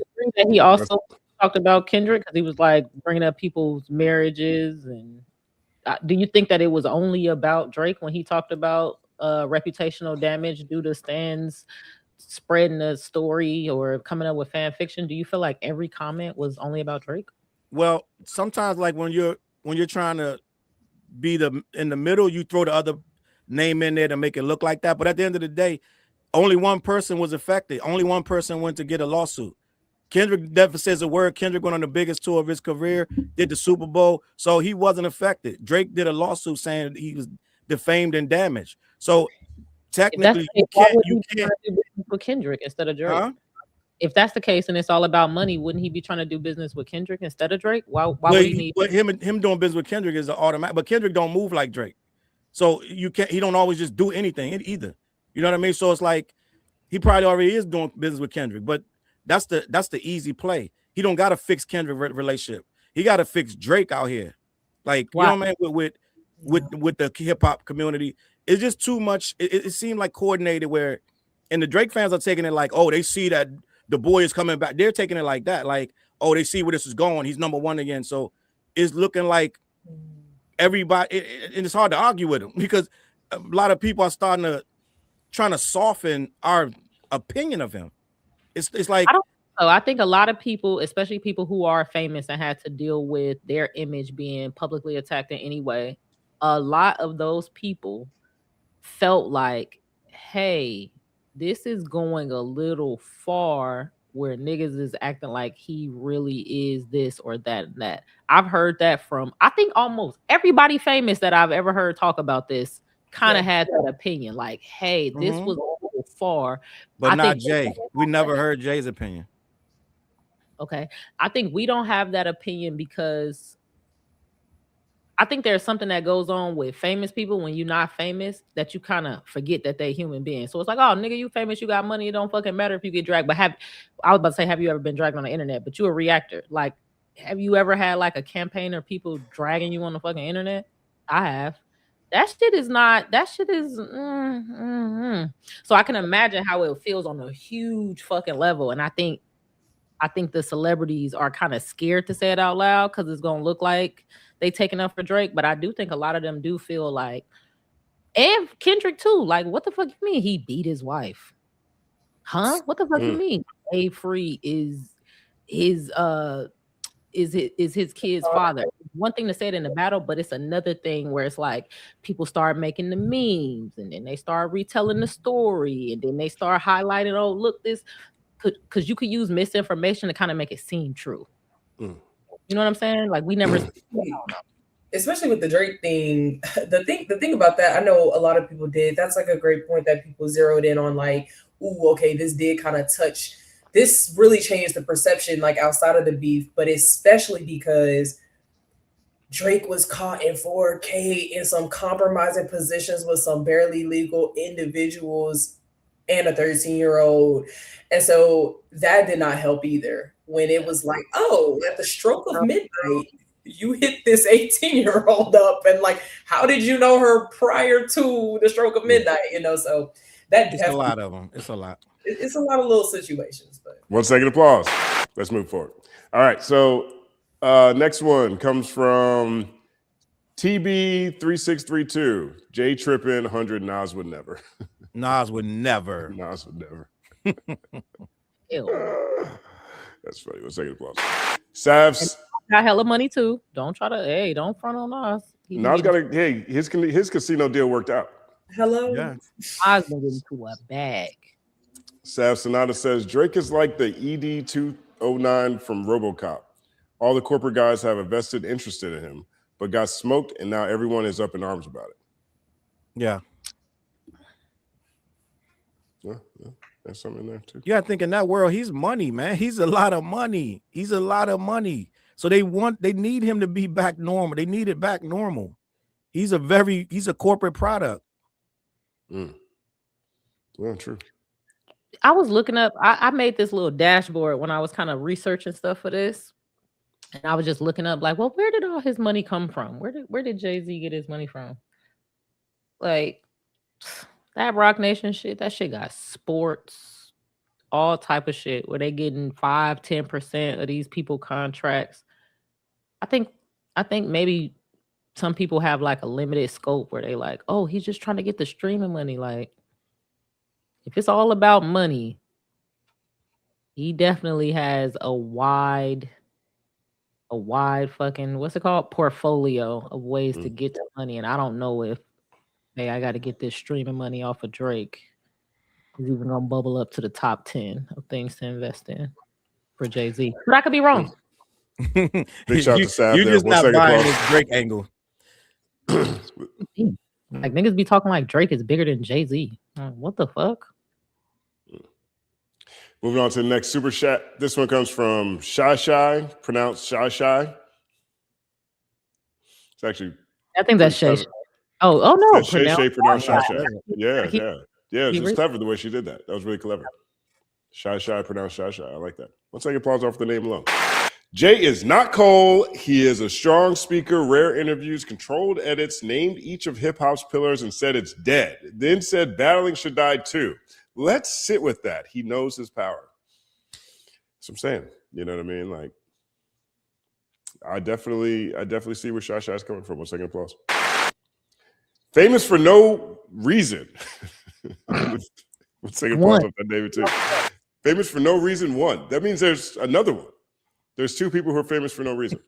The fact that Jay famous for no reason, one, then walked out. Oh, well, famous for no reason, one. Hey, 1 second applause again. I'm always into the double entendre, multi-entendre names. That's a multi. Oh, me too. Sorry, I was reading the thing before you. The fact that Jay is saying this after making money off the Super Bowl is wild. Those battle songs were there before he made the deal with K-Dot. Clown behavior. Oh, did y'all see? I don't know. I think Andre G, shout out Andre, and subscribe to his Substack. It's great. He dropped an incredible piece on Jay-Z today. As a Jay-Z fan and as someone that's going to 2 of his shows, I think that was a really great perspective. As someone who's like, how do you critique the thing that you love? You retweeted that, right? Yes, and it was. I was like, beginning, I'm like, I might have to sign up to read that whole thing. It's the way I literally signed up to his Substack with the LaRussell take. Well, it was like LaRussell and Jack wrapped in one, and he was kind of just critiquing the outrage cycle and how that feeds the beast and how whatever. But anyway, he said that I think he did a sit down with Wayne and was saying that like Wayne was genuinely in contention until Not Like Us, and then it was like, oh, we like Jay said, we got to go with the guy that had the monster year or whatever. So it's interesting I wonder like what happened in the between time. I was just thinking about that, like making money off the Super Bowl after the diss tracks, but like the diss tracks and like how global that went was why he got the Super Bowl. Like that was just the better money move. So yeah, I don't know. I don't know. I wonder like what that was. Like, y'all think I'm doing more than picking the right nigga that had the monster year? Like, like applause. He said something very dismissive, like the two niggas battling or some shit. He said like these little niggas was like, you can see his hand. I'm like, I think I give a fuck about these niggas battling. I'm Jay-Z, respectfully. Yes. Shout out to Famous for No Reason. 1 second applause. All right, next one is from Jonathan Andrade 8045. Whacked out murals is Dot's reply to Cole fence riding. How do you think Dot feels when Cole says, I love Dot, but then also says he feels bad for Drake, knowing the nasty-ish Drake said about Dot? You said that the opposite way, too. I mean, and Cole did say in that camera review, he was like, Drake's going to be upset for me saying this. But like, and I'm like, oh my God, I just did not realize they was just the best of buddies like that. I really want to me, it feels one-sided. I feel like this is Cole's feeling. I feel like, you know, and that's just the energy that I'm getting through the screens and also the energy I'm getting from, you know, people in close contact with all parties involved. It feels to me like this is like Cole really wants to be liked. You know, he wants, and Cole feels this connection to both of them with the level of success that each of them has amassed. It used to be a big 5. It was a big 10. It was a big 15 at one point in time. Like those first 3 XXL covers or whatever, all those guys were next up. If you look at it, everybody was. Wiz Khalifa has one of the biggest songs ever. You know what I mean? Like Asher Roth was one of the first selling guys out the gate.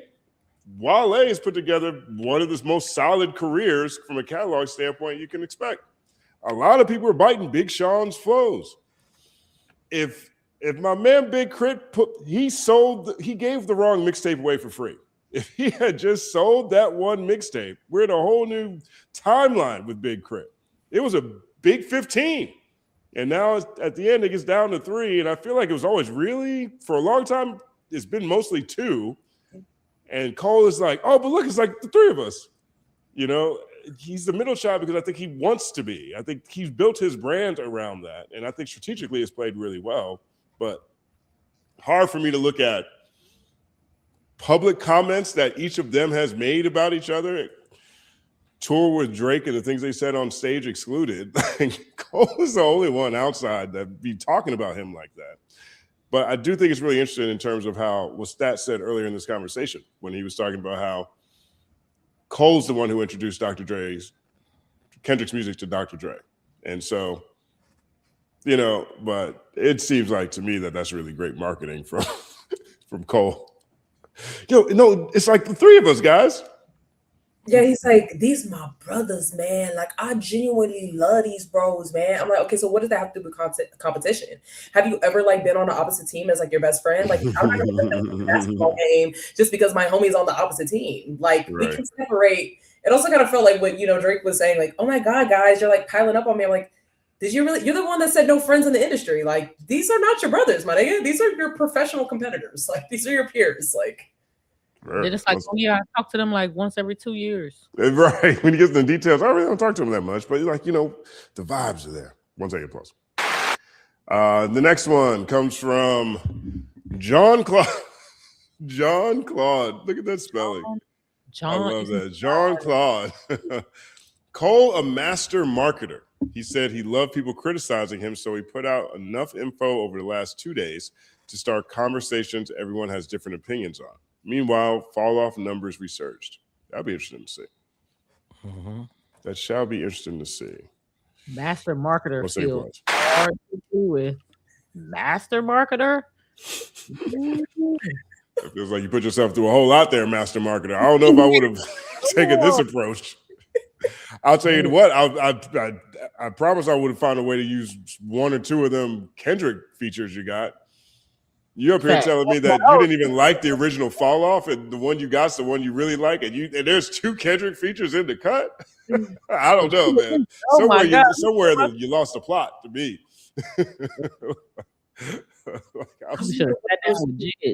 I'm trying not to poke holes in him, but like his logic is so funny. Telling you, I was biting that chicken, and I was thinking about it like, wait a minute. Hell no, it don't make no sense.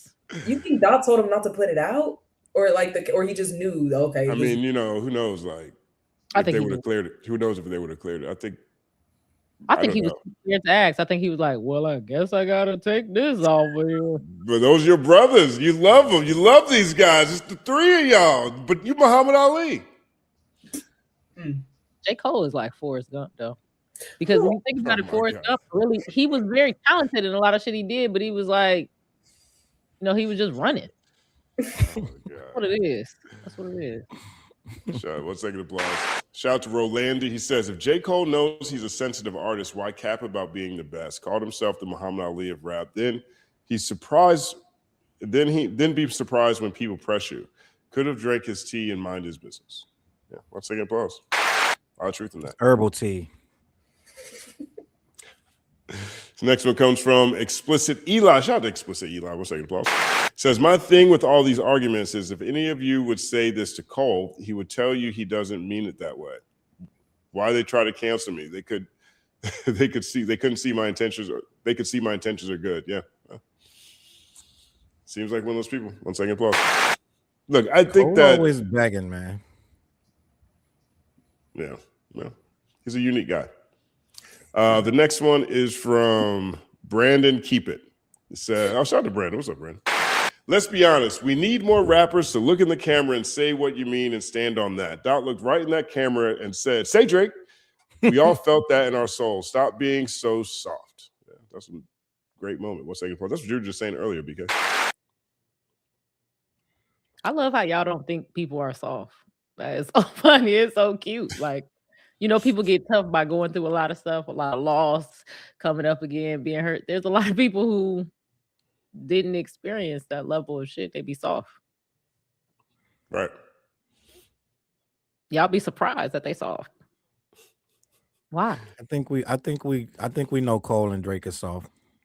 Do you think Cole was cooking crack? I feel like there's a lot of cooking crack stories on the Fall Off. Was he a drug, like, at least maker? He was cooking crack. You saw about crack on the stove. He's got progressively more violent in his imagery over the course of his career. He has, but a lot of that's learned behavior. He heard it from somebody else. So he was hanging with his homies who were cooking crack, just chilling in the crack house.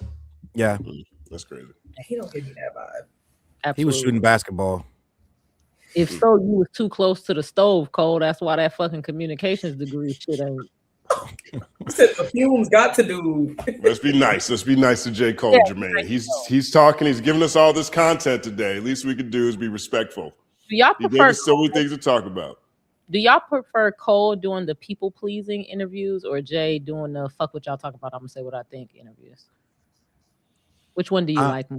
I might be interviewed out. I'm gonna be honest. We'll see. Do you hate more? Do you hate Cole people pleasing or Jay people? I need another P. That means I'll say this. I love. Oh, sorry. I'd rather see Jay. I hate the Cole shit more because like what I also after reading I was like, oh, like Jay just is who he is. Like he's like, I don't give a fuck. So I would rather that than and I'm gonna say this and like it just was a lot of like tippy toeing. I didn't like that. And I think Cole wants to like he wants to monopolize the interview, so he wants to continue to just keep talking and talk. So that's why they can't get these follow-up questions, because he's 3 sentences onto 3 different things before you can follow up the question that you wanted to ask. Who was, I think it was it Cam? Somebody was like, no, but let's stay right there. Like it's very few people do that. They just let this guy go. I'll say this. I love them both equally, and I'll say that for different reasons. I'm always really into just sort of the the human study behind all of this, you know, like the anthropological experience. This is something I really care about. It's something that's defined my life, you know, hip hop, this culture, you know, this community. And so all of it's fascinating to me. I don't necessarily look at these things as a negative at all. I think, you know, being someone who is a commentator in this space, who's a journalist in this space, who has been on radio shows and in cars on this space, who has written for television and been on television in this space and been on YouTube in this space, I understand what they're saying when it comes to how the super fandom has gotten crazy. I actually think all of us connect with that in some way or another. We all have had crazy people, fans come at us online, yeah, crazy, you know, over stuff that is pretty innocuous in the grand scheme of life and in hip hop culture. All of that is fascinating. To me, all of that is the story. Whether this is the interview I want to hear from Cole or the I want to hear from Jay-Z, the fact that we got this interview, these interviews, is still a whole lot to like break down, process, contextualize, really look at this from, you know, from like a, you know, how did we get here standpoint? Where does this take us standpoint? Pattern recognition, you know, even just interesting things like, okay, so homie just failed the test, huh? He just did the Cliff Notes, 7 minutes, just put it on out and thought things was gonna be straight, huh? Yeah, well, you know, Elle added to the conversation. He might not be that bright. I hadn't considered that. Maybe he hasn't been that bright. Maybe I should go look at some other Cole interviews. When's the last time he had something tough go on? Let me go look at that Lil Pump conversation again. I mean, he's talking about Lil Pump like he's the kid, but maybe that was actually more on his level than I thought about, you know? Like these are the thoughts that I have when things like this take place. And I think that all of that is fascinating. No, you just cooked. Damn. Remember, like, why is he talking to Lil Pump? Remember, because he kind of has this history of where it's like, oh, J. Cole always picking the wrong people to push back on. And it's like, well, these are my intellectual equals. Allegedly, because now I'm thinking the nigga dumb too. Shout out Elle. I mean, it's because there's so many damn missteps. Even just from crazy. I just was thinking like strategic communications, not coming from Cole, but just his camp. Like who's PR, who's over like comms, like because it's just very incongruent and like just not working in his favor. But maybe I'm gonna tell you slow too, because I kind of had this clash one time. I had two sets of friends, and I would call them my smart friends and my cool friends. And when they found out about each other, they both were offended because they both wanted to have pieces of the other one. And I had to tell them, both of you guys are actually smart. The cool friends are just socially smart. It's a different type of intelligence. And so when I say dumb, I mean this side. Like his social intelligence, I think, is stupid. Like Dell Curry, are you out your fucking mind? Read the room, nigga. Like Dell Curry. It just brings so much to mind, you know what I mean? Like, and that to me is the win in all this. You know, that's at least that's the thing that, you know, had me captivated by this culture, this music, you know, and this subculture within Black culture at the same time. So much that I want to dedicate my life to it. You know what I mean? Like this kind of stuff, along with how it connects to the music and how people are impacted both positively and negative by the sounds that we create. You know, I don't know if there's two things more beautiful than that.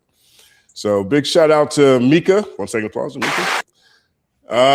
Nigel says, Nigel 34 Hilazd.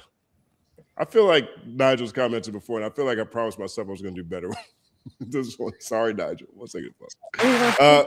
It says, and also another question for the panel. What's a French? Oh, okay. Yeah. So Nigel's got a couple of these in a row. So let's start with his first one. We'll come back to this one. So the first one is, I've got a question for the panel. Have you ever felt jealous of a friend, partner, a sibling, and how did you overcome that? Yes, I have. And it's a personal thing you have to deal with.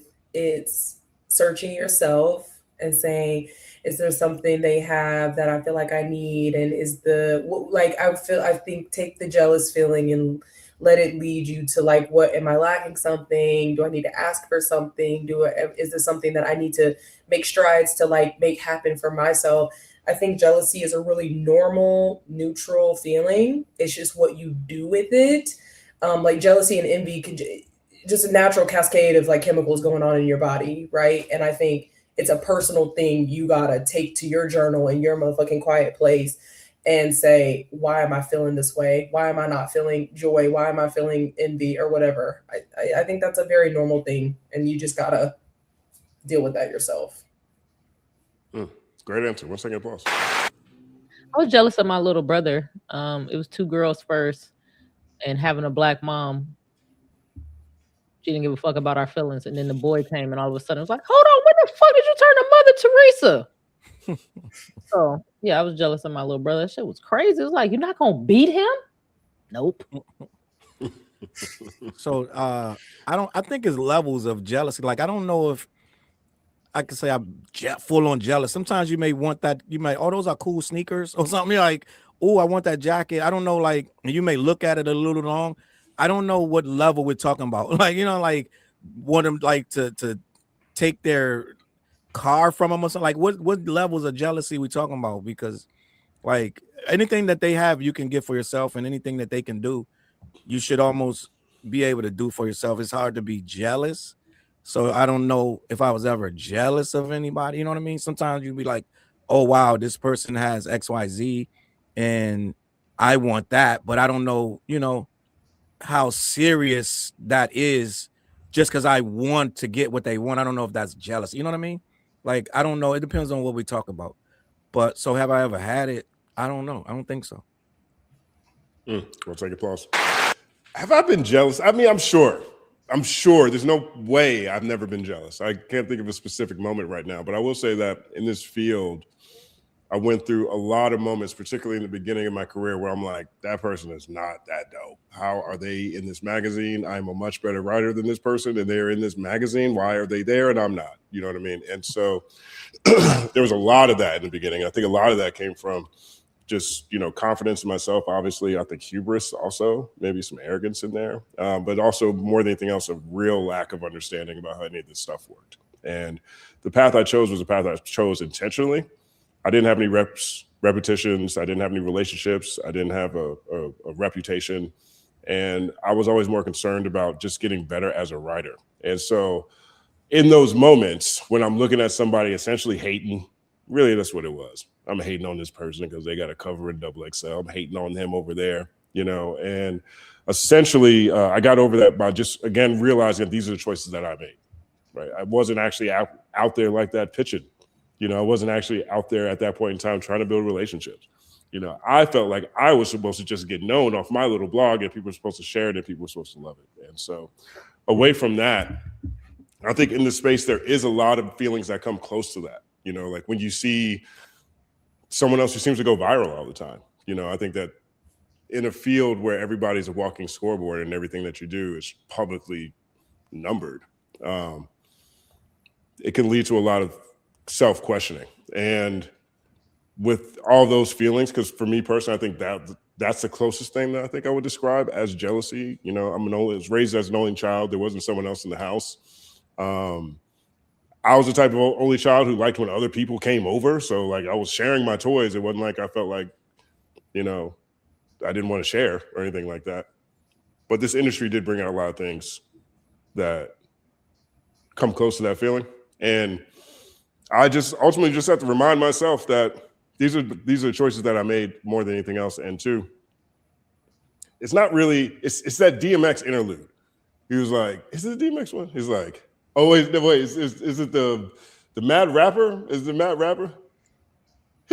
My shit more John Blaze than that. I got John Blaze shit, and they just not recognizing. You know what I'm saying? They just not recognizing. I'm right here. You know what I mean? And so that feeling is a natural feeling in this space, and I just try to refocus and recapture and harness that energy into like another creative endeavor. So that's how I overcame that. I guess to a degree, maybe I still do. 1 second applause. 1 second applause to that question. And here's the second one. He says, and also another question for the panel. What's a friendship that fell apart, and how do you practice friendship after that? Me and Jay-Z. I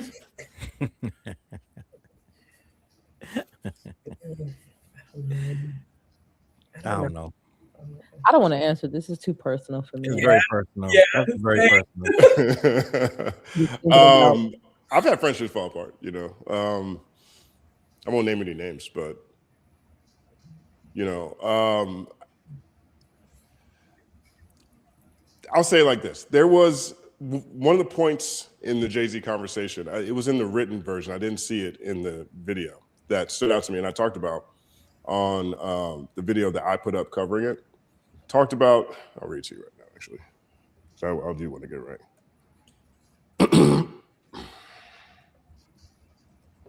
I love the seconds between you deciding to put something up and it'd be like this 4-second thing. Right, basically. It starts to get smaller, and then sometimes you be like, I'm really getting good. I'm really getting good at putting this shit up. I'm getting better. Look how fast that was. That was fast. Yeah, that was fast. It only got sound, you know what I mean? So I just got right straight to it. I like this part right here, right? He says, as you grow, you learn that you don't have to place yourself in certain circles. So I may be less cynical now because my life is edited better. And so as I grew, some of these are fairly recent. You know, a lot of times when you just refocus your life in terms of things you want or things you're not interested in anymore, a lot of things just sort of fall to the wayside on their own. But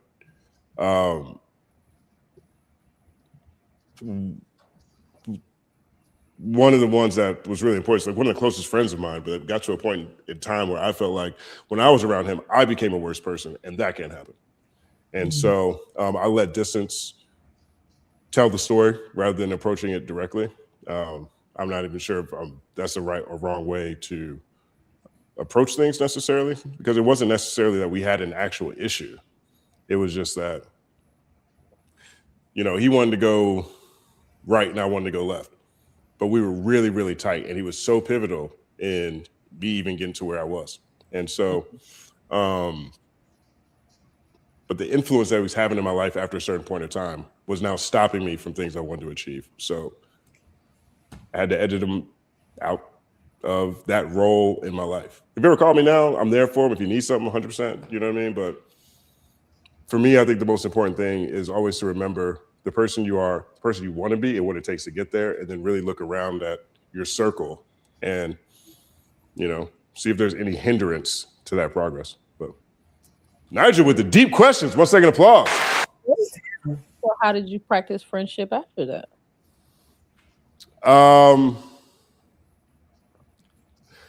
Thank you for the follow-up, Elle, who didn't want to answer this personal question. How did I practice?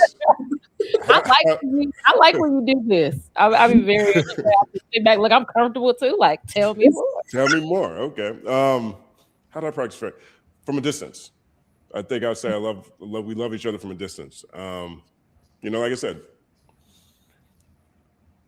I'm the type of person that when, you know, I have an iPhone, when iPhotos gives me a random picture from some point in the past, and I look at it, I'll text the person, oh, look at us. You know, it could be someone I haven't talked to in a decade. I'm like, oh, look at us at Six Flags or whatever it was, right? And I think that's how I practice friendship with that person after that. I think now more than anything else, I'm way more selective, just generally speaking. Like to get into, you know, to get into my personal inner circle, very difficult. It takes a lot, you're right? Because I'm someone that's very open, very gregarious. I'm like J. Cole. If J. Cole hadn't spent a decade, you know, throwing subs at Kendrick and decided not, take a shot. Like that's something I learned in LA, right? When I learned to LA was actually the opposite of my experience on the East Coast, and particularly in New York. But everything in New York and on the East Coast is very direct. Like, you know how someone feels about you pretty quickly. You know what I mean? Like, in New York might be a little bit more aggressive, but that's not necessarily the sign of whether they like you or not. But they're going to be aggressive. They're going to let you know exactly how they feel about you. You know, if you want to know if someone, if you want to figure out the fastest way to find out if someone's nice in New York that's a stranger, just ask them for directions. Go to New York, stand on a random sidewalk, ask people for directions. Watch the mob of people swarm you like fucking, you know, insects trying to just help you out, right? That is just how New York communicates. It's a different kind of thing. But out here, I couldn't really tell because so much of my experience in LA wasn't LA, it was really Hollywood or the entertainment industry. And so people, every prom queen, every dime, every Leo, every person who thinks they're beautiful moves to LA to just be like a 6, you know, just highly attainable, right? And so the softer skills are a whole lot more important out here because for the type of work that I did, it's wildly oversaturated, and it's the main industry. right? And so, plus you have so many people who are actors. And if I was an actor and I was moving out here, I'd be acting every day. I'd be a different person every single day. I'd be practicing ultimately. And so it's very difficult to necessarily, if you're not understanding of this environment, it's very difficult to understand who's being genuine and who's not. And so when I first moved out here, I was so used to how I communicate with people in the South and in the East Coast that, and I bought into a lot of the stereotypes that everybody out here was fake, right? Because that's part of the reputation. Well, it's not fake, they're actually actors, right? But still, I bought into all that. And it turned out that actually made me fake. Not in the business side of things, but in my personal life, right? Because I'm not taking any girl I'm dating seriously. I'm not taking all these people who are outside of my work environment necessarily seriously. I'm just thinking that they're just out here just doing the thing, everybody's doing the thing. And so that actually ended up being a learning experience, right? And when I say that I was fake, I'm not saying that like I was out here manipulating people doing foul things. I'm just out here saying that I didn't take what people are saying as being genuine necessarily because of certain stereotypes that I guess I believed or leaned into or accepted or put up barriers or walls to protect myself from being exploited by. That's probably the best way to say it, right? And so as a result of that, I found myself having more surface level, shallow relationships in the beginning and not being able to tell the difference. And so that was probably maybe 5-6 months when I first moved here, just trying to get the lay of the land because everything was so different, right? I mean, you would literally walk north. I would think I'm walking north when I first got here, but it's actually south because the ocean's on the other side, right? The whole thing was just different for me. And so, but that's when I realized that everything in LA is a bit of a dark room, right? You know, there's no seasons. There's seasons, but you don't feel it, right? So time goes by really fast. So whether it's January or June, you're wearing the same clothes. So I had to start basing the year on award shows. That's how I was able to find a measure of time, because I'm like, oh shoot, well, I ain't seen you since January. Well, shoot, that was around the Oscars. Yeah, around January, February, probably. Oh, I hadn't seen you in a minute. What's up? Probably BET Awards last June, probably June. You know what I mean? Anytime I look up and it's the Emmys, I'm scared. I'm like, where'd the year go? It's the Emmys already. What have I accomplished? My whole point to say all that is, I literally had to reverse everything I'd learned and every reflex and instinct that I had that was just based on things as big as seasons and things as small as being able to tell someone's energy when I met them. And once I realized that I didn't have a reflexive instinct as to what was happening or what I was experiencing here, I realized I needed to be a lot more vulnerable.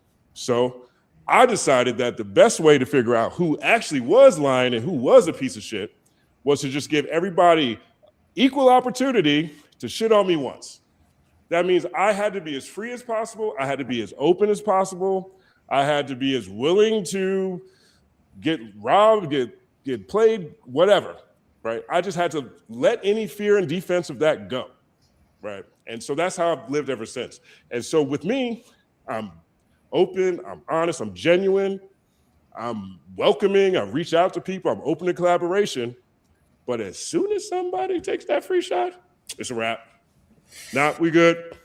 Nobody gets strike two with me. But it took a long process to get to that point. So that's how I practice friendship now. Wow. That was riveting. I love that. Can we get 2 seconds? Can we get some applause in here? There you go. Right. So that's how I do it now. So that's what I absolutely love that. You know, I'm kind of dealing with the same thing, being originally from Chicago, being in Oakland for 15 years, which is a very unique place, and then now coming to LA. I am a little confused in some ways about how certain things go. So that was beautiful. You got one time. I loved that. Everybody get a free shot, but you take that free shot, it's a wrap.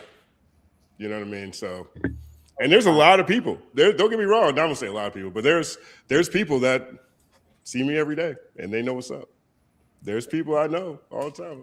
You know, I don't know what to tell you, dog. That everybody stepper shit. They shouldn't have never dropped them. Should have never done that. You know what I'm saying? Like, taking free shots on people. What are you doing? You know, that's somebody who would rob a grandmother. You know what I'm saying? Can't even do that. So, but that was a good question, Nigel. 1 second, pause. Did we do this one? Nope. No. Cobb Dog 360. Drake liked to post getting the big threes on a song around 2017 after Dot finally outsold him with Damn. Congratulated him, and Dot responded on, "This is a song. I don't want your congratulations. I don't even like you." Damn. That is a funny series of events. I know he's pointing out how this is kind of like, didn't have to be this way. Seemed like Drake was trying to, you know, bring things together, but who knows? Maybe Drake took a free shot and, well, Dot was just wide, you know, just being cool very early on, and he never forgave him. I don't know. Who knows what it is? But that is how I remember. Is that how you guys remember this going? Make that shit to Kendrick. Like, I say, yeah, I definitely think Drake did some fake ass shit to Kendrick. I don't think he's over exaggerating his anger. I think whatever it was, he was like, "Nigga, you did what?" Especially because, like, you know, Cole mentioned, I didn't like how everybody came out and like dogpiled us. Like, wait a minute. I think Drake left a trail of like fuck shittery. And then niggas like saw the window and jumped in it. Like, I don't think this was just like he had his hands up. Like, I think he's been doing some stuff. Even like people potting at the time were like, well, we know how he moves behind the scenes. So I feel like he had this stuff coming to him. Yeah. I got a theory on what I think went on with Drake and Kendrick. Do y'all remember that picture where Drake kind of got his arm around Kendrick? They're like young. And he's kind of like little bro in him. It's kind of when they first like met and went on tour.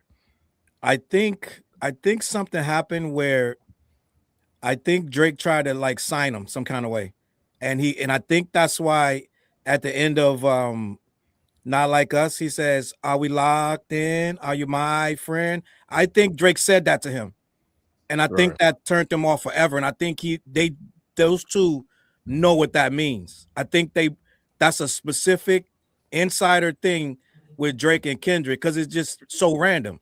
He's like, "Are you my friend? Are we locked?" And I think Drake was like, "Are we locked in?" Da da da. And I think he's like, "Don't disrespect me like that." You know what I mean? I think it was something because it's something very personal when they were very in the beginning. Because when he got on Drake's first record, he's literally dissing Drake's whole lifestyle on that record. Y'all remember that? What's the name of that record that he's on Drake's? Drake's not rapping. He's on the interlude. Very live freestyle. Right.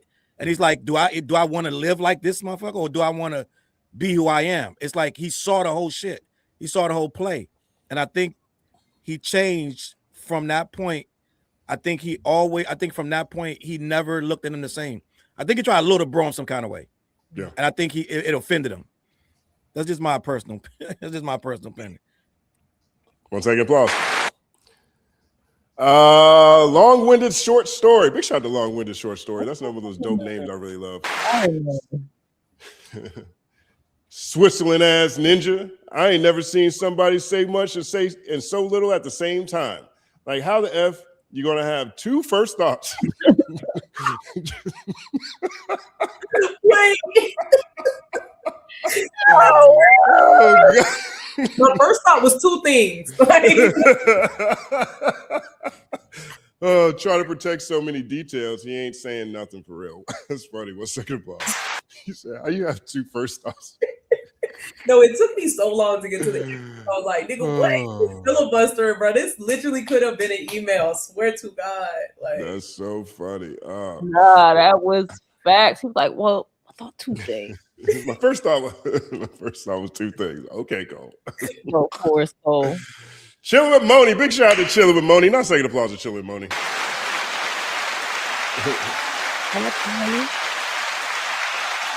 Welcome on the show anytime, Moni. Just want you to know that. Justin's not keeping me off the panel, guys. I've had a lot of issues going on my... Oh, this is what she talked about. Okay. Justin is not keeping me off the panel, guys. I've had a lot of issues going on my side. Trust me. He has reached out. LOL at Michael. Gotcha. Okay, good. Aww. Like anytime, Moni. I love everything that you bring to not only this platform, but in general, on your Twitter page, on your YouTube page. I love what you represent. I love what you stand for. I love what your heart is. I love the fact that you're a fighter. I love your research. So just open invitation, and I hope everything's going great. And it sounds like that the complications you had recently went well. So I'm happy to hear that. Big fan of everything you got going on. 1 second, applause, Moni. I also saw the chat talking about you need a ladies first, Culture United. Like I've been thinking about this for a while. I really want to do it. I want to do it more than anything else. Like, I mean, Elle and I've talked about it. I've sent Elle a couple of creators. I'm like, what do you think about her? What do you think about her? Because I do want to do a ladies first panel. You know what I mean? So it's something that's at the forefront of my mind as well. So you guys aren't off base at all. That's so fun. Can't wait for both Moni to come hang out and ladies night. Ladies first. That'd be fun.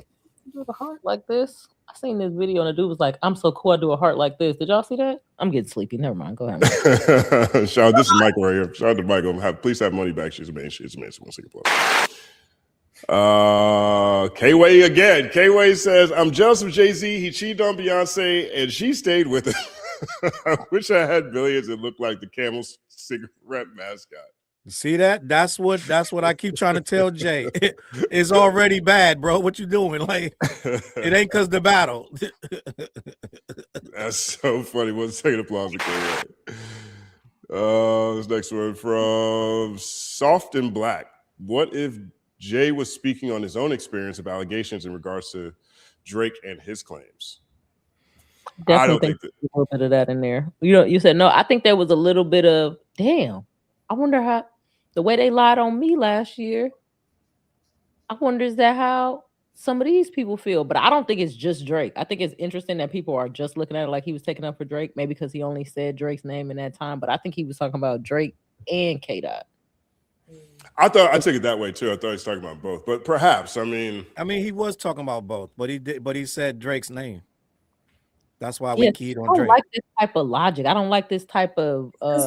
That's why he said Drake's name, because he lost and like he became the laughing stock. Like, bro, like niggas say, "Yo, we bringing summertime vibes." He dropped this shit. Nobody was fucking here. Walk on Delilah, some sexy song, bro. It's just not sticking me. No, Kia did a little bit, but like, nah, like I think he just said Drake because. I mean, the public perception, even like white people outside of the culture were like, "You are like us, you are like us." Like it was a whole, I think he just said Drake because Drake lost, like, to be honest. Yo, BK, everything you just said was so funny. You are like us. Bring it up. You are like us. I'm sleepy. You must have wanted me to scream out. Oh gosh. We're going Delilah. I forgot about Oh. We all forgot. Cobb Dog says, seems like all the rappers defending Drake, even knowing he's a POS, is the fear of the same happening to them. Defending him is sending themselves. A lot of Look, I'll say this on this. I just think it's been a couple of years and people like the hyper energy that was around this in the beginning has passed. You know, and I think largely speaking, you know, if Gucci and Jeezy could sit up there on a versus, you know, all these peripheral people around this, maybe not Kendrick and Drake, but everyone else who seems to be coming back around again, I don't necessarily think that there's an agenda that has to be around that. You know, I think maybe Kendrick, Drake, Metro, we'll see how that evolves, but like, everyone else at some point, you know, from my experience, people reconcile all the time. You know, now maybe not Scottie Pippen and Michael Jordan, but and I'm not sure where. I don't think there's necessarily an agenda around a lot of this. Scottie old as hell to be talking about. I'm tired of niggas putting me second to Jordan. Scottie, if you don't go on the court, what are you talking about? You old as hell, Scottie. I see where Scottie's coming from. I just don't understand why he's doing any of this, because when Scottie says he's the best and he gets really arrogant about stuff, in my mind, Scottie has probably played against Michael Jordan more than anyone else on the planet.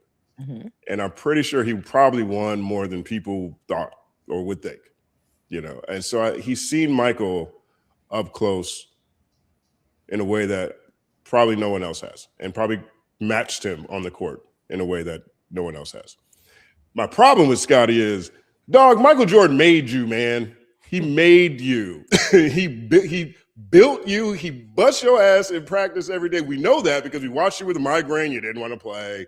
We watched you when you were mad at the coach. You didn't want to play. You sat on the bench. We watched you take extra time. Like, you're just built different. right? And of course, it's gotta hurt, man. My man's son was belly smacking with your ex-wife. I get it. But like, let's keep things in perspective.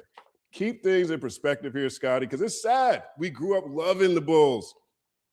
I mean, literally, Michael and Scotty are the first reason I fell in love with Chicago. The very first reason was the Chicago Bulls and WGN. Right after that, Chicago Bulls and WG, because that's how we saw the games, was on WGN. And right after that, In the Heat of the Night would come on. Like, those three things ignited my love of Chicago.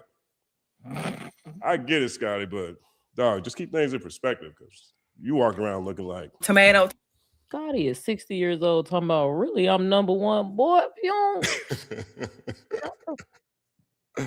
don't. K-Way for real says the industry can hate me, F them all, and they mama. Exactly. Was said for a specific reason. That's a Kendrick line right there. 1 second pause. Soft and Black says, what if Jay was speaking on his own experience? Okay, we saw that one. I said that. I said the other one too, didn't I? No, that's not what you. Okay. Cobb Dog. People thought Nas was signed under Hove. The misnomer helped Hove's reputation as winning the war, even though he lost the battle. Could do the same with Drake and make money. I don't think anybody's going to be signing to anybody in 2026. I think with all this direct-to-consumer stuff that is out there, I think everybody is trying their best to get out of deals. Like, look, ASAP just finished off his deal. J. Cole just finished off his deal. Kendrick just essentially finished off his deal, got a new deal for his stuff, but then he's running everything with Baby Keem through another company because he has his own production company. The last thing people want to do is be in a long-term contract with anyone else, and Drake is is big enough to where literally he doesn't need a machine at all at this point. So I see where you're coming from, but I think we have to think about, we should think about this in the scope of where the industry is in 2026 as opposed to 2016, 2006, whenever the Jay and Nas thing happened, because nobody's trying to be signed to anybody right now. 1 second plus. I think Jay-Z proud of signing J. Cole? No. Y'all crazy. It's a good question. Y'all face was just so crazy. That's a brand new thought. Yeah. Sorry. Brand new thoughts. I'm telling you. Yeah, just gave me the name. It's brand, she always come with the brand new thoughts. Proud in 2026. No, because my man throws shots at Hove all the time. You heard him. He said he didn't even get the mixtape directly from Cole. Yeah. Yes, he did. That was one of the funniest parts of it. He said, and he said it just like it sounds. So smooth. He said it's smooth. He said, yeah. He said, it was basically just how you thought it was. It's like, take that how you want to take it. But yeah, he said, yeah, Clue sent it to me. Wasn't Cole. Like, that was hilarious. Oh, yeah, that's God. another thing I hate about the controversial things, because it's so many other good parts of this interview, and it's like they just getting like that shit was funny. Wasn't gold. Yeah, that was funny. I talked about wasn't gold. That was such a funny moment. My listening library YouTube, Lil Bill's new vid, he said that a lot of these guys never really liked Kendrick's music, but hit it during the battle due to business. It's a good watch. Yeah, I do want to see that. I know BK, you were talking about this weekend too. I gotta sit down and watch it. It's a good one because it shoots a little bit of bell. It shoots a little bit of bell to Cole and likens him to like Martin Luther, and it's like he's trying to, but then he's completely tells him that he's the nigga farting in the elevator. So like, the sandwich of like you give him a little nugget, but then the sandwich like nah. That's funny. Shout out to LTCLO. He said no disrespect to Drake, but I'm Hove. Stop it. Yeah, that's exactly what he said. Did we do this one? Sav. Nigga, I'm fucking Jay-Z. I don't think I ever heard him say that shit like that before though, because people be like, you've heard other people be like, "What are you talking about? That's Jay-Z." I think it's fucking Jay-Z. What are you talking about? Right. Sav Sinetta, Cole the Cowardly Dog. Well, let's take it plus. End of the World 6118 says, cause in the Cam interview, he says, like that was an inconvenience to him. That was an interesting word to use. Yeah, that's so crazy. God, now. He said that shit like he was Avon Barksdale. Boy, if you don't get the fuck out of here. End of the World 6188 says, I think Cole was using Drake and Kendrick for a rule out since they both were supposed to be on the album. What does a rule out mean in this sentence? A rollout. A rollout. Oh yeah, definitely. Definitely. I thought I was about to get hip to some new lingo. I'm like, ooh. Maybe by doing these interviews, but I think he needed to do this anyway, right? He's out of his deals now. You know, he's got other, he still wants to promote this album. The way the album is built, he has award season aspirations for this, you know, and so part of his rollout was driving around and connecting with his fans, doing the direct to sales stuff, all that. But it's time for people to stop guessing. And so if he's going to be able to maximize this in a way that I, you know, honestly think he has an opportunity to, because I do think this is going to be the type of album that grows on people over time. I think there's enough songs within how people listen to music now where they're going to be like, yo, these 11 songs, this is an awesome album. Have you heard these 11 songs? I got 11 songs, right? In 2026, that's enough for a good album. And so it's time to explain to people what's happening. That's why I really did like about the Nadeska interview. Like that interview was more catered towards what Cole did creatively on this project. And I desperately needed because in a lot of ways, a lot of the subtleties that he's including in there are just surrounded by so much density that, and then a sprawling 24 tracks, a lot of people are going to miss the nuance in 2026. So I think there's multiple reasons that he's using this for the rollout. I just can't even imagine him doing conversations and not being willing to answer these questions. But he talks so fast through it, so it's not even really questions being asked. He'd be like, and I know you had asked that back, you know, when we first started, but, you know, I'm answering it now. It's like, dog, shut up. The comments were hilarious on the live stream. The way there people were making fun of him for saying boom so much. Mr. Boombastic. His fans love it, though. Boombastic is so funny. Yeah, it was funny. I think it's stepping on the music a little bit. Like, I remember there was a time when we would talk about who produced what. Well, one thing I did like was when he said they did things on tape. Yeah, that was cool.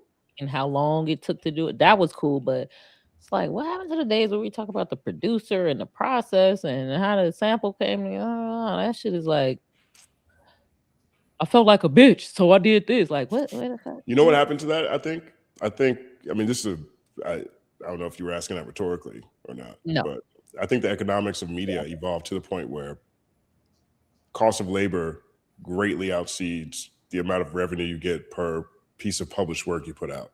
And so when you have an aging fan base who's really into stuff, but now has kids and they've got vacation and they got work, so they don't have necessarily the same amount of time to be into the nuances of things. And you have a new audience that's coming up that doesn't care about all that stuff because all that stuff's available at the speed of a right click anyway. They can just go Google who this person was, what song they did, what they did before, or whatever.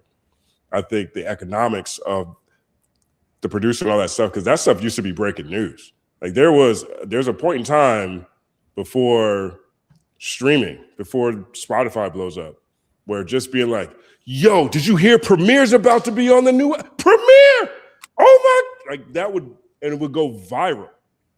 Like everybody like, Premiere's on it, Premiere's on, Premiere's coming back. Like when I was running Brooklyn Bodega, we broke 2, maybe 3 big stories. When I say big stories, it's a publication that never broke anything. It was basically a local blog. It was the first thing I ever was editor-in-chief of. And I was modeling what I was doing because I was teaching myself basically how to work in this industry. I was modeling a lot of stuff on how Hip Hop DX, All Hip Hop, and Complex were doing stuff. And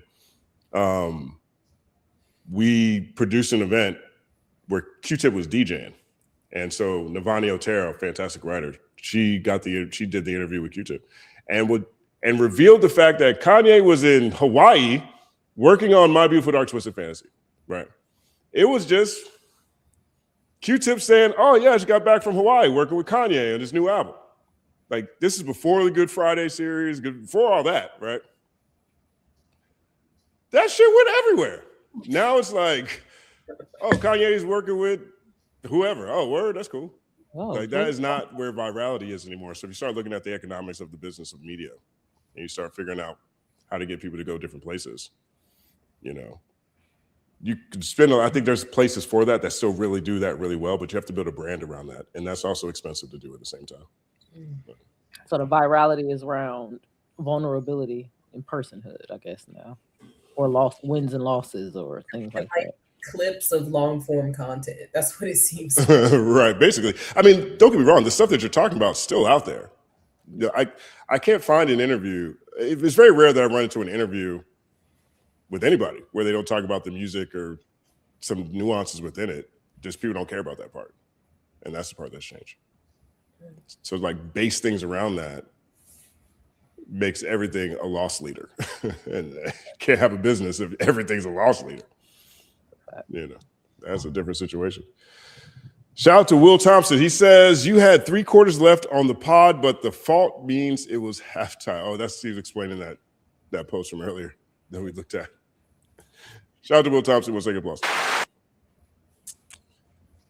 This next one here says, Jay-Z sees hip-hop through the lens of a growing institution and tangible commodity. The conflict in his mind comes with who is invested in certain elements. Who invented? Shout out to We Are Deciphered, by the way. 1 second applause. You guys watch them? I'm a big fan of theirs. Yes, I love skipping them. And DJ, yeah. Yeah, they do a great job over there. That's what's up. I feel that though. Yeah. That whole conversation to me is the foundation of that conversation is, you know, corporate messaging. I'm definitely with Charles on that one. You know what I mean? But I think we covered that too. If you guys don't watch, anybody watching this who doesn't watch We Are Deciphered, if you're really into music, really into some of the nuances of it, a lot of the history, obviously the current events, but also like the craft of it, check those guys out, man. They're really, really fire. 1 second plus. Yeah, their breakdowns are fire. Yeah. Yeah, I haven't seen. Yeah, I gotta find them. Brittany Danielle says the battle makes him look bad in front of the boardroom, aka white people. That's his real issue. 1 second plus. Yeah, I think Jay-Z is embarrassed in front of the white folks in the boardroom. So it's like we just have a whole different understanding of who Jay-Z is. And we don't know who's right. I'm not saying I'm right. I'm just saying he's sitting in the boardroom. I'm not playing. I'm not saying, but I'm saying. I'm just playing. Yeah. I'm in front of the white folks because the niggas is fighting. He don't be scared. He be like, see, when the niggas say that, that's what they mean. And when the niggas like that, that's what that means. That's what he said he be doing. Trust me, it'll work. Not like us. I gotta meet Jay-Z now because I gotta know. Y'all making me too curious. Like I gotta know. Now I gotta know. Take that lunch. Get that dinner, that lunch with Jay-Z. Take that with LaRussell, the LaRussell plan. Show up later. Heaven sent. LaRussell only $20. $20 on LaRussell. $20. Hello? You gonna take $20 to have lunch with LaRussell. Oh my God. Lunch with LaRussell or $20. That's I need my 20. I'll take lunch with LaRussell. I can get some content. I can make more than $20 worth of content. I need my dub. I put my camera. I have my camera on a little. My camera on a little tripod. tripod. You can't record it. He gonna irritate me. I'd still be able to. I could go back and I could turn that into a video. Tell us what he said. I'm pretty efficient. I've gotten pretty efficient. You know what I mean? I've done a lot of interviews. I've had to remember a lot of quotes. I think I could make it turn into $20 worth of conversation. You thought about it though. You was like, damn, I can't even record it. I can't record it. I can still do it. It still works. That's no shots of shade to LaRussell, but I got $20 already anyway. Fuck it, let's go.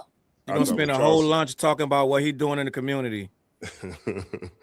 I didn't change so many people's lives. My manager, my videographer, my t-shirt printer, my mom and my neighbor that sold me half his backyard. This is why we ain't got no oranges on the trees. I done gave all the oranges out.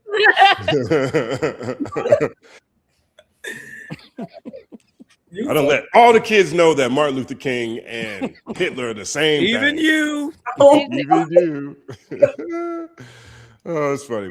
Crown K says, keep Charles in the rotation. Just being honest. 1 second applause.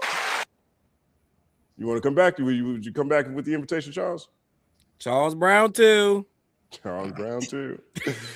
Shout out to Ash the Crimson. 1 second applause. That Cole interview turned into a therapy session. Kinda. Which one? The one with Nadeska? I think she's talking about Cam.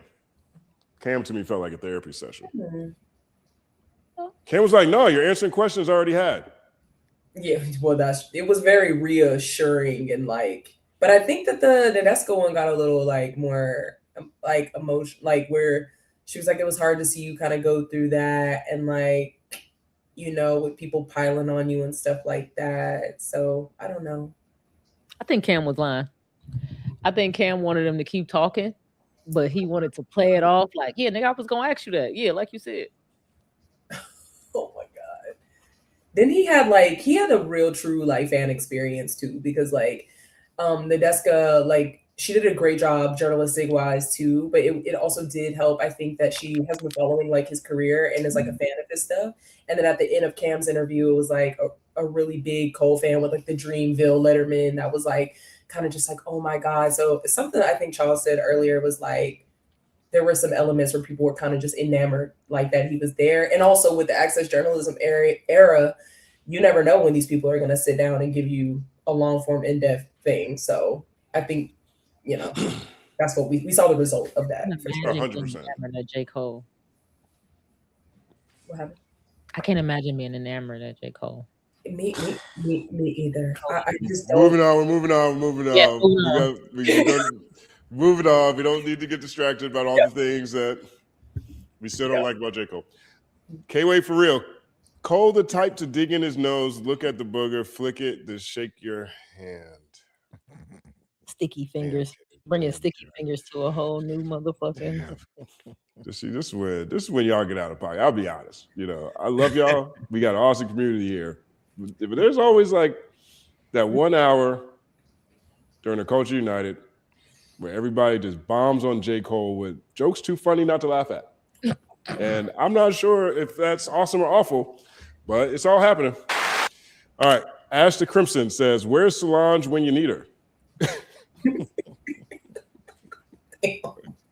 Y'all trying to get Jay-Z beat up? Oh, gosh. Dario, NBA Youngboy had the biggest quarter. I think that's probably pretty fair to say. What's the biggest quarter? Was it big at the end of the year? I was about to say, you mean was that quarter 25? I thought it was fourth quarter, right? All of last year. Quarter 25. Yeah, I agree with that. Want to take applause? One. Nani Might. One Afro Man. Oh, Afro Man. That's a good one. One second applause. Yeah. I thought about it, but the whole quarter. When is the quarter over? The end of the month? 31st. Okay. Afro Man suit at the trial, Afro Man's lemon pound cake, F the police body of work, cinematic universe. 1 second applause. I support it. That's actually the best one. Sar says that Jay-Z was simply doing damage control. He didn't want Drake to know he was rooting against him. This is all Eric Dyson's fault. All my homies hate MED. That's a fact. This person's name is Ash 2 Crimson. Mm-hmm. K-Way, first quarter winners. The continuous crust around Cam's mouth. Yo. Stevie Wonder driving himself to Marathon Burger. And Cole going out of his way to look unkept. A second applause. K-Way. K-Way undefeated, man. K-Way. Somebody stage doing stand up or something. I don't know. God, he's relentless. Johnny Cage, 202. Shout out to Johnny Cage. Love Mortal Kombat. Culture United, Keem's Casino, Paradise, the TV show. Is that good? You guys watch that? No, that's good. I'm watching that right now. That season 2 is good. And it just got renewed for season 3. Shout out to Did it? Yeah, no, that's a good show. I got you. Just had to rebuy Hulu's because everybody keep talking about it. I keep falling asleep on that shit. I don't know what the fuck is going on. No, it gets good. Shout out to Born Gifted Media. 1 second applause. Born Gifted says Challz and Stat misrepresenting what Hov said. SMH. You got the SMH, Challz. What you gonna say now? Shaking my what you gonna head. do now? I'm shaking my head too that he thinks I misrepresent direct quotes. I'm not gonna work L up. Got you. You should give me that. Might if y'all see that side eye on the thumbnail on the wrap up, don't be surprised. Just drop. Oh, by the way, you already trending on Twitter. I went on and as soon as I opened it up, what are you talking the about? quote from Stat is already trending crazy. Yeah, somebody said that. They were like, y'all are already clipped and trending right now. I'm like, hey, see you Wednesdays. Hey, like, they already side shells clipped it up already, put it up. Yep, it's all happening. 1 second applause. Yeah. Shout out to Mama Russell for throwing her son a I love you, you love me rally. Oh my God, where'd the Barney? Yeah. I love you, you love me. We're a happy family. 1 second applause. K-Way undefeated. K-Way again says, Elle just called the Russell Barney and I can't unsee it. He is a chubby and jolly with a weird laugh. Mm-hmm. Yeah, what if Barney laughed like that? That would have been crazy. Right. That's funny. I'm about to get out of here though, gang. Hey, my brother Charles, thank you for coming through, man. Thank you for hanging as long as you did too, man. That was really good. Have me back, bro. I'll definitely come back. Yeah, definitely will. Definitely will invite you in the future, man. Posted. Anything you want to shout out? You want to let people know where to find you? Anything you want to post? Just Challz Brown. You can find me on anywhere on any social media under that name. Just come through, check it out, scream on me, cuss me out, whatever. Call me bad names. I get it every day, gang. Word up. Sorry, we was tussling. No, I gotta ask you this before you go, though, man. Challz, is that a birth spelling? Or no, okay. I put the Z. I went ghetto on my own name, Charles. And so being from DC, we say it like that anyway. Hey, Charles. Yeah. They say it like that anyway. So it didn't even phase anybody. Charles. So it's really Charles, but I say Charles. It's the same thing. I love it. Charles. Yeah. Charles. It really worked because that's how I remember you. I was like, Charles with the Z? Yeah, exactly. I was like, yeah, Charles. Yeah. Everybody knows. 9 second applause, Challz Brown. No, I appreciate you guys. I had a good time. LBK. Hopefully we'll meet again. Hell yeah. I just know better not to talk nothing crazy about Jay-Z. It gets testy. All right, gang. I appreciate you. Appreciate it, bro. Peace. Peace. That's funny. Charles, I love that. I wanted to know that the whole time. I've been wanting to know if that was like his real spelling or not. You said is that a birth spelling was wild. Birth spelling is birth spelling. Is that your government? The government spelling? Or did you remix that for YouTube? Either way, it's fine. Yeah. I accept both. No, really, so I ask questions. Cali Chief, if I was Joey, I would have mental health issues too if I sold 9,000 albums lonely at the top of my ass. Damn. Let's take an applause. I was really disappointed in Joey for that one. For the album? Yeah. It was just really anticlimactic. I feel like all of it, together. The music isn't there, and I think he really needs to be produced. I think he needs to work with. I think he needs someone to helm the project, find a sound for him. I think because one of the things that's happening with Joey Badass for me personally, I won't say this for anybody else, is that Joey Badass to me was a phenom when he was 16, right? And he was a phenom when Kendrick and all these guys were like in their 20s or 30s. He's a phenom at 16, but now he's 30. And so the people he's comparing him to were way further down the road than he is at 30, right? And that's because he's been acting, he's been doing other things, he's a personality. I'm not knocking him, but his focus hasn't been on music. And so he talks about music as if 1999 just came out last year ago, or like American Badass just came out. But these projects that we're getting don't really even seem like they're that intentional. I really need him to go sit with a producer, not Alchemist. No disrespect to Alchemist, but I don't know if Joey Badass, the type of talent he is going to stand out as being the 47th person to put out a project with Alchemist. I think he needs someone that can help craft songs for him. Songs, things that are going to resonate. I think he has all the talent in the world. I just don't think, he should be the one that is putting his albums together at this point in time. Shout out to Cali Chief, 1 second applause. Cam Sulan, as do I. Sounds like something a Game of Thrones character would say. That was funny. What did he say that to? He was like, sometimes, and as do I. What was that? That's what we said on stage. Something like, who else agrees that Kendrick Lamar is one of the greatest rappers of all time? And then everyone was like, yeah. And he goes, as do I. As do I. I was conflicted. That was take your best shot. Like,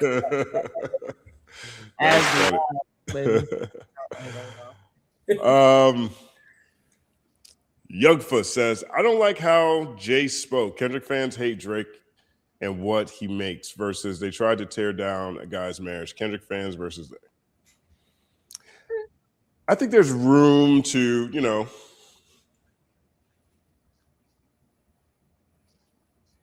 nah, fuck that. You know, I can't even explain it either. It's weird. It really does start to feel like all these other things. And I'm not trying to be conspiratorial here, but I do think there is a natural tendency to what BK said. I think it's very easy to coddle lighter skinned people. And I think this country is actually built on that. You know, there's a whole, the majority population doesn't even get all the history of this country because as they remind us, as they take rights away, they don't want to make white people feel bad. You know what I'm saying? So there is something that is very ingrained. I think that makes it very easy to say, hey, man, give Drake a break. He's gone through enough. Hey, man, you know, does J. Cole really deserve all this? He's such a nice guy, right? And looking at what Kendrick has done, to me, all of which has been reactionary. I don't think there's one thing inside of what has happened here that Kendrick initiated, unless you consider Control verse, which I don't. It's a very hip-hop thing to do. Unless you consider that antagonistic, I don't see where Kendrick initiated anything. I see Kendrick not letting people slide, like that comment earlier when they were talking about how Drake wanted to do a song with him, or when Stat was talking about how Drake's been trying to get on songs with Kendrick a long time ago. I see Kendrick not playing other people's game, but I don't see what Kendrick did that was so bad that would have existed on its own. Yeah. And so in that regard, it's weird to me that people's reflex and how they describe stuff is like, man, they're just fucking destroying Drake's character. Drake did a good job of that on his own. I mean, people forget that. No, it's like, to your point, people do forget that Drake in AI Tupac's voice said, talk about him like young girls is a gift for me. I mean, he entered that into the record, into the beef. He did. And not only does that colorism have people looking more sympathetic at Cole and Drake, it has them villainizing and demonizing Dot because he's on the other side of that. Like, people are just like, oh, he's just this evil madman. And it's like, to your point, that's a great point. Like, everything has been a reaction to the disrespect or the sneak dissing or the calling him to the carpet. Like, right. And then the expectation is that he needs to be bigger than these people who are terrible. And there is something that's very ingrained in American history that parallels that. You know? Yeah, I think you definitely cooked with that when you said, like, now, come on now. Teach the class now, BK. You know, that was great. 1 second pause. All right. K-Way for real is back again. Niggas for life. Sorry. NFL. Niggas for lease. The entire draft process is a slave auction. That's what I'm saying. Like, are we going to completely just pull out of it because all of it really looks funny? Niggas be like, nah, hell nah. I'm like, then I don't be doing what people talk about. Sir Green Down says, Occupy All Streets is just all lives matter. We got to start being honest about our OGs selling us out, not just selling out in general. That's a fact. That was the craziest shit I think he ever did. What the hell are you talking about? That's crazy, man. What was he talking about? Did he ever explain what he was talking about? He was just exploiting the movement. Yeah. LTCLO says, he sold crack. You bought his album. Stop it. Oh, yeah. Facts. That's the truth there. Sir Green Down says, I don't know what I missed, but this will fit somewhere. Drake is a recipient of the missing white woman syndrome. Missing white woman syndrome. What is that? Do you know? You guys know what that is? White woman is missing. All of a sudden, all the resources are available. Oh shit, is white. Oh yeah. Well, black people missing. People like, has it been 48 hours? You know what was so interesting? Right. Oh Jesus, that's just gave me chills. But people were also bringing up the video of Cole yelling back to back on stage during the Meet Drake shit, and I just thought, I didn't even know he did that. So it would have been interesting if he would have went back and said, yeah, you know, like when I went on stage and I clown Meek, and because he brought up the Grammys thing and was like, I just thought it was so whack when the guy made the Not Like Us joke, and it was like, okay, but SNL made Meek jokes, and like you hopped on stage with the memes, and you like, it was interesting that he didn't critique his own participation in that, or like, you know, critique the larger, like he just really zoned in on this thing. I'm like, that's a really convenient detail for you to leave out, but. Jarv, I'm off the clock now. The game is over. The post game is a wrap. What's good? We're going through super chats right now. We have some more things to say about J. Cole and his inconsistency. Where'd everybody go? People just leave it on the road. I just had to wipe my camera. I didn't want to be ghetto and wipe the camera on screen. Oh, okay. That's funny. I missed Welcome out, back, like, brother. What's second block? Yeah. All right, your man Challz has some takes. I'm disappointed I couldn't spar with him, but I'm gonna pull him up to the round table. We're gonna have a nice Hovengesque build. You know what I mean? You guys get a chance. I think he'll fit right in with the chaos over there. Honestly, I think he will. Man. I like Challz. All right. Next one says. See what we agree on, because we was like, oh shit, it wasn't happening. My bad. Eyes on the Sky says, I heard what Challz heard. He was on point. Well, that's the thing with the Jay-Z thing. Company Man saved me from myself, because when I had to go do my job, I don't see the Jay-Z thing that way. Like, I don't understand how we receive. It's crazy how people really receive and transmit messaging, right? With the whole about battling. Like, we cannot just pick and choose when context matters, because we're all content creators. And we all, at certain points, especially when we're misunderstood, the first thing we throw at people when we're misunderstood is, context. Contextually, he's talking about industry battles. He wasn't talking about Murder Mook and Loaded Lux when he mentioned rap battles. So why are we talking about URL battles? In the context of the discussion, he's talking about industry stuff. Drake, J. Cole, Kendrick Lamar, specifically Drake and Kendrick Lamar. We as a consumer have to stop, and it's a dangerous game, especially on the internet, where we pick and choose when we want to misidentify the obvious, and then we spin points and narratives that don't even exist. You know what I mean? And because I'm a Jay-Z fan, they're gonna say, "Oh, you're just looking out for him." Nah, I disagree with Jay when it's time to disagree with him. But if in the context of the discussion, we're talking about the biggest battle in history, something that Jay-Z bent the knee to in that interview, where he said, "You know what? This surpassed me and Nas." How do we get to now just say he's talking about all the battlers? Why is Loaded Lux making videos? Why are we misidentifying the actual point here? We're smart. We're intelligent people, I would hope. And if we listen to full sentences, you don't get to just copy and paste these two words here out the sentence and then spin off side quests. Like that, it don't go like that. And I think that's dangerous as content creators. We can't do that. It's also One second pause. Big issue with the clip industrial complex. I keep going back to that. Like, if someone did not sit with that or just saw like a part of a clip that somebody reposted and didn't go back to the source material, that one sentence taken out of context can lead to that. And I think, like, to Justin's earlier point, just being a little bit, I don't want to say more careful about that, but like, it kind of, when a 4-hour conversation is condensed to 30 and then the clips circulate and then you see a reaction to a clip. I feel like it's the long form shit being clipped up, and then sometimes the caption being different than the actual video. I feel like that is playing into it as well. It's so much nastiness in the game, just to get people to respond and react and like elicit emotion at the end of the day, you know. So it's like I could tell you, like I see the chat, I could tell you that he's not talking about battle in its totality because the context of the discussion speaks to that, and I can also say that he's full of shit with the capitalistic conversation because you're not a good capitalist, bro. It doesn't exist. There's people who were displaced during the Barclays Center thing that still feel a way to this day. So there's no way you can say that.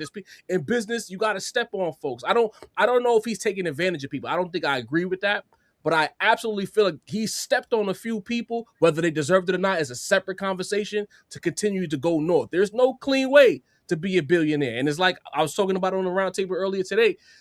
The thousandaires like us, we don't speak that language. It sounds like when a thousandaire talking to a billionaire, it sounds like native tongues or something. Like it don't even compute. It's hieroglyphics damn near. So it's like we can say, yo, this is crazy. But how he's operating within the rules of engagement of America, which America is a scam. We got to call it what it is. You mentioned it earlier because I was still listening how the middle helps to uplift the rich. That is scamming 101.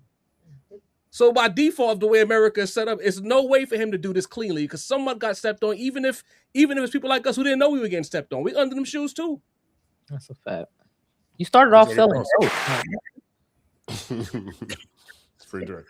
We Big really shout out don't to Nihar6643 says, we got to accept the fact that Oprah, Gayle, Jay-Z no longer black. They're billionaires and vote accordingly. 2 quarters been lost.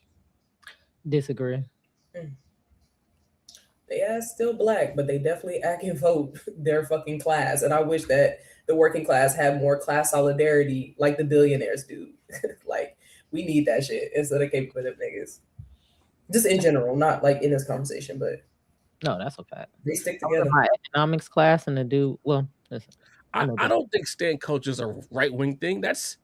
I think someone said it earlier. This is in all forms of life now. You look at sports, look at LeBron fans, look at Kobe fans. I'm a Kobe fan. I'm part of the cult. You know, I don't say nice things about LeBron on the internet. I'm guilty of it. So I don't think that's a right-wing thing. Like, just people choose their tribes and they ride for it and they ride it to certain degrees.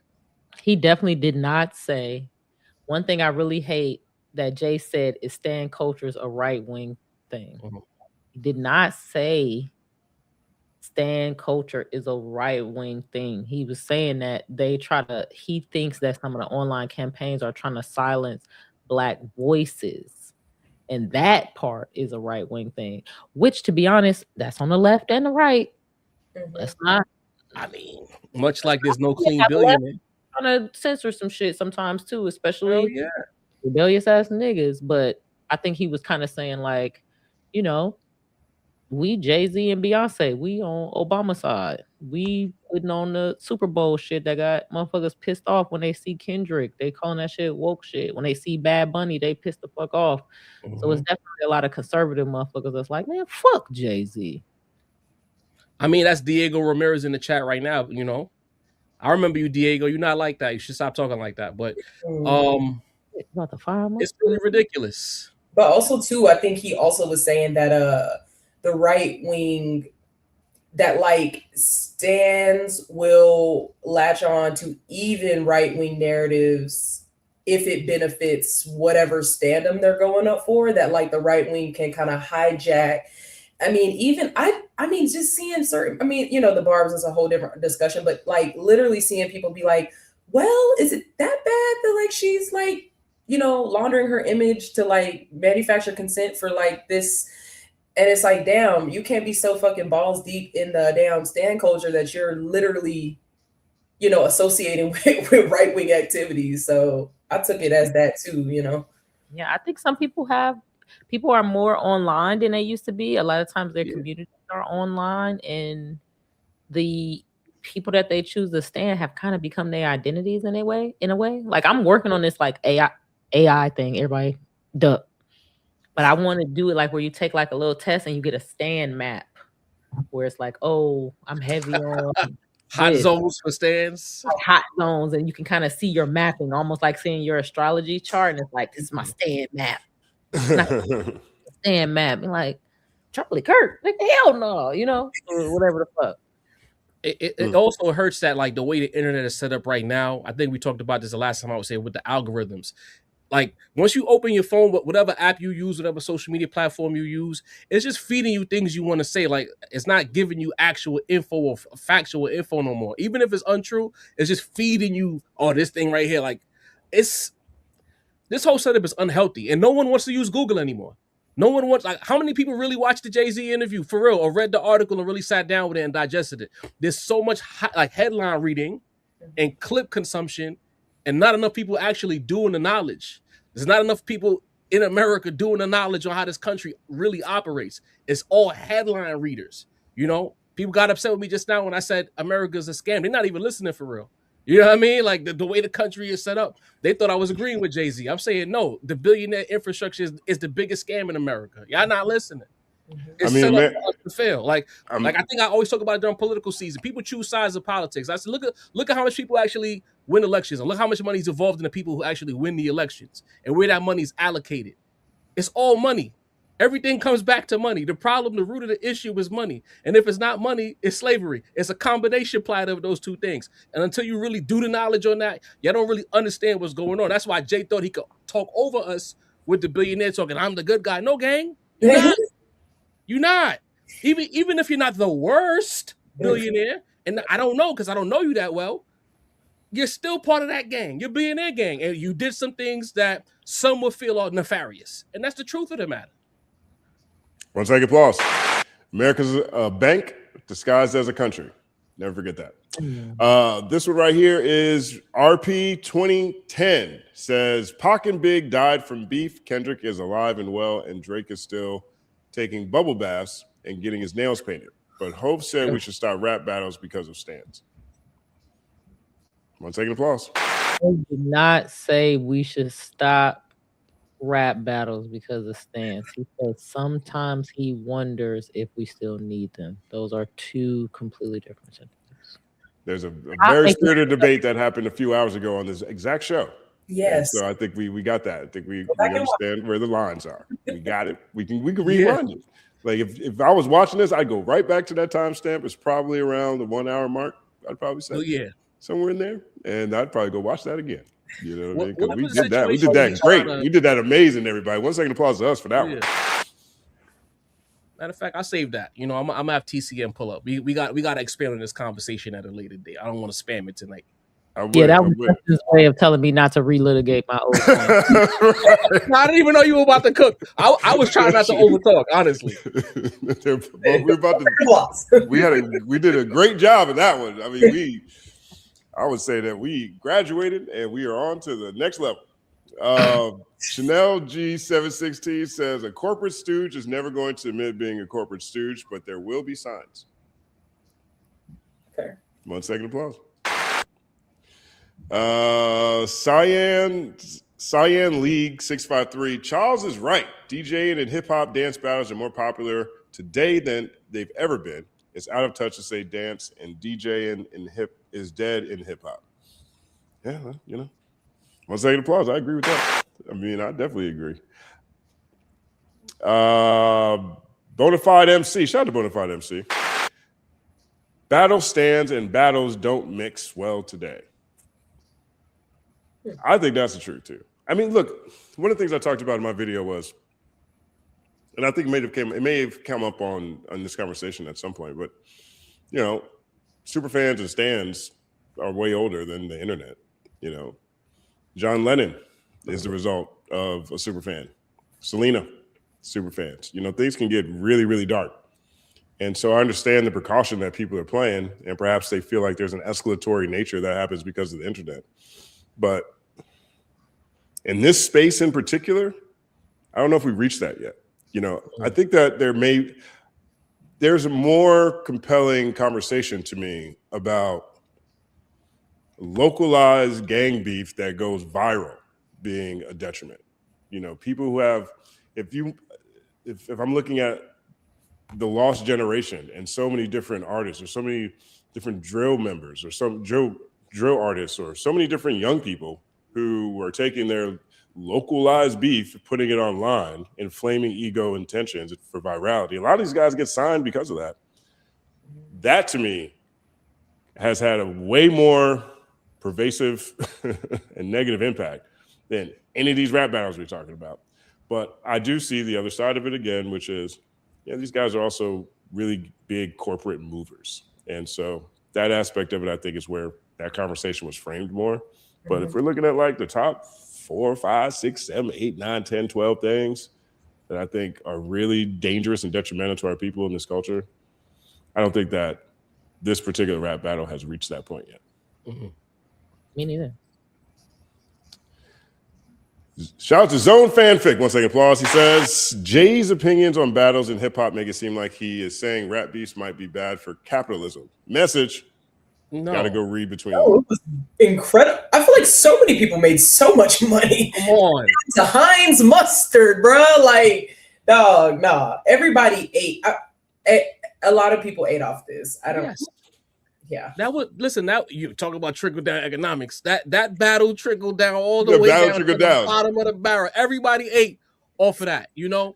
And let's be clear, there's two things in hip hop that you could guarantee that's gonna make money. It's rap battles and death. Sad to say, but it's the truth. So that's not true. 1 second applause. You know, maybe no. People just I had a very interesting rock with me. I tend to be very, nuanced. I walk a tightrope pretty well sometimes. No, but what I am thinking about is what's the forward-looking ramifications of how this type of thing is handled the next time. And maybe it's hard to tell with rap battles. I don't think we'll ever see anything in our lifetimes or any recent times that mirror this. But I was having a conversation with someone, I'm not going to name their name, but it's somebody, a relationship I built when I was spending time in the country music industry, and they were talking about Shabuzi. Okay. They were talking about Shabuzi. And they were asking me rhetorically, did I expect Shabuzi to win another Grammy at any point in time? And I was like, I guess it depends on his music, but probably not. And he was like, no. The answer is no. Okay. That African nigga they let one African nigga through the door. He took home a trophy. They will make sure that's not going to happen again. And so it was a reminder that there are macro industries that are very, people learn a lesson. One of the stories that I've heard, and the source on this is in the room and very well respected, told me that Julie Greenwald, some other people, were in a conversation, and this is after Jay-Z left to build Roc Nation. And they told him, we'll never make another Jay-Z again. You have someone who was elevated to president of Def Jam, or whatever, I think it's Rose, president, CEO of Def Jam, and was able to build an organization that can compete with not only the labels themselves, but marketing companies, agencies, and ticketing companies, right? Well, that is Jay-Z's ability to navigate a lot of closed doors and build his infrastructure away from the people who gave him money, right?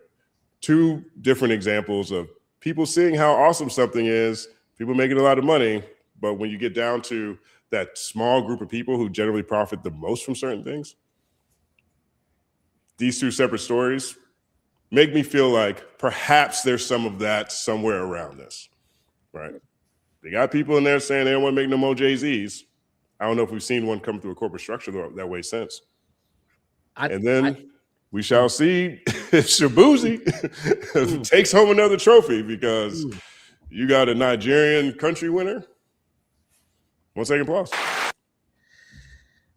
I think that's a great point. And it makes me wonder, because I was listening with Challz had his Drake and Jay-Z theory that I don't agree with. I think, in fact, there's a lot of friction between Jay-Z and Drake. We've heard it through the bars as well. There's been darts thrown back and forth.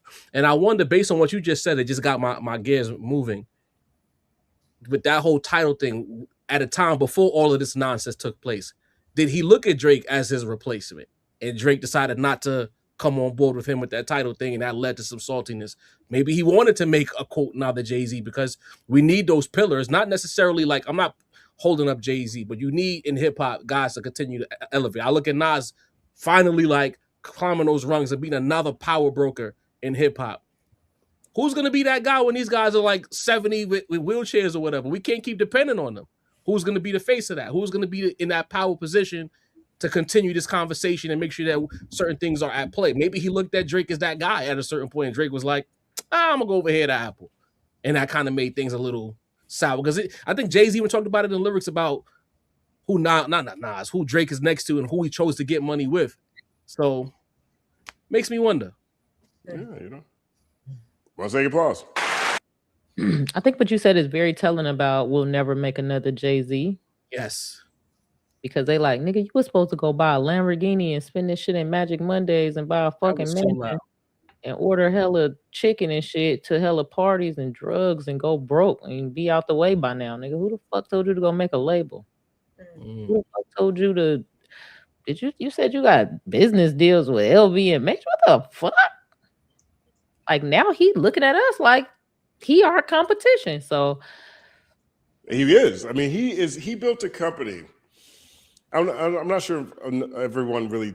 I'm not sure how many people have been to the Grammys. Right? If you go to the Grammys is a really interesting place, because it is a televised concert with some speeches in the middle. Not a lot of fun to actually attend. Food ain't free. Tell you that. Wait, you gotta pay for the food? You gotta pay for the food. The general person like that. You gotta think you're in an arena. So all the people in the seats that are going up, they go to it's a concession stand at a Nets game. Okay, that's what it's the same concessions. Sucks is crazy. That's what it is. So they just opened the stadium for this big concert that's on TV with speeches, right? Wow. Now that's the average person who goes to the Grammys. Now where it differs is that in the box in the booths, right? So all the major labels generally have one, right? Atlantic has one, Warner has one, Sony has one, Universal has one, whatever. Organizations have one. And if you look at how the Grammys tend to go, particularly for the main genres, now I'm not talking about spoken word and some of the other things that they do, but for the main genres, no matter who wins the award, it's usually either Sony, Warner, or Universal that actually won that award, right? So generally speaking, that is the most common thing, right? Empire has become a bit of an outlier recently. They have Grammy, Shaboozie's on Empire, for example. That is an outlier situation where they're able to take home a Grammy Award. Rock Nation always got a suite, and they always taken home Grammy Awards that entire time. So Jay-Z was able to build an organization going through the major label system that literally competes with the major label system, at least at that point in time, since they were doing artist development over there at that point in time, and was actually taking awards from them. You know what I mean? And so that's where they were coming from. They built their competition, and these type of outliers are outliers, generally speaking. And so you can always tell where the power really is if you ever go inside the Grammys, because the average person who was there, they're standing in line right over there getting Chick-fil-A or whatever you get at the Nets game. And then there's the suites where there's the free food, and Rock Nation always had one of them joints. You know so he did buy hella chicken. Interesting. I think that's why I take up for him, because I feel like I don't look at it like I'm here and he's up there. I look at it like you up there fighting them you up there with them, and they treating you like a nigga up there. Right. I still look at it like in some way, and maybe I shouldn't, but I still look at it in some ways like you up there, because he said some shit like, I don't mean to boast, but man, if I don't brag, these white folks gonna act like I ain't on their ass. Like I think that really be his attitude. I don't think he be up there trying to kiss the white people ass so they can respect him. I don't see that at all. I also think that he's ultra stubborn in that he feels that there's one way to do things, and if you're not willing to do it his way, you can't sit with me. And I think that's why you see a lot of saltiness for people who used to have business relationships or even personal relationships with Jay-Z, because once you get off message with Jay-Z, you're out, and I think that leads to problems as well. Right. That's too. Let's take a pause. Let's see what we got here. I think we got some of these. Chill with Moni. Stat said Jay-Z needs to be consistent. For the record, he had the same stance on the battle rap 7 years ago during the 444 era. Is that consistent? I think his stance is consistent. I think Stat's point was, you can have this approach, but the things you invest in are still away from that. And he's talking about a lot of the artists that Jay-Z was working with. But that's a great point. Moni be knowing her history. That's what I'm saying. If you're not following Chill and Moni, punch yourself in the face. They all with the Joey Badass conversation today. She was like, he did share an album. Joey Badass did share a magazine cover with Jid. She be pulling them nuggets out, man. 1 second applause. Joey playing chess with that move. He know what he doing. It might not work out for him, but that was a chess move. It is a chess move. I'm not sure if it's gonna work, but he's been on that since he started the Royal Rumble last year. Yeah. All right, y'all. I gotta dip out. Yeah, I actually have to dip out too now. But thank you guys so much for rocking with us. Is Elle eating more chicken? Is that what's going on over there? Yes, she is. That's why she came back in to say bye. But thank you guys for rocking with us. What is it, 6.5 hours? 5.5 hours? Almost 6 hours. Oh, yeah. This is like I don't think we've ever had a Culture United this long before, but I don't think there's been many weeks like this since we've been doing Culture United. Anybody want to give some salutations, let people know where they can find you before we close out tonight's stream?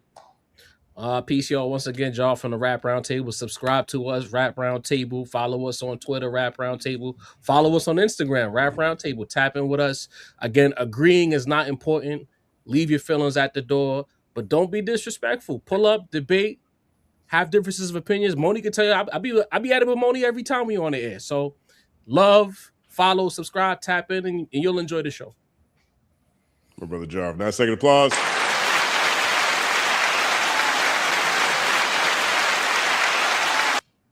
And make sure you like the video, man. Make sure you like the video. Yeah. This was a really spirited conversation tonight. I had a lot of fun. Shout out to the chat, the mods, everybody. Shout out to Tapehead City. This is a cassette of the whole bloody affair. I have anything from like Champagne Moments to BBL Drizzy to like, I mean, we got like AI in the physical tape, which is so crazy. So shout out to them. I'm gonna just cherish this forever because I enjoyed the beef and I loved it. And I'm not gonna feel bad for that. But yeah, you can find me everywhere at LATM Pod or look at the material with BK. I'm gonna start reacting to a bunch of classic albums that my community gave me a bunch of suggestions. So I'm just putting them in chronological order and reacting to them and just trying to do the knowledge myself. So be on the lookout on the Patreon for that. And then I've got a reaction channel with my fiance, Morg, BK and Mogo. We're reacting to stuff all the time. So definitely tap in with us. Yeah, I had a great time. BK, as always, 9-second applause.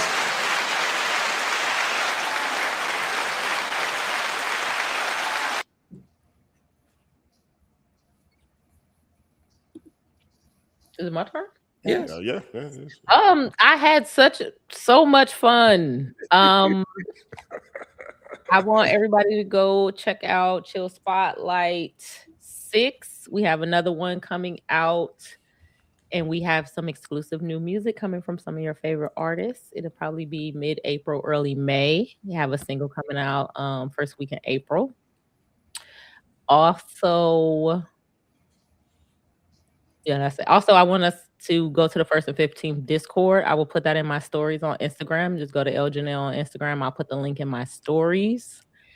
And I think that's it for now. And shout out to Culture United, my favorite place to be on a Wednesday night. Oh yeah. Yes. Elle Janelle, as always, 9-second applause. Ladies, I don't know if y'all free in April on a Monday. The two of y'all got to come spin to the Rap Round Tables block as well. Come join the guys, yell at us a little bit, whatever. Let's go jump them. We just go back to back. Go ahead, do it. Go ahead, pull up on them. Come to the block and see me, as Kiss would say. Thank you guys so much for tuning in. Thank you to everybody that's on this panel. I have so much respect for all the voices that you guys heard tonight, and I think it's a beautiful thing that has come from this battle in a lot of ways. You know, I was really moved by what BK said earlier when she was talking about how no matter who you're talking to, all people do is talk about the bad stuff that happened, and the bad stuff that they focus on is just a couple of guys' feelings.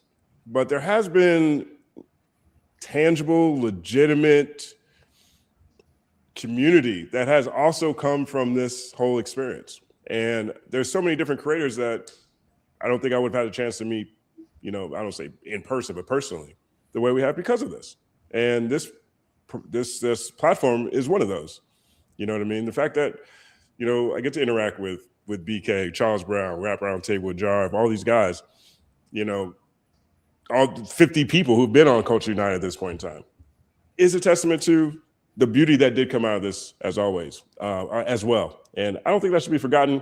And I'm tired of the people with the biggest audiences and the loudest microphones limiting this to just the darkness that happened because one guy decided that's how he wanted to approach things, you know.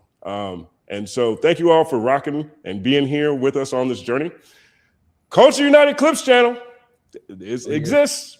All you got to do is just go. Just if you got a friend, you want to say, hey, yo, check out Culture United. I ain't watching no 6 hour or whatever. Hey, go check the Clips channel.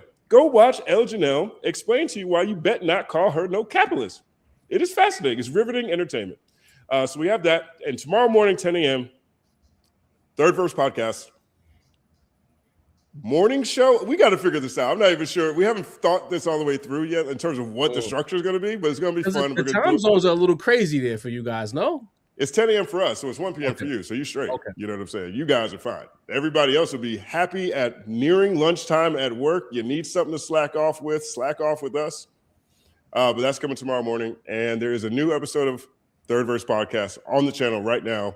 Check out what Miss Hummus was talking about with Stat Quo's take. Don't hold it against everybody over here. There's a bunch of us at the Third Verse. And so that's where the debate always takes place. Thank you guys, as always. 9-second applause to you all.